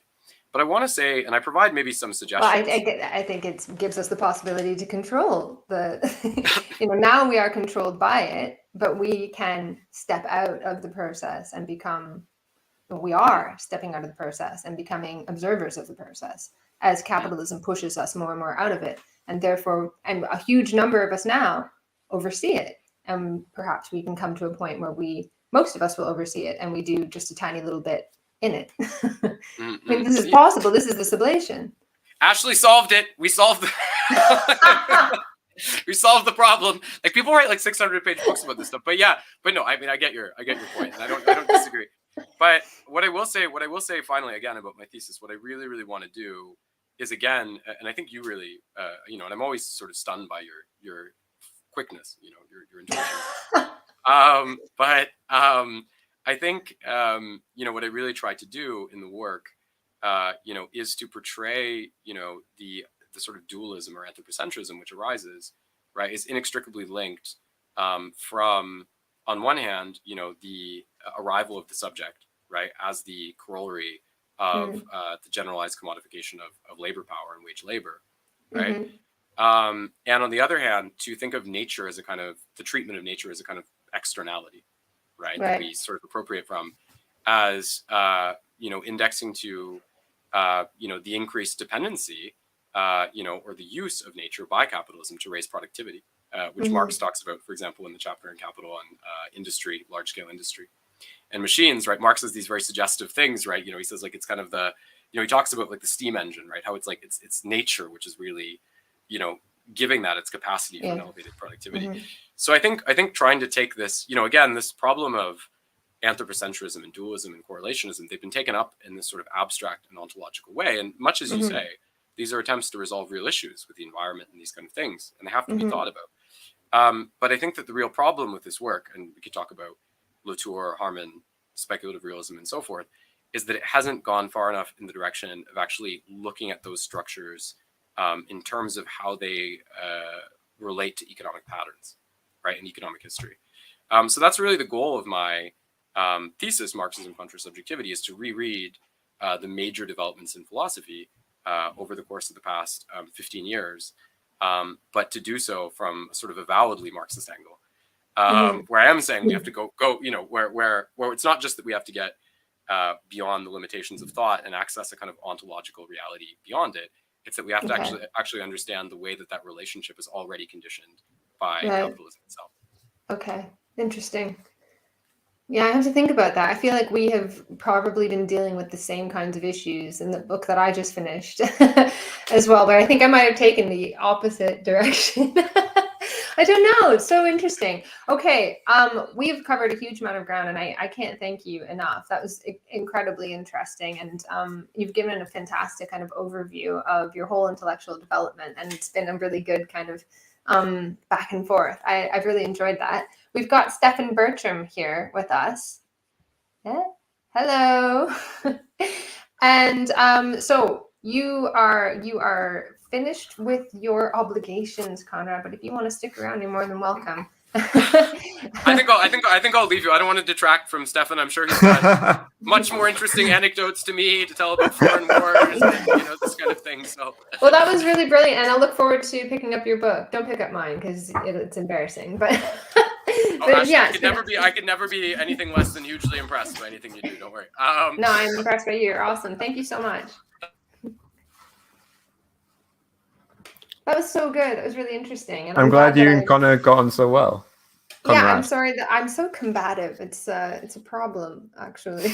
Yeah, I mean, I caught you talking about the family a bit earlier. Yeah, well, that's the thing with that particular topic. I find it so difficult to, like, I can talk dispassionately about a lot of things, but that topic is the only one that makes me angry. And I've stopped doing TV and radio interviews on it because I can't, like, these people just piss me off. Yeah, and it's one of the very few things where I like it touches a nerve. That's like a big part of kind of a rejection of identity politics for me, is kind of being not just happy to say, but like thinking it makes sense to say that actually the things which are closest to my heart, I don't want to talk about. I don't want that to become my main thing. I don't want this agonizing stuff to be the focus of my politics or the focus of the things I talk about. I want it to be other things, and then other people can cover those things, you know. Yeah, and that's the way that I have always been with that particular area. And also I find it really annoying that, you know, as a woman academic or whatever, people will be like, oh yeah, so you do with family stuff, like, oh, you must be interested in feminism and family stuff. Yeah, exactly. Like anything you write is somehow also like a feminist paper, despite the fact that like it might be absolutely no different to mine or whoever's, you know. Yeah, but like I have become interested in it because, as I said, I have this like really visceral reaction. And I didn't want to either. Like, it took me a really long time to actually publish a paper in that area, even though it's something that personally I've always followed and been interested in. And also one of my PhD supervisors was Ellie Lee, who's the head of the Center for Parenting Culture Studies at the University of Kent. So I've always followed that literature as well. But I never really wanted to publish in the area. And then I found that there's just literally no one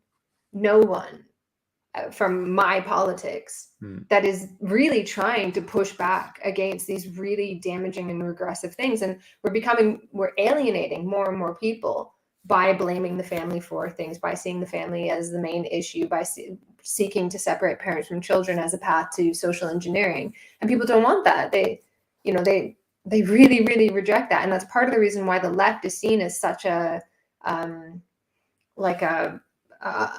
something that's not for everyday people, that's just for intellectuals in the ivory tower. It's good to speak about this now, because I think my book in large part is an anti-abolitionist book. I focused in the book on being against abolishing the police, but I think the same sort of arguments that I make could be made in regards to the abolition of the family. Go on. So what do you argue in the book about the abolition of the police, which I do know about, but I have a deadline when I need to get through the editing. I mean, it's quite funny. I was like, has Doug assigned Ashley to me for some reason, because I feel like he's read it the most, and then Alfie's read it the second least, and then Ashley's read it the least. But it could be a thing. I think it's good for me to explain a book to someone who hasn't read it, because that's exactly what I'm doing for the audience, right? Yeah. Well, okay, so carry on. So what's your argument for anti-abolitionism then? Well, for the people listening, I just wanted to first mention that the title is How Not to Be a Teenage Nihilist. Which is a fantastic title. Did you think of that yourself? Yeah, did you think of that yourself? Doug thought of it, and I was initially not that enthusiastic about it, but now I think it's great, which clearly shows that at least some of the time Doug does know best. Yeah. Yeah, I'm terrible with titles, so I embrace other people who are able to title things for me. And also, I have learned to embrace that sometimes you're going to piss people off, and that's okay. And yeah, anyway, so go on. Yeah, I think the guitar fell over. I think the anti-abolitionist argument in the book goes on two strands. One of the strands is kind of like a rhetorical one, saying that it doesn't work, I think, as a politics. But the other one is saying that kind of capitalism, I think, more than kind of any form of economic situation we have, is one that tends towards abolitionism anyway. Right, yes. And so when you argue for, the abolition of capitalism, the abolition of the family, you're arguing for something which is going to happen anyway. The present form of the family that we have now is going to be abolished. And so on the same strand, as well as being against the anti-abolitionist people, I'm also against kind of these people who are like trying to fight to keeping the family as it is right this second, or how they imagine it was in the 1950s or whatever. Yeah. Because this is also, it's not going to happen. To be clear, that's not my argument in the slightest. Yeah, I didn't think it was. Okay, it's like the problematization. Oh no, actually, you're like the breadwinner of your household, so. Yeah, it's the seeing the family as the cause of problems, and then seeking to then create change by social engineering and disrupting generations. This is what I think is alienating of regular people from leftist movements. It's not like I'm like, oh no, we shall be 1950s, like, which nobody is anyway. But I'm saying if you want to have a family, you should have that freedom to do so. And we should make it should be a fight to protect the little gains that people have. I mean, that should be obvious, I think. Yeah, and I think the other problem is kind of, of the fact that this is true, that capitalism tends towards the abolition of all these things. When capitalism abolishes these things, when this happens, and if your project for 20, 30 years has been saying, let's abolish the family, or as I talked about in the book, like a focus on saying only socialism can solve climate change. But capitalism will provide solutions or abolitions to all these things. It will abolish the family, but the form, if we don't do anything about it, the next form that family will take will be worse for us. It'll be more degraded, it'll be more horrible. With climate change, I think capitalism will solve climate change, but their solution is going to be horrible. And so what we shouldn't be saying is, let's abolish the family, or only socialism can fix climate change, or let's abolish the police. But we should be just proposing in a positive way, this is our solution to these problems. And then once a new model comes along, either ours or someone else's, we won't never be in the position of being embarrassed by the fact that we called for the abolition of this thing, and now the thing is gone, and now things are worse. Because our point was always saying, we know this thing is going to go away, but this is our solution for how things can be better.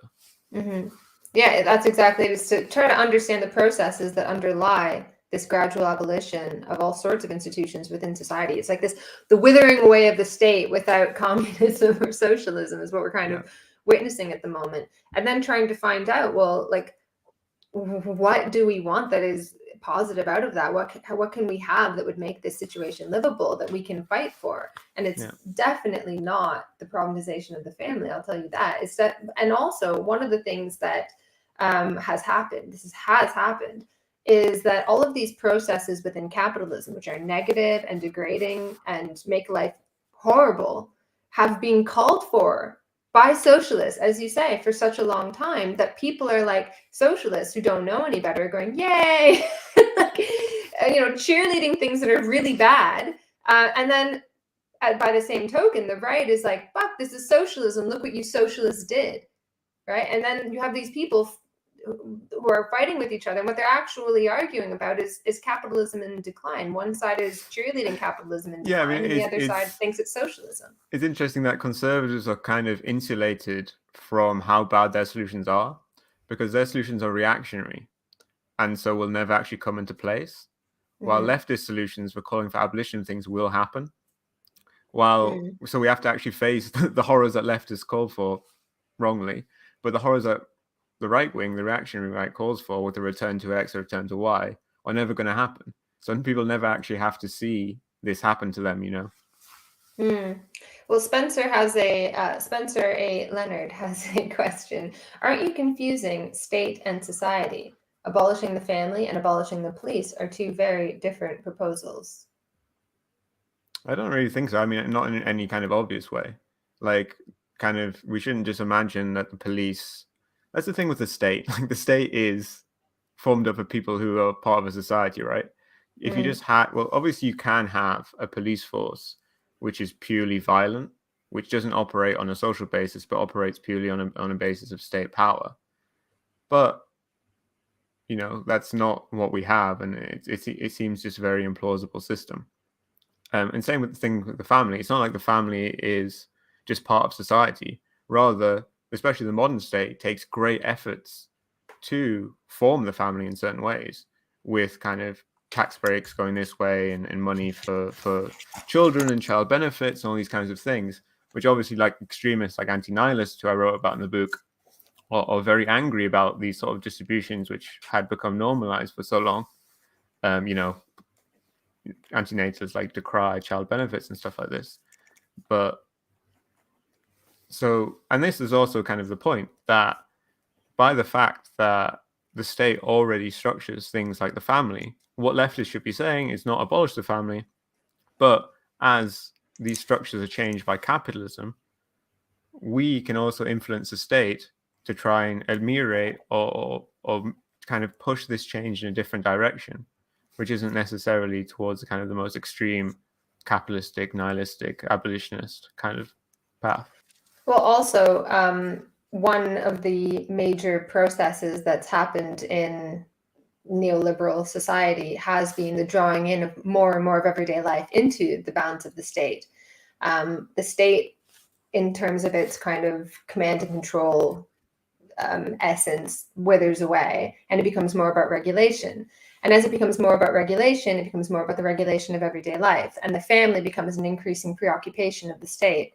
So I think these things are interesting in the fact that they're connected, that the state becomes more regulatory, and this impulse for regulation reverberates across institutions that are seemingly quite different from the state, like the family. The family becomes the site of obsessive regulation that's very similar to the sort of regulatory arms of the state. Yeah, and so they all become mixed up. Like the police, like if we go further in time, especially I think this is something you might argue, that the family and the police are getting especially intertwined as things. Like more than ever, the police and the family are the same thing, Well, this is, we're getting into Foucault territory here. Exactly. So if you look at Foucault's lectures on biopolitics, this is exactly the argument that he makes, that as the state begins to the state becomes more and more obsessed, as it denies that there are any problems that are external to the state, it becomes more and more obsessed with people, There, you can't have, I use this example all the time, but it's from Foucault, like monopoly cannot be anymore, like it was in classical economics, explained by something endemic to capitalism, falling rate of profit, although Foucault doesn't use that example, but it's a similar sort of thing, can no longer be explained as something endemic to capitalism. It has to be in the behaviors of individuals. Thus, the focus of the state and of surveillance becomes not the market, which is like, has to be like, they know it's inhuman, it's too perfect for us mere humans, but the outside of it must be carefully managed. And as the problems become bigger and bigger, so the control and regulation must be stronger and stronger, because it's got to be you. You've got to be fucking things up. It's got to be your fault. Yeah, we need to manage the subject really, really hard. Yes, exactly. And this have you seen that kind of boomer comic where it's like, like a cart is stuck in the mud, and it's kind of normal person's solution, which is like add more horses, and then like the manager's solution is to add more guys whipping the one horse. I think that's like the kind of neoliberal politics that we have. Yeah, that's exactly it. Like, it's the politics of a society in decline. I think you see this in the USSR as well. Like, they become more and more obsessed about trying to manage people as the system makes its inability to work more and more manifest. As capitalism declines and its problems become more and more real, and yet we have no alternative, there is a recognition that capitalism has problems, but the problem is you. If you look at people who are supposedly critiquing economics, they're like, oh, well, economics assumes a rational subject, but we're all irrational, right? So it's fine, like the system would work, but you are irrational and you keep screwing things up. So if we could just force you, first it's a little like, first I'll give you the information on how to act right, and it's like, oh, you're not acting right. Now I'll give you a nudge, and now I will coerce you.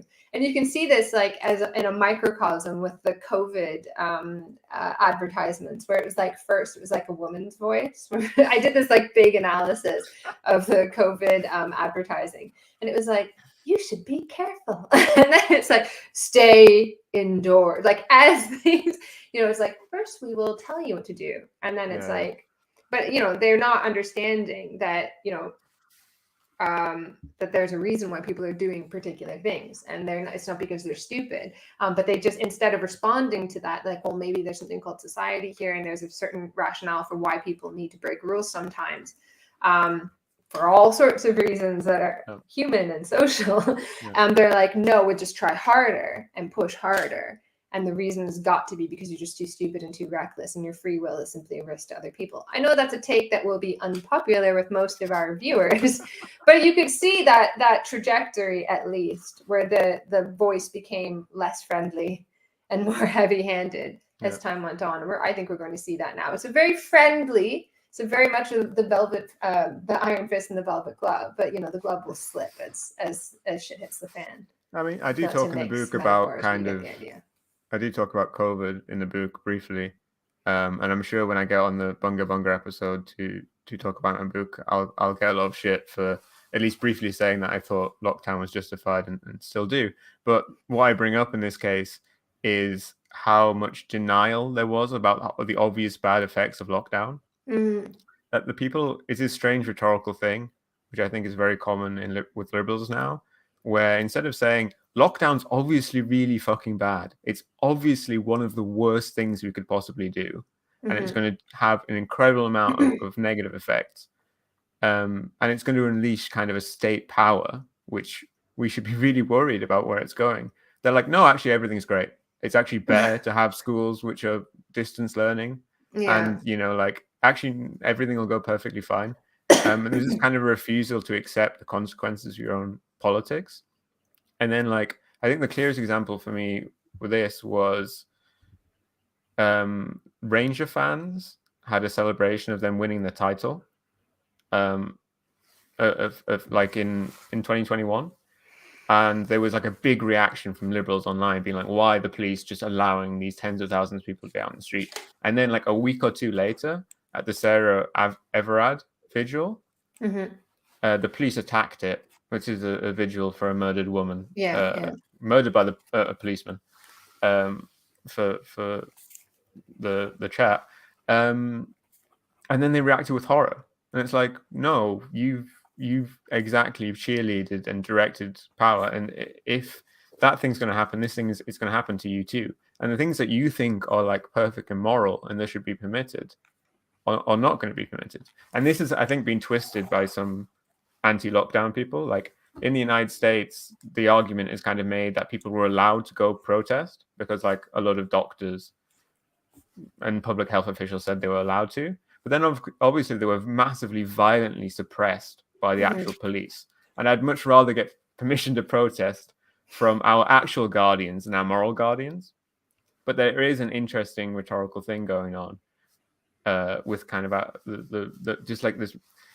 It's kind of, I guess it is a good example of kind of the collapse of our values, you know, that we still have these moral guardians, but it's really not based on very much anymore, like liberalism.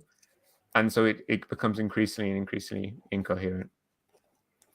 Well, when I say that like the lockdown was problematic, I don't mean like we should have all been outside coughing on each other. I think that people usually react in way like that there was this idea that nobody does anything unless the state tells them to. Yeah. And I think that was a really bad path to tread. It totally revealed the misanthropy that existed in society at the time. Yeah, I think the good thing about Sweden, like Sweden's taken up as an example of where lockdown didn't happen. Yeah. But what happened in Sweden was people just locked themselves down because they had enough of a social state where people could just take the time off work, and they didn't need this massive authority to do it because people were scared of COVID. People were willing to stay in their homes, but in lots of places they weren't, especially the working class, weren't able to stay in their homes because the social state wasn't set up in such a way to make it possible. Yeah, and I think just generally we have a real problem where we just distrust each other an enormous amount. I wanted to respond maybe to chat. Maybe that's, I was about to say, maybe that is rational because it is an atomized society and we're all like dog eat dog. But yeah, go on. So someone said, go ahead. Is it this one? It was a while ago at 822 by Spencer and then by Redmond. So Spencer says that socialism would mean the abolition of the police, which I definitely agree with. And that it would mean the abolition of the family. And that's exactly kind of what I am arguing for. I was uncareful with my words when I said what I wrote was an essay against the abolition of the police. The point, again, is to say, and it's very easy to slip back into this language of being either against or for a thing, but it's what I'm trying to evade, which is to say the police are going to be abolished. We can see it happening every day, where increasingly more and more facilities of the police or move to the private realm, or move to all these companies. And this is going to lead us to a situation where there's no more police. Instead, there's 1,000 different security companies who are have much less democratic oversight, have much less it's just much harder to get redress for them. We'll get to a point where, you're directly paying for the virtue of getting beaten up. And so what socialists, again, need to do is not say, like, we're for abolishing the police or against abolishing the police. So if someone asks, we should say, yes, in this bit of capitalism, I'm definitely against abolishing the police in the sense of getting rid of security, because that would be horrible. But the thing is to say, like, as the police, as we have it now, as this kind of structure where there's like a single authority, which then directs kind of a system of violence across the country in an effort to kind of secure people and prevent crime, that is going to be abolished. That is going to be replaced by something else. So instead of talking about abolishing the police, we should be thinking about what comes after the police. And in a negative sense, in like what capitalism will impose upon us if we don't do something else, but also what we can do and what would happen in socialism, or at least in kind of a country which is on a socialist path.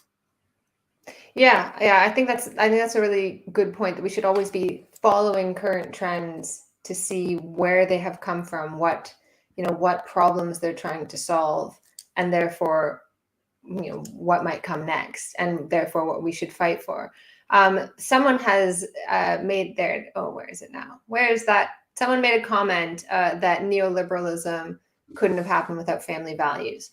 So I think this is one of the major misunderstandings that people make of neoliberalism. So they think that when neoliberalism says that all that matters is the family, or all that matters is the individual, then neoliberalism is celebrating the family and the individual. No.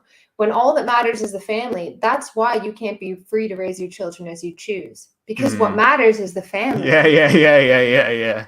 You know, and it's the same thing with the subject. It's like, oh, all that matters is the individual. That's why you can't be free to make your own choices, because all that matters is the individual. And so your autonomy You don't is want at the state risk. to be focused upon you. And this is Exactly. another problem with identity politics. Like, Oh yeah, that's a good you point. don't want to be like the focus subject of the state, because it means, as Ashley points out, the state is a blunt object. And that's why it should be used to govern things at the highest level and not the lowest level. Because what it's good at is kind of blunt management of problems. It has money. It has like the control of the flow of money, and it's control of the flow of violence. But it doesn't have the ability to do like little things. It's constantly trying to do these things in our present moment, but it does them. It ends up doing them even in a brutal way, in an ineffective way, in an inefficient way. And yeah, it's not really what it's suited for.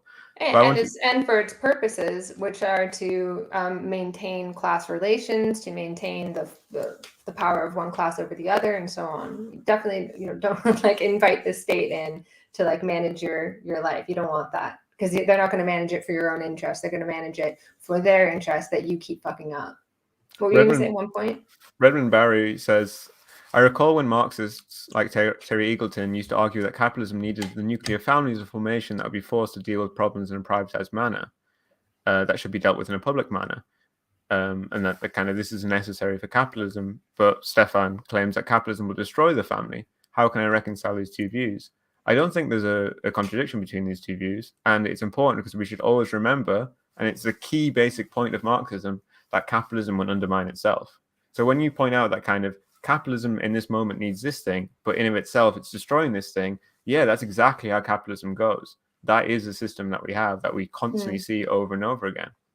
And so yeah, it was definitely, I would say that kind of the structure of the family that we had in the 19th century and in the kind of first half of the 20th century, it was built around what capitalism needed, not in like it's not like capitalism has total power to completely restructure family relations from generation to generation, but it has a large part in restructuring them.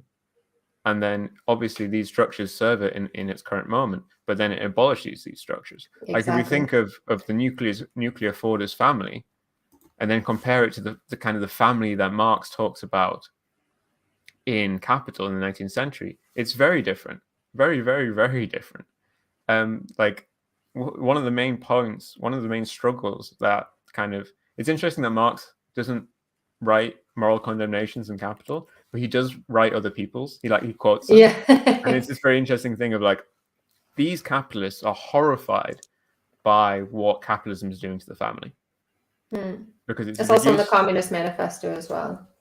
By maximizing work hours for the proletariat and uprooting them and forcing them into cities, forcing them into newly built terrible accommodation, it creates a situation where women, who obviously weren't in a brilliant position previously, but they're now forced into a position where they're working just as much as men, and there's no kind of separation of genders and various other things like this.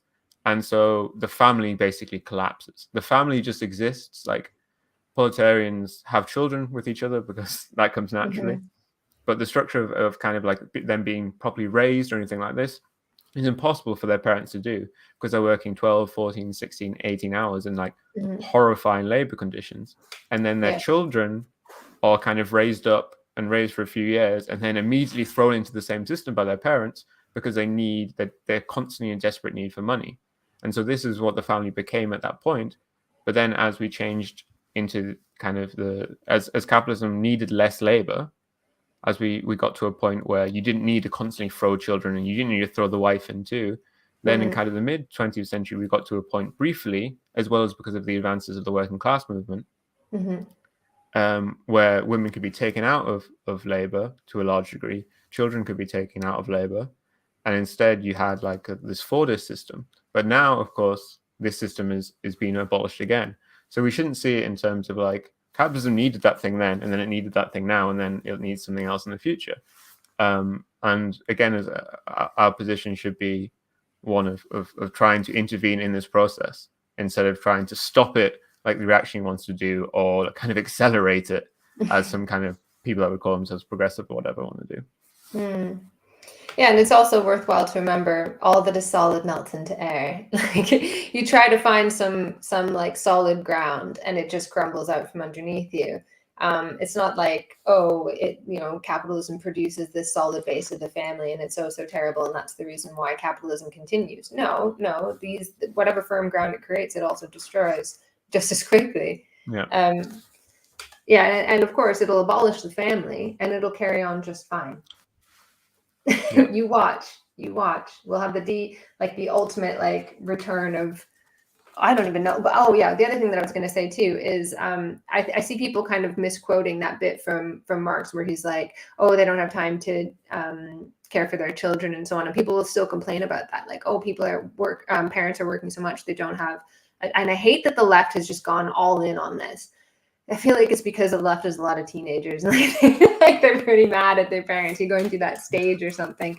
But they're like, oh, so then you can take the extreme side of this where it's like, or the opposite side of this where it's like, after, the revolution, we'll have more time to properly raise children. And what they think of as properly raising children is like you on that kid 100% all the time. and they don't recognize that like part of the reason why you feel that you don't have time to raise your children is because there's not enough time in the entire world to live up to the expectations that everybody now is deflecting onto the family. Like it's like the century of the self since the beginning of the 20th century. There's just been so much deflection of personal and social problems onto parents that parenting now is a verb, which it wasn't. It became a verb in the mid 20th century. And it's something that is expert-led. This is Sharon Hayes' Cultural Contradictions of Motherhood. Expert-led, labor-intensive, financially expensive. And it's quite different from how parents have experienced that throughout history and around the world. Like the idea that a mother plays with her child is actually not very common. The last thing that a mother in most cultures wants is for her child to see her as a playmate. Because when you are spending like 8 hours a day pounding millet and stuff, you can't have your 3-year-old wanting to play with you. And also if you look at historical pictures, you will see like a child holding a toddler. You'll have, the parents would raise it was like raising of the parents would raise the first kids, but then the next kid to be raised by the next kids. And typically the mother would raise the child till about I don't know, what was it? It's 18 months or something like that. And then they would usually be pretty free with the other children and the children in the community and that sort of thing. The idea that like which is often like a horrible, brutal hierarchy of itself. Oh yeah, and like there's also like corporal punishment was very, very common. Childhood tended to be a very short period of time. I'm not saying that these things are good, but I'm just saying there's a million different ways that people raise children. And I just point out because people, whenever you describe something if you don't have like an angry voice on when you do it, they think that you're like endorsing it.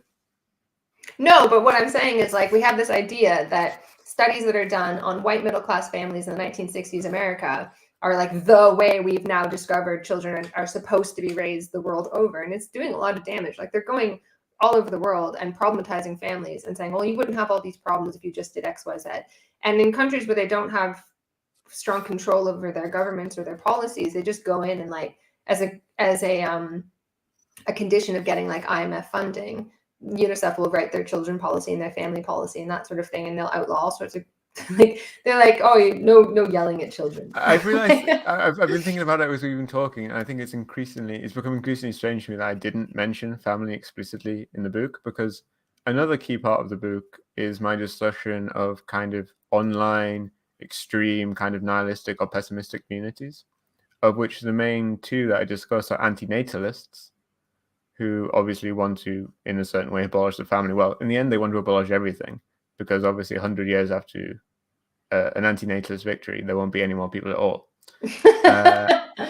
But of course, they want to abolish children, which is just an absolutely stunning kind of political project. And then on the other hand, incels, who I think are fascinating because of how, in fact, completely opposite of the antinatalist, their demands are not much at all. Mm-hmm. They're basically kind of the cast-offs of our present society who want basically to be allowed in or to be allowed in maybe to like a slightly older society that doesn't quite exist anymore. But certainly there's plenty of people that have the life that incels want. So I think it's very interesting, especially because incels are kind of violently repressed basically in our society, while anti-natalists are treated as kind of like they get loving headlines in the New York Times. Oh, I wanted to show Spencer again. Says women and children weren't taken out of labor by capital, but by the labor movement demanding a living wage. I think you did say that. I think you said as a result of strides in the labor movement as well, that people fought against this for a long period of time. But so let's move on from the family sort of argument. Could you give us a few more details about your book? How do we stop being teenage nihilists? I mean, it starts off with kind of a story of how I stopped being a teenage nihilist, but how that won't work for anyone else, basically. Don't try it. Yeah, because we will get kicked off YouTube for the second time in the night. Because I started. By the way, Jason, I don't have a new camera I'm at my friend's house. It does look great, though, I must say. It starts off with me talking about how I got to a point of very extreme politics in kind of my late teens, my early 20s.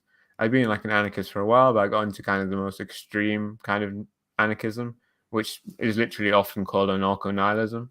Although it's also close to strands of anarchism called insurrectionary nihilism, but they're very close and they literally call themselves nihilists. So I was really a nihilist in the most direct sense. Pretty much the only person in my book who would describe themselves actually as a nihilist, though I then paint a massive brush upon millions of other people who never did describe themselves as nihilists. But I got out of this by traveling to Syria and joining a real political revolution. And very embarrassingly, a large part of that was just by the fact when I got to Syria, I was treated as basically kind of like a high status or value person there. I was treated as someone who was, worthwhile and worthy and kind of doing something important by the local people there. Interesting. But this is obviously a problem for any kind of self-help book, because following my steps is not something that most people can really do, or most people should do. Obviously, I encourage people to think about Rojava. You don't want to advocate crimes on YouTube, but I'm very happy with what I did, and I hope that other people continue to do so. Well, I think. Oh yeah, go ahead. No, go on. Oh no. Oh, I was just going to say, I think that what you've just mentioned there is really, really interesting, because one thing that I've become more and more interested in is this the fact that we have very few rites of passage in contemporary Western societies, where we're all kind of stuck in a liminal stage where most cultures have quite elaborate rites of passage that are very important, where you very clearly pass from one stage to another. And the stage is usually a higher status. So you get married, you are now a married person who opens a house, who has a family. And this is a higher status than the unmarried person. And this really links into your PhD research, but there's this real sense that this kind of moving into a higher stage is a bad thing. We don't want to do that. But this is part of this kind of emptying out of a lot of our rituals. Like graduation is a clear kind of passage into a rite of passage, and you move to the higher status of the graduate. Now we've kind of leveled that. And so there are very few, and there's like no higher status that you actually want to enter into. Adulthood is seen as quite a bad thing, right? Adults are the problem, right? Yeah, I mean, it's very interesting because I think of anything, our most clear rite of passage is freshers. It's the first year of your university. But first off, this only affects about half of people still, even in our kind of term of maximalist university attendances. But secondly, students, especially first year students, are probably looked down upon basically more than anyone else in society. Like undergraduate students, students are like a constant punchline in society. Yeah. And obviously university graduates do benefit kind of materially in the end, most of them anyway, but kind of culturally and socially, undergraduate students are really looked down upon. Like saying you're a student, once upon a time, like if you went back to your village and said like, oh, I'm attending university, that would be quite an amazing thing. And now instead, like, it's definitely not. Interesting. Yeah, I mean, like, also though, freshers isn't a rite of passage, it's an entry into a liminal stage. So liminality is the betwixt and between, for anyone who doesn't know. But it's a fun stage, but it's also dangerous because you're outside of normal rules of society and they don't hold. So I was walking down the street in Swansea the other night, and there was like a young woman on the street in her pajamas and big fluffy what do you call it, flip-flop slippers, big fluffy slippers, and she's smoking a cigarette and drinking out on the street. Now I don't think she'd just gone outside, but she's like out in her pajamas fully. And this is, you know, you're not supposed to do that. But she's in a liminal stage, and you recognize, oh, students, they go to class in their pajamas sometimes, this sort of thing. It's this liminality. But the liminal stage is only tolerated, and it's fun, you know, obviously we like, there are aspects of liminality that are good. And culture tends to accumulate a lot of urban legends around liminal stages as well. So like the Vanishing Hitchhiker stories where someone gets into the car and then they turn around and the person is gone. You know, you always tell this liminal story. It's always like the young bride who's rushing to get home to her husband, or who's getting married in the morning or something like that, and then she dies on the way home. We have this fear that we will not leave the liminal stage. So the father who's rushing home to see his newborn child, and he dies somewhere on the line, and he becomes the ghost in the hitchhiker story. There's lots of urban legends that surround campus, university campuses, because this is a liminal stage, both fun and dangerous. But the fear is that you will never exit the liminal stage. And so what happens is, for students, is they get stuck in this kind of perpetual limbo where I may never pass into the higher status. So it's no longer guaranteed that the university degree gets you to a higher status, like in material terms, and you become stuck like that forever. And I think this is kind of a problem that we have in society generally, where we have no rites of passage for young men. I remember my friend was telling me about her, and I've heard this story from so many people, that her son just spent like a year in bed, and after he finished, and it's the second person, like the exact same story, spent a year in bed, went out on the weekends with his friends, but basically spent the year in bed. And you can say, well, this is depression and so on. But if you like listen to what he was saying to his mother, it was like he was stuck in this liminal stage. So he graduated what you call high school in North America, but he finished his A-levels, and he was like, Mom, I just want to get married. I just want to get married and have a family, you know? And I think like a lot of people do feel that, like in a previous era, you would have opened a house, you would have opened a family, and this would have been a passage into a higher stage. And now we have university, ostensibly the rite of passage now that 50% of people are supposed to go into or do now go into. But he didn't want that. So what was there for him? Nothing. He was stuck in limbo for a very, very long period of time. And I think as a society, we do need these rites of passage, and we don't really offer them. So we have our society is stuck in limbo. Like, I don't need to quote Gramsci, like everybody, but I mean, there is like, it is true. We are stuck in an interregnum where we're not able to move past this impasse. And as individuals, we feel ourselves stuck in limbo. Like a lot of people in their 30s are like, they'll talk about adulting and stuff. They feel that they have never passed into a higher stage. We all live in this sort of liminal period. Yeah, because you're like, oh, capitalism kind of running out of things to abolish, and you're like, well, that's kind of on one hand an opportunity, but on the other hand, you're like, we could just be stuck in horrible land forever. Well, yeah, that's kind of what's happening. It's like when you abolish something and you don't replace it with anything. And like, here's the thing: as a Marxist, you're not against all hierarchy, right? Like that. This is a very common misunderstanding. We're against class hierarchies, but not all hierarchy. I'm sure there will still be captains of our spaceships. No, and there'll obviously people which have so much more prestige than others.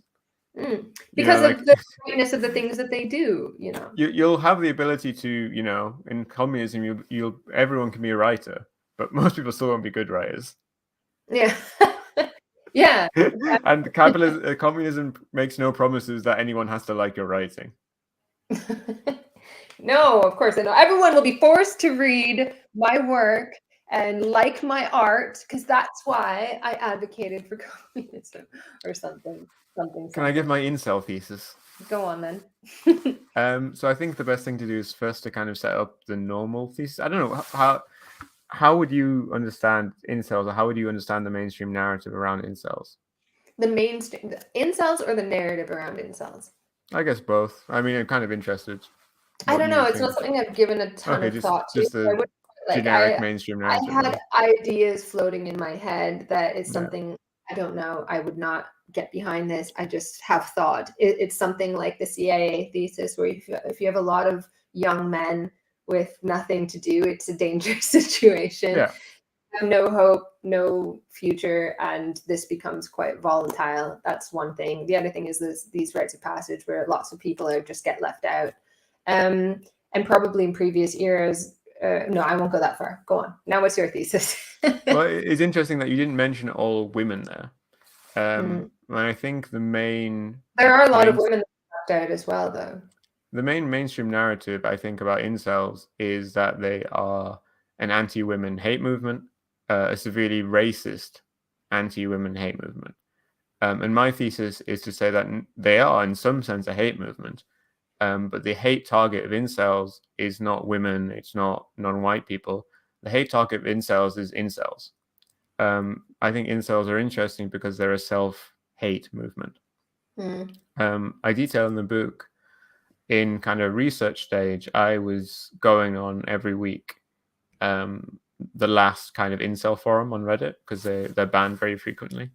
I don't think there's been one since this one, and maybe really small ones, but this was the last one of any significant size. It was called Ugly Uncensored, where basically, because their thesis is on the normal Reddit ugly place, people will say, oh no, actually how ugly you are doesn't matter for having sex or whatever, which they think is this horrible kind of cope which society imposes upon them. But what was interesting reading this forum, and which I hadn't quite twigged for me before, was the target of these memes was themselves. Kind of women or like Chad guys would feature in them, but they weren't really the point. And you wouldn't go away from this forum with a feeling of like hatred towards this group or whatever, like a feeling of satisfaction or some way. You'd go away just feeling really, really bad. But the feeling, because they were really good memes, so I'd go back every week and I would look at this place, and you'd be fascinated as the process was going, but I would go away and I would just feel so fucking bad.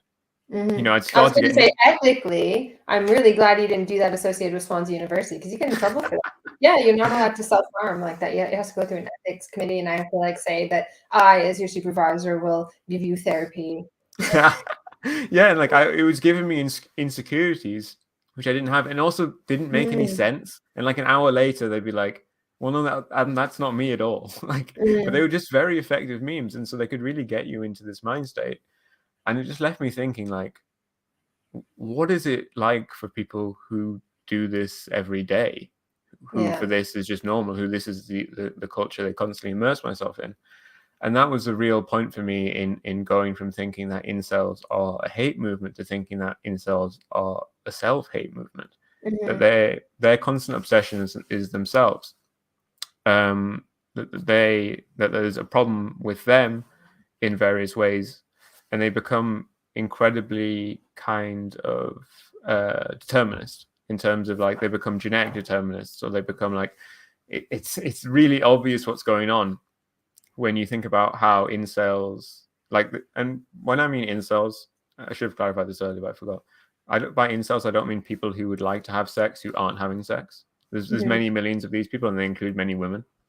By incels, I mean people who are self-identified as incels, who are part of this community. And this is obviously the claim that it's a political community, is because they're self-identified. For me, the incels, the features that they say make them doomed, and that's the main incel thesis, is the black pill, is that they're doomed, there's no chance for them. They choose the features of themselves that it's hardest for them to change. So the two things that get emphasized the most are height and kind of facial bone structure. Both things which are incredibly hard to change, like becoming charismatic is something which you can do, and you don't need a doctor's help to do, at least some of the time. But becoming taller, well, obviously there's an operation to do that now, which includes brutally breaking your legs, and it means that you'll never be able to run again. Or, you know, you can get some doctor to come in and with a hammer smash the bones of your face apart. So I think that's really fascinating, kind of reveals of it as incels as kind of a self-destructive movement. And I think much more than a political movement. Like, the reason that the argument that people give for incels being a political movement is that they have like mass shooters, and they have like people who are self-identified incels sometimes commit crimes like massacres. But I think if our conception of of politics gets activated when we see people doing mass murders, but not doing protests and not meeting in person and not forming like kind of actual political organizations, that shows our conception of politics is absolutely fucked. Like I don't think that's a political act at all, engaging in mass murder. It's kind of like a height of narcissism. It's this end of this negative self-obsession where you're like, I'm going to die. My life is pointless. So I'm going to kill myself, but I'm going to kill myself in the most magnificent way possible. And it's kind of the end of this negative self-obsession. Interesting, because I think there's like reflections now, reflections of that in like a microcosm. I keep saying that, it's probably the wrong word, but like tiny little bits of that. You can see that in some of our progressive movements more generally, in the misanthropy of them, where people will like actively fantasize about the death of humanity. So there is, and that's the thing with antinatalists. Antinatalists are like, well, incels are kind of identified with the right. Antinatalists are much more liberal, and that's their own kind of negative self-obsession. But they I think they're worse because they externalize it to the whole humanity, while incels only say that them and their fellows are doomed, you know? Well, I can see that there are a ton of people entering the room, but we have commandeered the stream, and we're not getting off. Sorry, Doug. It's ours now. No. Here I am. We've got Susanna Kleeman and Jason Miles, host of This Revolution, waiting. It's going to be a triple date with Susanna Kleeman. And I'm looking forward to talking to her. I think it's interesting that you guys were talking about incels here at the end, because Susanna's first podcast for Fatal Dates is coming out tomorrow with a man who doesn't identify as an incel politically, or, you know, but describes himself as having tremendous difficulty finding a partner and his love life, and who hadn't the thumbnail is hopefully very clickable. It says first date in 8 years. So we'll see how that goes over for our leftist followers. But Ashley and Stefan, thank you both for filling in an hour and keeping the stream going. It was very interesting. I popped in and out and listened, and now I'm going to remove you both from the stream. Bye. All right. So we've got Jason Miles, host of This is Revolution, and Susanna Kleeman here on the stream. I want to run this real quick.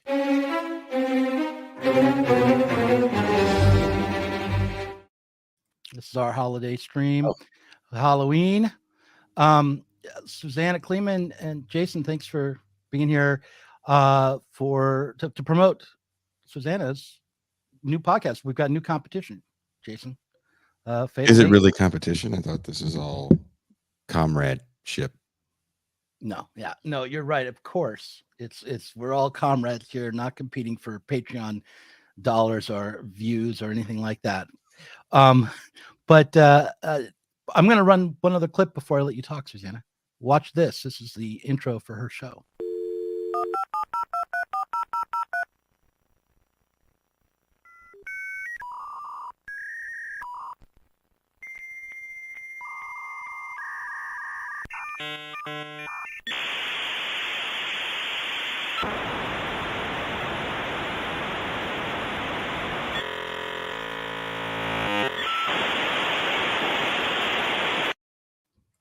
All right. So then I recognized as soon as I clicked on it that was the first draft of the intro. Oh, you muted her? I didn't. She's just not coming in. Let's see. Oh, it's good that I can't hear you, because I knew that you'd be complaining about can't hear. You're. Oh, now you're muted. Okay, I'm going to unmute you.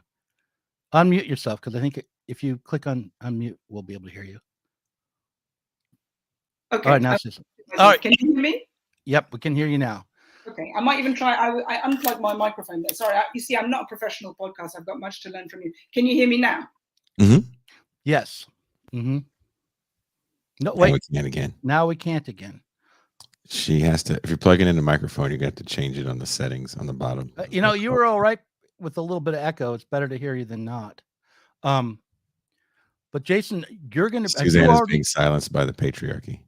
Yeah. Unmute yourself. All right, there we go. Okay. No? I've unmuted myself. And Oh, what I now was I actually can hear saying, can you hear me? I was saying that Mhm. obviously I'm no competition to you at all. I mean, you're obviously both very professional, male, in command, in control, subject podcasters who know exactly all the buttons to press and stuff. And I'm just some broad. Is that what you say in your country? Yes, I think so. Anyway, sorry, I didn't mean to interrupt. That is exactly what I say. Yeah, in that's this that's what my generation said. Yeah. Dame, broad, floozy. These are all the lingo of my oh, sorry. Yeah. Skirt, yeah. Yeah. No, I think you're thinking about the 1950s, maybe.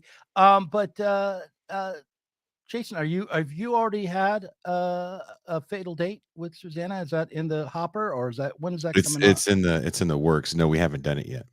No, we haven't at all, and I haven't had a date with you, Doug. Although, you know, Lord knows. Well, you've been on my podcast. You're always making me come on your podcast, but it's not the same thing, obviously, as having a date. So this is when you said to me, Jason's going to come on too. I felt it's sort of like you kind of. It's best to come to dates fresh, don't you think? It's better not to know too much about somebody beforehand when you first see them, meet them on a date. Or I don't know. What do you think? Oh, you want to go just blind like that, like not knowing anything? I don't know. I think you talk about it too much beforehand, and isn't that a problem? Not that I know very much about it, but isn't that a problem with dating sites? If you spend a lot of time beforehand talking about how you're going to meet up and what it's going to be like and who you are and that kind of thing, it makes it harder and harder to actually meet up. And in fact, you can just have an entirely virtual relationship talking about this date you're going to have, right?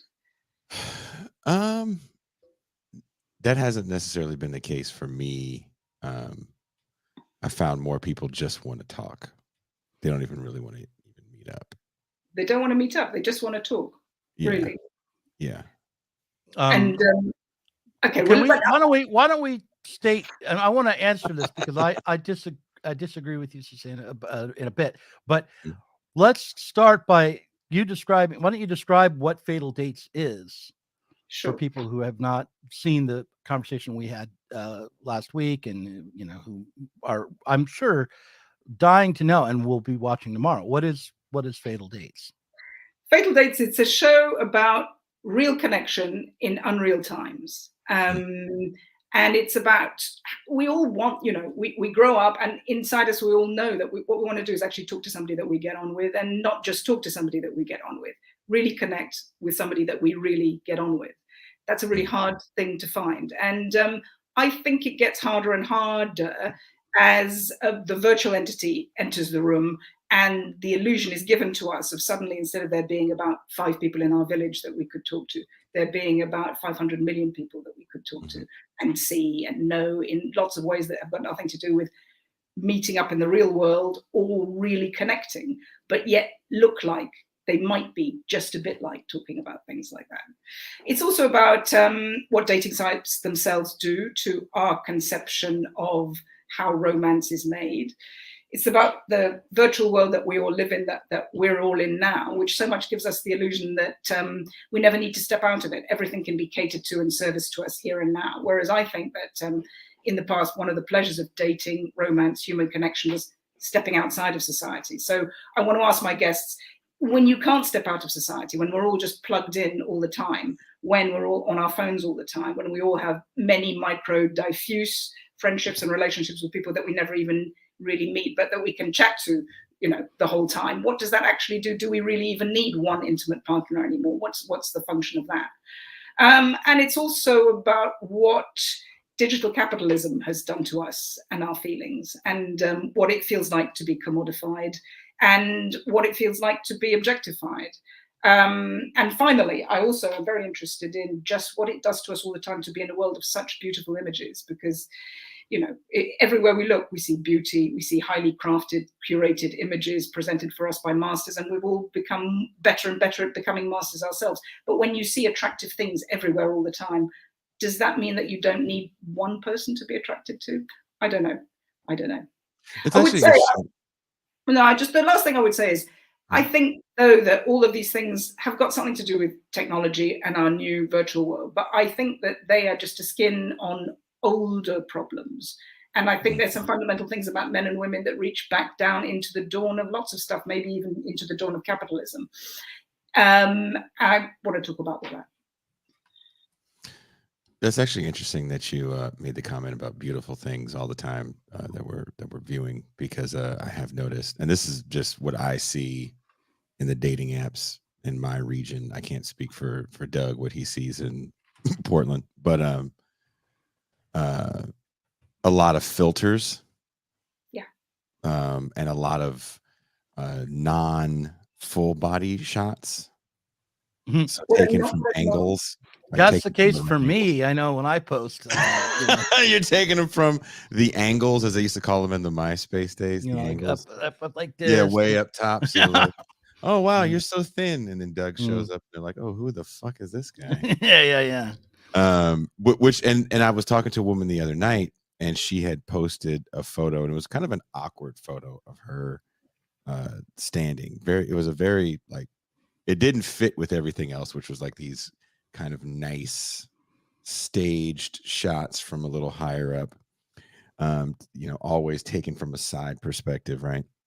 And we were kind of joking about her full body shot. She goes, well, you know, I had so many men asking me for full body shots, and they kept telling me that if I didn't have a full body shot, then I was fat.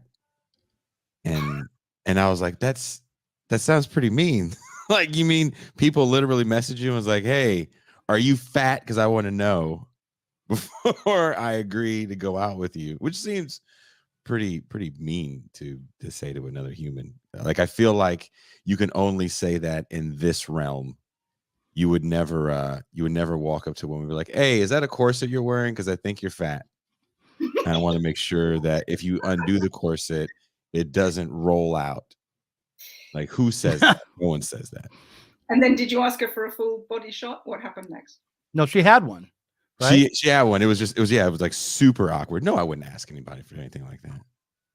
That, on that note, Susanna Kleeman, I will be surprised. Like, oh shit. Oh, when you guys go on your, when you meet, you're like, oh yeah. Well, I would say that you said a little while ago, Susanna, that that you think that the virtual space and talking ahead of time might get in the way of a real connection on a date, right? And I would say that in my experience, having tried to date and successfully dated, that talking ahead of time was essential. Would you add, though, it's different as we get older, though, Susanna and Doug? Would you throw that caveat in there that age does change the pre-date conversations? Well, as I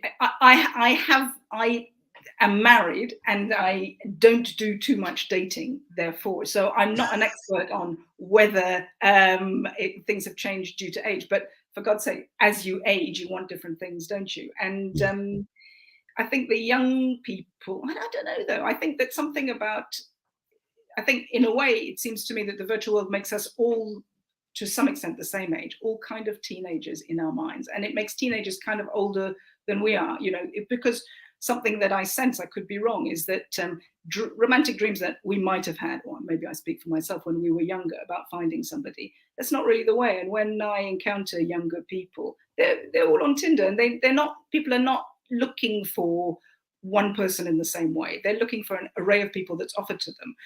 And I feel that what it creates sometimes is kind of like a Franken harem, I might even call it, where lots of different people can make the one person that you're looking for. Do you know what I mean? There's so many connections that you can have virtually. You can meet somebody who's good to chat to, somebody who's got a lovely full body shot, Someone else is really sympathetic. Another person who can really give you good advice when you need X, Y, and Z.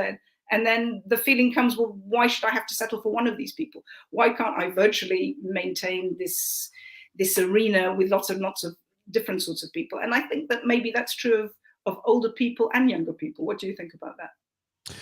What I'm seeing, and again, I can only speak for what's being shown to me in the few sites that I'm on. It's a lot of women that definitely are coming out of bad relationships and or marriages.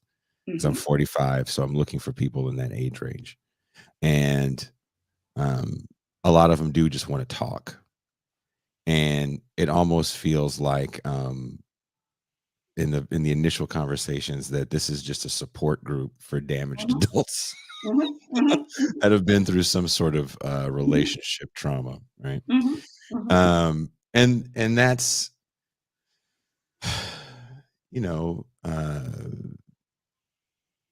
I feel for, because people can be real manipulative when you understand that, you know, someone has just come out of a bad traumatic relationship. So all you have to do is be the opposite of what the other guy was.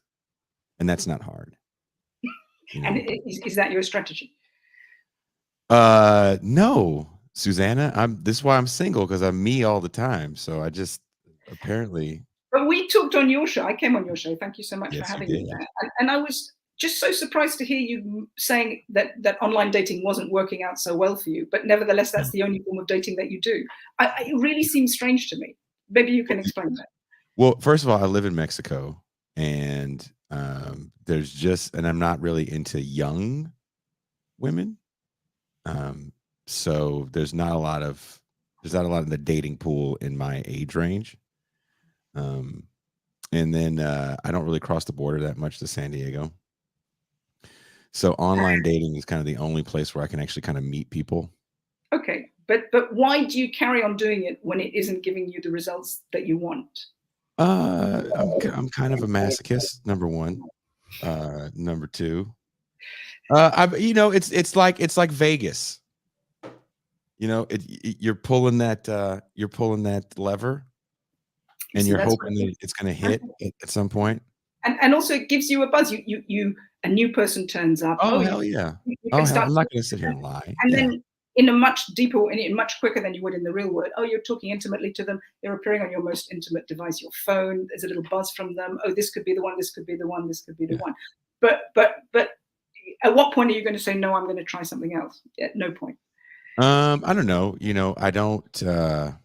Again, I don't really go out that much into the world, and I'm kind of an awkward person when I am in the world. And I don't know. You know. Maybe maybe if I went across the pond to London, and you took me out to the spot where all the 45-year-old single moms are. Then, you know, we can have a grand old time. Yeah, I think I do know what that's for. And I'm up for that. I'm up for that mission. Right? We can do that. Okay. Well, you know, I think I'm discovering, by the way, right now, why if I ever am going on a date with someone new, I'm not taking Jason along.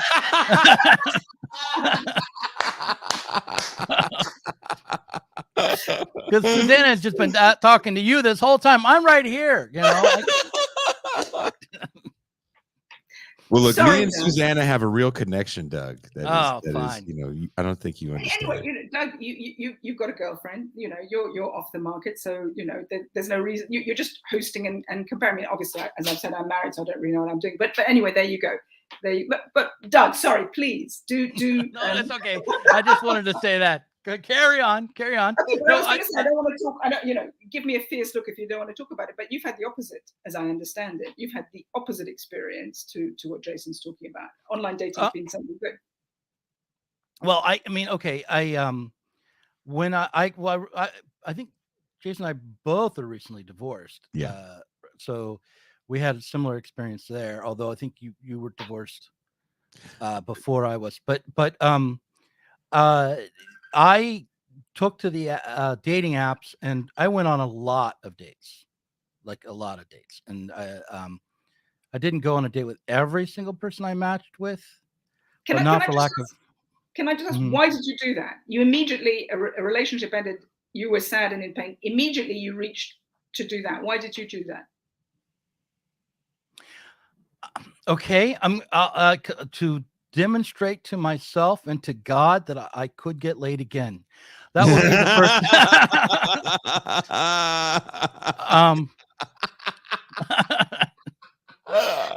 Because you thought it was over, huh? Once that girl left, I mean, you I've were been like, in a "Oh." long marriage, and You didn't even know how to do it anymore. I did remember, but so there was that. That was one reason. The other was because I was the one who was left. I wanted to demonstrate that I was still desirable. Okay, but did you also pursue? You just went for the online dating. Did you also pursue other forms of dating in the real world? Do you leave your house? I get the yeah. I mean, I went on dates. I left my house. Yeah, no. Sure. What I mean is, you do a lot of broadcasting from that familiar room that we all know really well. Sometimes I think, sometimes you tell me you've gone to the shops, and it makes me feel surprised because I think, oh, Doug leaves his house and goes places. Okay, sorry. Yeah, I very rarely leave this room. No, like one of the other reasons I dated and was going on a lot of dates is because it would give me a reason to like change my clothes and shower and leave the house. So, like, I was deeply depressed when I started dating online.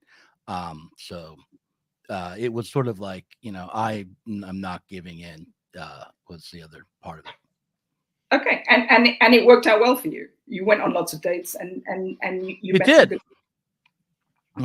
It did work out well eventually, and but it was but this idea, what I wanted to push against was this idea that the online dating, at least in me now, again, I'm 51. Maybe this is different for young people, but I did not get the sense that I wanted to stay in this realm where I was just going to see someone new every couple of weeks, and no matter how successfully I saw them, actually, if I scored or not, it was pretty demoralizing. I used to listen to this old Dion song called "The Wanderer" and like cry into my beer.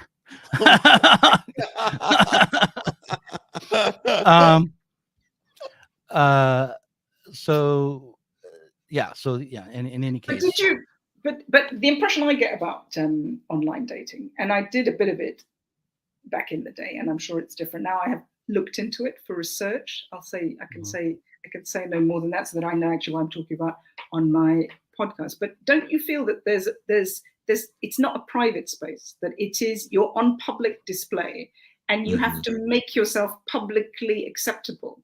You have to not just look nice in your profile photos, but in what you say about yourself and in your thoughts about how you're going to present yourself on there. You're in a realm where lots of people will see you, lots of people who might even know you from the real world, and you have to present a certain image. And doesn't it therefore, when you go out and meet somebody from an online dating thing, you have to continue with that somewhat curated, socially acceptable, publicly acceptable face? And the freaky you is not so easily on display, and yet that is more like where you want to connect on a personal level. Maybe I speak for myself there. No, I actually went and made a profile that's pretty me, and there's no like super. Is it really possible though to meta tag yourself? Really there's efficient? Literally, look, Susanna, on my profile, there's a picture of Pee Wee Herman and Clarence Thomas, and it says, "This could be us." And I'm like, anyone that responds to this profile is serious. And there's also pictures of me. Do people respond to that profile? Not too many. Jeez, is that one of many profiles you have, or is that just your profile? No, I make sure that go, and I have that, and then do you remember the movie Big with Tom Hanks? Of course. There's a picture of when Tom Hanks was on the piano with Ray Loggia. Was that Robert Loggia? But instead of Robert Loggia, it's Leatherface from the Texas Chainsaw movies photoshopped in, and it says, "Look at get someone that looks at you the way Tom Hanks looks at Leatherface." It's because I'm a silly person in real life, and I don't want to take these things a little too seriously where I have to have like a shot of me working out. Like, I've seen some shots of dudes are like all ripped and everything like that, and I'm not going to do that. Are you very choosy on your sites, Jason? Are you? No, not at all. Not at all. Are you breathing? Sounds like you're a winner. Someone writes, wasn't Doug dumped via text while he was getting his teeth cleaned? I don't know about the getting my teeth cleaned part. I once was dumped via text while I was on a live stream. Oh, but it wasn't really getting dumped because I'd gone on one date with this woman, and she was very nice, and I wanted to see her again. But in the meantime, she had another date, and it had been more successful than ours, and so she let me know she met someone and didn't want to see me again. And so I wasn't really heartbroken because we'd only gone out once for coffee. It wasn't a big deal, but but I did announce on the live stream that I was going to say good fodder for the live stream then. Mm-hmm. But no, I don't think that I could. I don't think anybody can really capture the entirety of their essence, and certainly you don't let people know how difficult you are to live with when you put together a profile, right? You hope that you don't let that out. Although some people do. It's crazy. Some people let you know right away they're completely crazy when you read their profile. Yes. I've definitely. You're not on this. I need to send you some of the things I've seen, Doug. Some of the profiles I've seen, because you can put your political affiliation, and the choices you get are conservative, liberal, or moderate. Or right. Which app is this? Is this Tinder or which Hinge? Hinge. I don't think you could put a political affiliation on Tinder. No. But you can. Tinder is just so about like pictures. Hot or not. Yeah. But nevertheless, you have, no matter what though, you're having to present yourself as a coherent person that all adds up, a right thinking, whatever. Even if you're having and isn't that in the end a lie? Isn't that kind of the opposite of what actually finding somebody might all be about? I don't know. Parceling yourself up as a thoroughly decent, even if you can do the funny images, the score, blah, blah. It's still all in this one place, isn't it? It's all in this one place. It's got. Well, not once you go on a date. I mean, once you get past the app and you're actually out with the person and then you decide whether or not you want to see them again, then it's it's like dating. The main difference is that you don't, like when I was a teenager, I would meet a girl at school, right? Maybe we'd be friends for a while, or if we're part of the same peer group. And then I would make an attempt to let her know how I felt. And, generally was let down either very harshly or gently. But when it got to the dating part later on, after puberty had its way with me and I could actually go on dates, usually it was with people who had already had some sort of rapport built up with in the context of school. So, and also like you didn't begin the relationship with the revelation that you were attracted to the other person. That's what's really different. Exactly. Yeah, that's such a good point. And I really feel that. I think as soon as you both said, yeah, I like your face, I fancy you enough, then a lot of the part of the mystique, the fun of it is surely gone, isn't it? Isn't it back in the day that it used to be like, does that person like me? Do they like me? Do they not like me? How much they like me? Is it without saying, yes, I like you, I press the button, Also, the other thing is, in Britain, we didn't used to do dating like you do and like you have historically done in America. And in fact, watching films when I was a teenager, it's like, what is dating? And it was a question. What do they do in America? What is dating? And it's like Halloween, actually. It's become, as we've all become an absorbed American culture sufficiently. So now we do Halloween in Britain. We didn't used to do it before. And now we also go on dates because that's what the American-made dating apps make us do. But before, it wasn't like that. It was just much more messy than that. The whole idea was, there wasn't this sort of choreographed routine of you go and meet up, you have a chat with somebody, you do it in these stages. It seems very formulaic, all of it. It really does. Something else, though, that I'm interested in and I want to talk about on fatal dates, and I hope that I can end up talking to somebody who's like a historian of emotion. There are people who are such things, or to talk about it, is I think that we have often start off with a lot of basic assumptions, like that such a thing as love exists, or the right thing for us to do is to be with somebody that we love, and sit in the house with them, watching Netflix with them. And that's the way that it is. And if you don't feel like that, you're a freak. But I don't know that that's always been true. In fact, I know that always hasn't been true. And, people had marriages and relationships for very other reasons in the past, much more pragmatic reasons. And the whole idea of that you have to meet somebody, that you both have to get on, and you both have to have the same political convictions and see the world in the same way, that you can heal each other, that blah, blah, blah, that's not necessarily true, is it? I feel that to some extent we're sold apart on that concept. That's not necessarily, that's not something that's in our DNA necessarily. Can I just find someone that wants to watch scary movies with me and cuddle? Can I find that? Yes, of course you can find it. You invited me to Mexico to visit with you a number of times. You didn't know that's what it was, Doug? Yeah, I'll be there. No problem. So, well, I want to I feel as though you're right, of course, Susanna, that people in the past, when they're in the time of arranged marriages, say, did not base their relationships on this romantic version of love, or there was romantic love, but it served a different function. It wasn't necessarily involved in marriages, for instance. I think that the fact that we base our primary and most important relationships on romantic love and love is an advance. I think that is an improvement. That's helping people. That is a way that individuals are more free than they were in the past. Yes, but it is.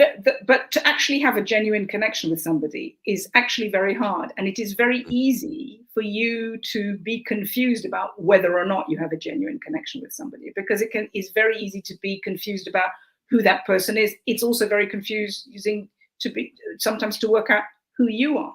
And I think that we all have a kind of course, the ideal is that you spend your life living with somebody who really gets you and who you really get, who's got your back, who you've got the back of, who is your ride or die, as they might say in America. But I would say that for all of us, we programmed to have that fantasy, and then it is very easy indeed to think that that's what you have, and for that not to be the case at all. And then now you tell me. Well, no, that's not the stage that you're in there. No. I'm sorry. That's the old Doug saying. Okay. But keep going. But I think that the twisting that we can do to ourselves to convince ourselves that something is the fantasy that we have come true and it isn't, is extremely damaging and dangerous. And I think that for me, a big danger of virtual world is it's the making real of our fantasies to a certain extent, isn't it? Previously, you just sit in your room and fantasize about anything, sex, where you're going to go on holiday, whatever it is, and you park it because it's not real and you can get lost in it, but then you go off into the world because you have to do that. But what virtual worlds do, the pretty pictures, is that they supply that without it actually having to be real. So you can see, it's not just porn, you can see pretty images everywhere and things that can make you feel almost as if you have it. You can have the scent of the thing. It's very beguiling. And in the same way, and now we can all see from the wealth of information, knowledge on the internet, this is how relationships are. Oh, this is what I should do. Oh, I'm in a relationship. Oh, I can post about it on Instagram. I can be normal now. I'm not some freak who doesn't have a partner along with everybody else. I can put the snaps of this, that, and the other. And I sometimes think that that's just a big prison that we put ourselves in. So I think that to really connect with somebody requires a degree of self-knowledge that often we just don't have. And we can instead wallpaper it with a lot of other stuff that in the end makes us more unhappy than if we were single. Maybe that's just me. I mean, I think you're a ride or die, Susanna. I think you're. Oh wow! You haven't even had your first date with her, and now you're I think Susanna's a ride. Well, Jason was saying before he's going to do This Is Revolution in London. Although yes, you think I'm not bullshitting. I enjoy the UK. There's some pictures here somewhere of me in the UK. From when were you last in the UK? 2013. I was there for like 2.5 months. Really? What were you doing in the UK for 2 months? I was tearing it up, Susanna. It's fucking playing shows and breaking shit all over your country. With a woman I was in a relationship with, I actually toured with a quote unquote ride or die. Okay. A quote unquote ride or die. You see, there you go. What we're looking for is a ride or die, and the danger is that you're going to find a quote unquote. Well, I'm not that I'm saying that about. Can look. I told you these are the requirements. Can she be over 40, single mom? All the hope has to be gone out of her eyes. All the hope has to be gone. I need. You see, again, maybe it was always the way, but we're just all due respect, but it's like it's a shopping list of stuff. What about life? I just want to. No, but you see, I just don't. I don't think that. And I tell you never left the house. Look, before online, you left the house with a shopping list of a man. No, you know something. We'll talk about it another time. I've got, it's. No, I absolutely didn't. I'm a crazy I have been in the past, crazed romantic. For me, and the reason I'm so interested in all of this is I just, I had really big visions of, for me, it was like I was looking forward to it like a drug, basically. I was looking forward to it without a shopping list. I wanted some experience. I wanted to be taken out of myself. I didn't want to say pragmatically, blah, blah, blah. And something, I think in many ways it's better to be, I disagree with everything I said to you before. It's better to be pragmatically on the shopping list, because that's much more like an arranged marriage of the past. And I was talking about this with a friend of mine the other day who's always on the dating sites. And I'm always saying to her, what are you doing there? Don't be doing that. And I said to her, what I think about it is that it pretends to be a place where you're going to find love. But no offense to everybody in the world who uses it and found their partner for it. It's actually a place, and it would be better to say, no, I'm looking for a kind of arranged marriage. I'm looking with my shopping list for someone who is this. That would be much better. And something, that's a dating site that I might be interested in, arrangedmarriages.com. I'm looking for somebody that I'm not necessarily going to have. Would that be hooked up to some Indian grandparents? I think we should all be a lot more real and say, lots of us are in arranged marriages and arranged relationships, and it would be healthier for us to say, to fess up to it and say that we are, in the same way that I feel that a lot of women are in purdah, even if they're not wearing the full hijab, and even if their full hijab looks like the skimpiest clothes imaginable, they're still wearing an outfit determined by men, determined by themselves, determined not just by men, but they're wearing an outfit that imprisons them and doesn't let their true self shine forth. That's a different argument and discussion altogether. But I think that if there was, arrangedmarriages.com, I would be more comfortable with that. It's like, okay, then I'll go with my shopping list. I want somebody who doesn't smell, can read Baudrillard, or not, can put up the shelves. Fine. Then that's a natural, simple thing. Then to say, are your parents still alive, Susanna? Yes, they are. Then they would be the ones signing up for that app, not you. You don't get to be the one picking your arranged marriage. Otherwise, it's not arranged. Saying no. This is called self-arrangedmarriages.com. And that's what you've got now. That's what this is, right? You get to choose your criteria, and whatever it might be. My impression of dating apps is that's what they are. But the lie of them is, and you're going to find total love and connection there. Why not just say, I need somebody to live out the rest of my days with because it's too dull and lonely and depressing. I don't want to die alone. By myself. I'll have you if you're halfway decent. Don't expect that it's going to be mad, passionate love, which probably doesn't even exist in the first place. You'll do.com. You know what I mean?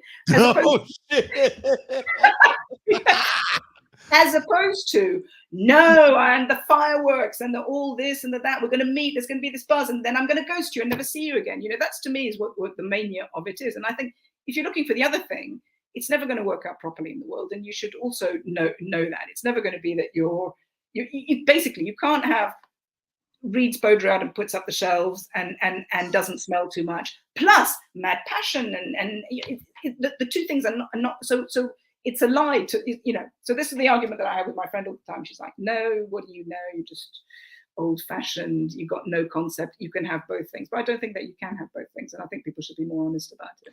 Listen, I really want to just argue with you about love and romance, but I feel like I must, as a host of the Sublation Media live stream, demand that we touch upon this again. What is this fatal date thing? I'm late here. You know what? You've got two in the can right now, two fatal dates in the can, right? Yes, I do. Yes, I do. And so I'm going to put you here while he's gone. So, do you want me to say again? I'll do another mid-time. Well, yeah, but I'm going to like, how do you select your guests for fatal dates, and is there really one aim for this podcast, or are you altering the aim with every date? Are you looking for a real connection with the guests that you bring on? Yes, okay. I am looking for a real connection with the guests that I bring on. This is not an academic exercise for me. I'm not just wanting to talk around the subject of attraction and interest. I want to get to a place where I have a connection with somebody, and I want to interview people who I feel I do have a connection with. And I also, I want to play with my guests, but I don't want to tell you explicitly how I want to play with my guests, because that goes against the very core of what my project is. It's called Fatal Dates because the word fatal I have picked up from having read a lot of Jean Baudrillard, and he's got a book called Fatal Strategies. Fatal strategies are what you use when normal strategies don't exist. And in many ways, what fatal strategies are is when you take on what he says, we must distrust everything that wants to help us. So his strategies are go to what is reviled. And one of the strategies that he has, or that he talks about as being, he says objects have more power than subjects. That the desire to be, conventionally speaking, the man, the one who chooses, the one with the shopping list, the one who desires, the one who's going to go for it, the one who's he says that is the weaker position. The position of power is to be what we all say is, you know, rubbish. Women shouldn't be objectified. But he says the object. In fact, in one of his books, he says a table has more power than a Western man. At least it has a use. And he says, "Oh my God!" He says the desire to be a subject is a total illusion. Nobody can be the subject, and in fact, we all laugh at it now. Nobody can be in charge. Nobody can. The responsibility of being the one who goes off and says, "Well, this is what I want. Oh, now I've got her. I'm going to sling her over my shoulder and bring her back to this cave that I've built for my." You know, to be always in charge. He says, "What a nightmare!" And that's what Western men feel. And that's why another thing he says in another one of his books is, what Western men really want is to be penetrated. They want to be relieved of the responsibility of being the subject. They you know, what they want to do is to be done. That's a long way around the corner of talking about what I'm trying to do when I invite my dates to come on my special podcast. I'm not trying to get pegged on your show, Susanna. Virtually peg me. I am well educated. It's gonna happen, Jason. It's gonna happen. Virtually pegged. Yes, that is what she's out for. Watch your back. That's why it's fatal dates. Obviously, it hasn't happened to already. But I spent a lot of time going to university, reading books, learning that women used to be objectified, that it's awful, that I must never turn myself into an object, be objectified in any way whatsoever, even to the extent I never really wear makeup. And in fact, Doug's always saying to me, you can put on some makeup. You want it. So in fact, for you, Doug, I've actually put on some lipstick tonight. I never wear. Hey, can we put this in context here when I suggested the makeup? Yes, we were discussing. You didn't make yourself up. We were discussing. You were saying it as an artistic project, as a potential title sequence. By no means were you saying to me, when women come on my Sublation Media channel, I like them to wear lipstick. Right, exactly. You were saying, well, I said maybe do a bit of business as you prepare for the date at the beginning. Talk to the camera. Maybe you can be putting on some makeup. So look, and I said to you, well, I just don't wear makeup, and you said to me, well, it's seductive, isn't it? Anyway, I'm sorry, Doug. I said, yeah, maybe you need to change your policy for showbiz. I think is what I said. I just changed my policy for showbiz. No, I am and you look great, but you always look great, Susanna. Well, I can't tell the difference. You Naturally, you both seductive lips. Always so great. But what I want to say is, late in the day, I have come to understand that I agree with Jean Baudrillard, and or rather, it is fun to not be to play with the strategy of the object. That is a secret gnomic ambition that I have on my podcast, and I'm not going to spell out too much exactly what that means. How about that? Because I don't want to spell out too much, because I don't like spelling out too much, and because one of my objections to shopping lists, the age where we say, well, I'm a communist who's also into progressive rock. I don't want to define myself, because I'm not always one thing, okay? I'm not always one thing, and I'm not interested in people who are always one thing, and I'm not interested in I was about to say pegging myself always to the mast, but then that's taken on a different connotation in this discussion. Anyway, we could talk on more. I think it's someone else's turn to talk now. So someone says, Doug discreetly pleased to be lipsticked and penetrated. You know,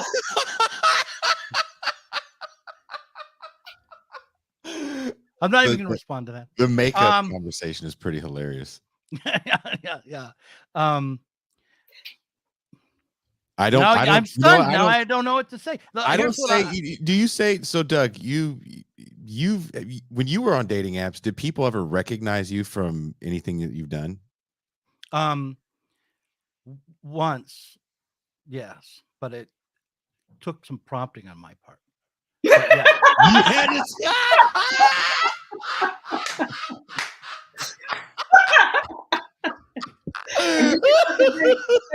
You had you were like, you may know me from such things as. Well, no, like it was she asked, like, what do you do? And I said, I work for it was back when I was at Zero Books. I worked for a British left-wing publishing company called Zero Books. And she says, I know them. I've read, I think it was probably Mark Fisher, and like, oh, okay, well, and she said, oh, and do you know Michael Brooks? And I said, yeah, I know Michael Brooks. And I said, I'm on the YouTube. If you've watched the YouTube channel, I'm on the YouTube channel all the time. And she's like, oh, and oh yes, I see. And she finally kind of put it together.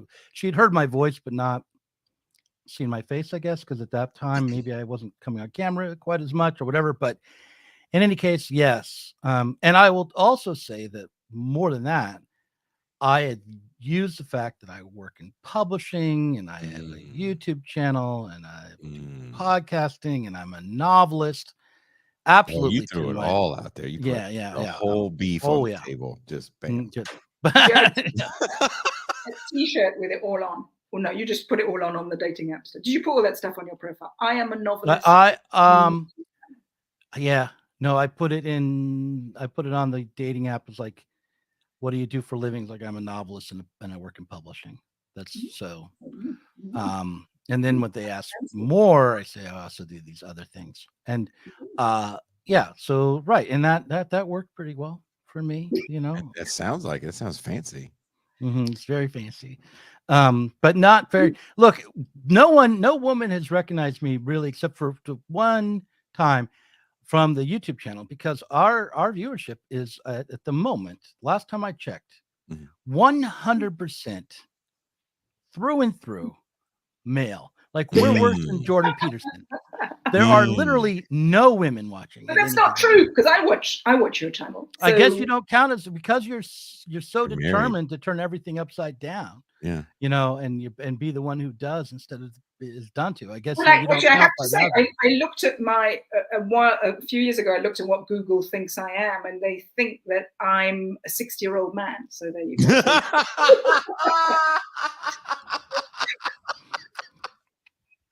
I'm terrified to know that Google thinks I am. So there probably are women, but there you go. That's a good point. It's not that there are no women, but it's because it's Google who tells you who they are. But women who are interested in your channel are probably considered by Google to be men. How about that? That's probably something. Maybe, but we could do a lot better. I'm hoping that this dating show will help correct the I hope so problem. too. I want to talk to. I mean, I want to talk to men That and was women. that comment right there. I mean, obviously, I must feel very like there are no women watching if I say shit like that.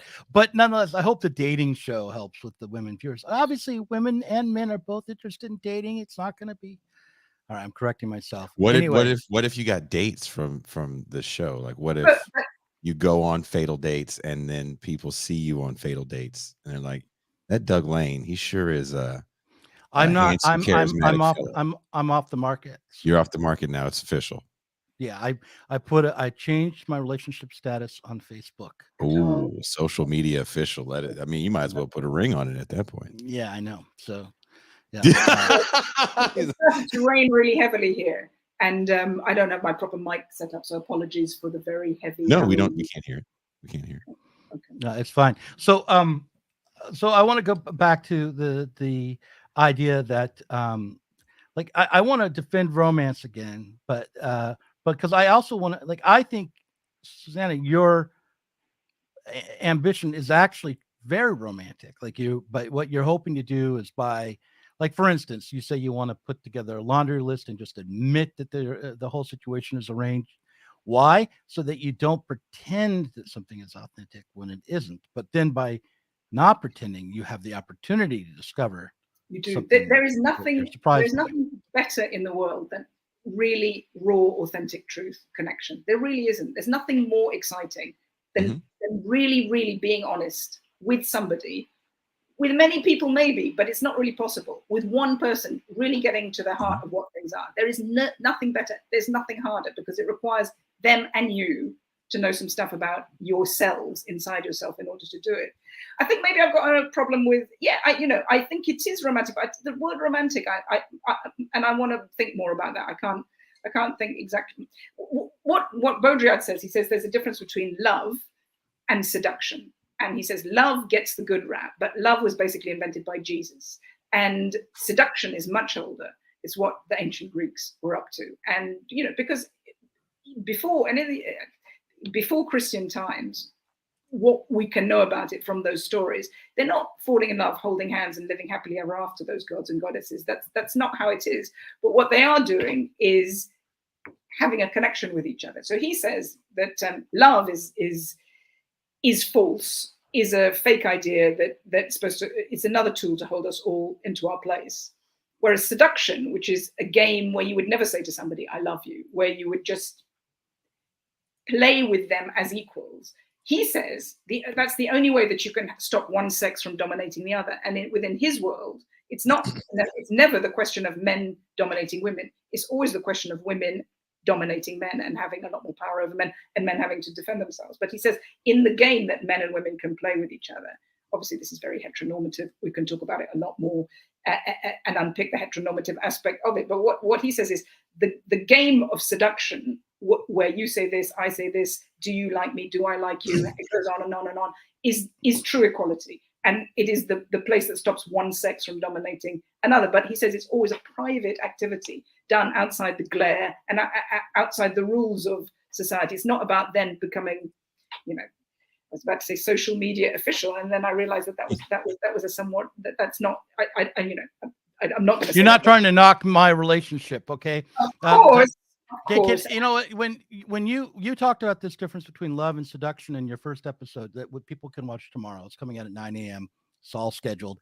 And after that, I created a little montage that I inserted into the show. One of your lovely lady montages that we also. Yeah, can I run it?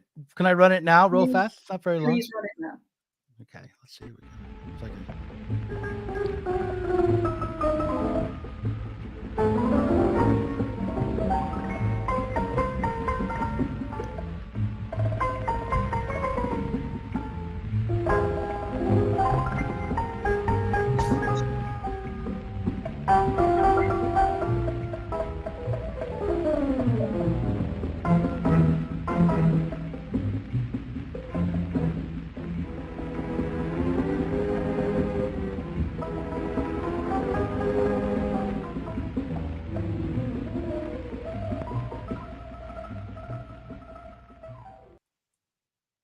All right, so there was that. Very nice, very nice.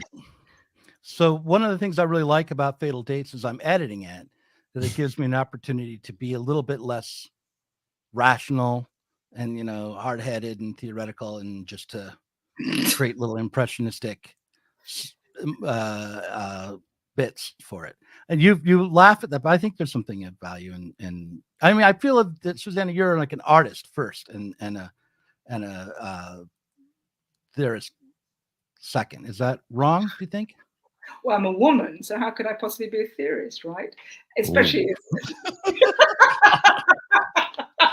I'm a lady. Pay a compliment to you, and like you're like that. I love the compliment. Thank you. Yes, I'm a lady novelist. And you call yourself a lady novelist in the first episode. So turn that around like a knife against me. Keep going. Yeah. But I have, you know, something. I love theory, and I always have loved theory, because I like, you know, I'm a kind of, I like epic stories, and what's a bigger epic story than theory, right? Something that says, look, now we can get a grip on everything. But I also feel that there are limits to theory, and I feel sorry for theorists. But the theorist that I like best is Baudrillard, because one of the things he says is, you cannot trust a theory that does not have as one of its factors an element where it admits that it could be wrong. And Doug, when you and I talk often about what you call rational, and I see you clinging to the shipwreck, and you know, stuff, and this is the way it's going to be, and what I always want to reach through the screen and say is, that's really off-putting often to lots of people who are not theorists, who are just ordinary Joes like myself, because don't we all in our hearts know that? Anyway, I don't want to go into one. No, go ahead, land the blow. You started. Don't we know that anything that trundles itself into town saying, "Hi guys, I'm the solution to everything," is just going to be something fake and wrong? That there are no overarching solutions to everything, including, you know, finding the perfect love partner. It's never going to happen, is it? So everything is just a bodge, for better or worse. And anything that touts itself out as this is it, I am the perfect, this is the perfect theory, it's always, it's fake, you know, it's just not real. That's not how the world is. The world isn't like that. The world is, you know, it's like we're ants looking at the Empire State Building. We cannot understand how it is built. It's not, you know, it is hubris to say that this is the solution to everything, or you know, everything is just a lot more dodgy than that. And we have to have solutions to all sorts of things that are, that factor in failure and the fact that we cannot do things properly. Don't you think? No, you don't. He's coming for you. He's coming for you. No.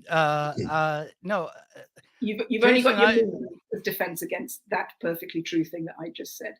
No, okay, all right. Here's what I'll say. Obviously, I don't think that overcoming capitalism will mean that we will live in a perfect world. I just think that we'll have different kinds of problems, and a lot of the things that we are facing now would no longer be problems. We'd have new problems. And I also don't believe in perfect love either. That's, if there was such a thing as perfect love, you wouldn't need love. You would have perfect pleasure instead.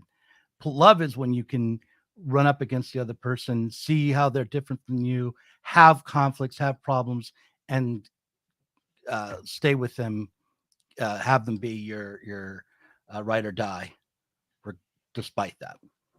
Okay, but theory can't be like that. Theory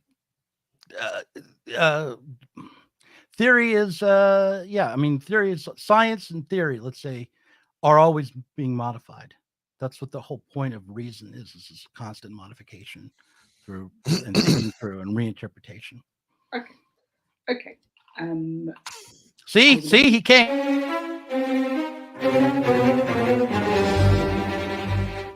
All right, I'm sorry. Oh, look, we've got Alfie Bound and Helen waiting in the back to come on but in what we'll call the green room, but they're logged in to the studio Virtual here. green room. Jason, do you? I feel like the first half of this date you got all the attention, and then I like commandeered. That's fine. That's how that. Hey, story of my life. But what we didn't do on this date is how the three of us are going to live together. You know, what's going to be the rules? How is it going to work out in our throuple? Oh my God. In the throuple. I get to be the little spoon. Okay. Yeah. All right. Yeah. Thruples. Have you? I'm not big into the thruple. But I feel like we can be comrades. We can all be comrades together as we struggle on in our various ways on our various different podcasts, and be aligned that way. But a thruple.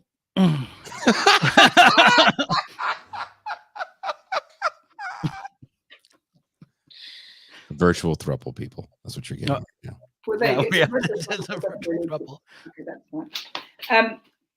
Well, anyway. All right.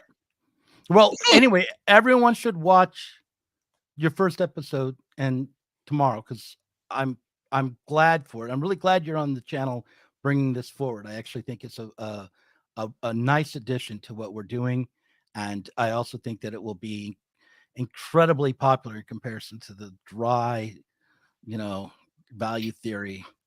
And it will bring all the ladies. It will be a nice show for the ladies. So why don't you all tune in tomorrow to my nice show to bring more ladies to Doug's channel, so that his Google analytics looks better. And yeah, okay, all right, fine. Anyway, all right, thank you, Susanna, for coming by, and of course, people should tune in tomorrow. Grayson, I'm looking forward to seeing you for a proper date next week. We're dating next week. Jason, did I just get owned in that segment? Susanna. Yeah. Okay. All right. I'll see you soon. Peace, brother. All right. Bye. Where's going as well? There we go. Hello. We've got Alfie Bound and Helen Rowlands here on the live stream for a change of pace. Hopefully you will be. Well, I'm going to get out of here. I can't take the beating anymore. But Doug, it was good to hear you talking about your love life there. It's good that your relationship is going well, but my ex-wife asked me to set you up with her this evening. So if you find yourself at a loss, you could always pick that up. I mean, I think I don't think I've ever met your ex, but well, I mean, in a way, it's quite nice. I mean, she's quite eligible. I mean, and it comes from the fact that she's read all your sci-fi novels and thinks they're like some of the best sci-fi novels she's read. So that's a nice. Oh well, now that is a winning opening, for sure. But yeah, we'll tell her I said hello, and Helen, again, thank you for stopping by. I'm going to drop out and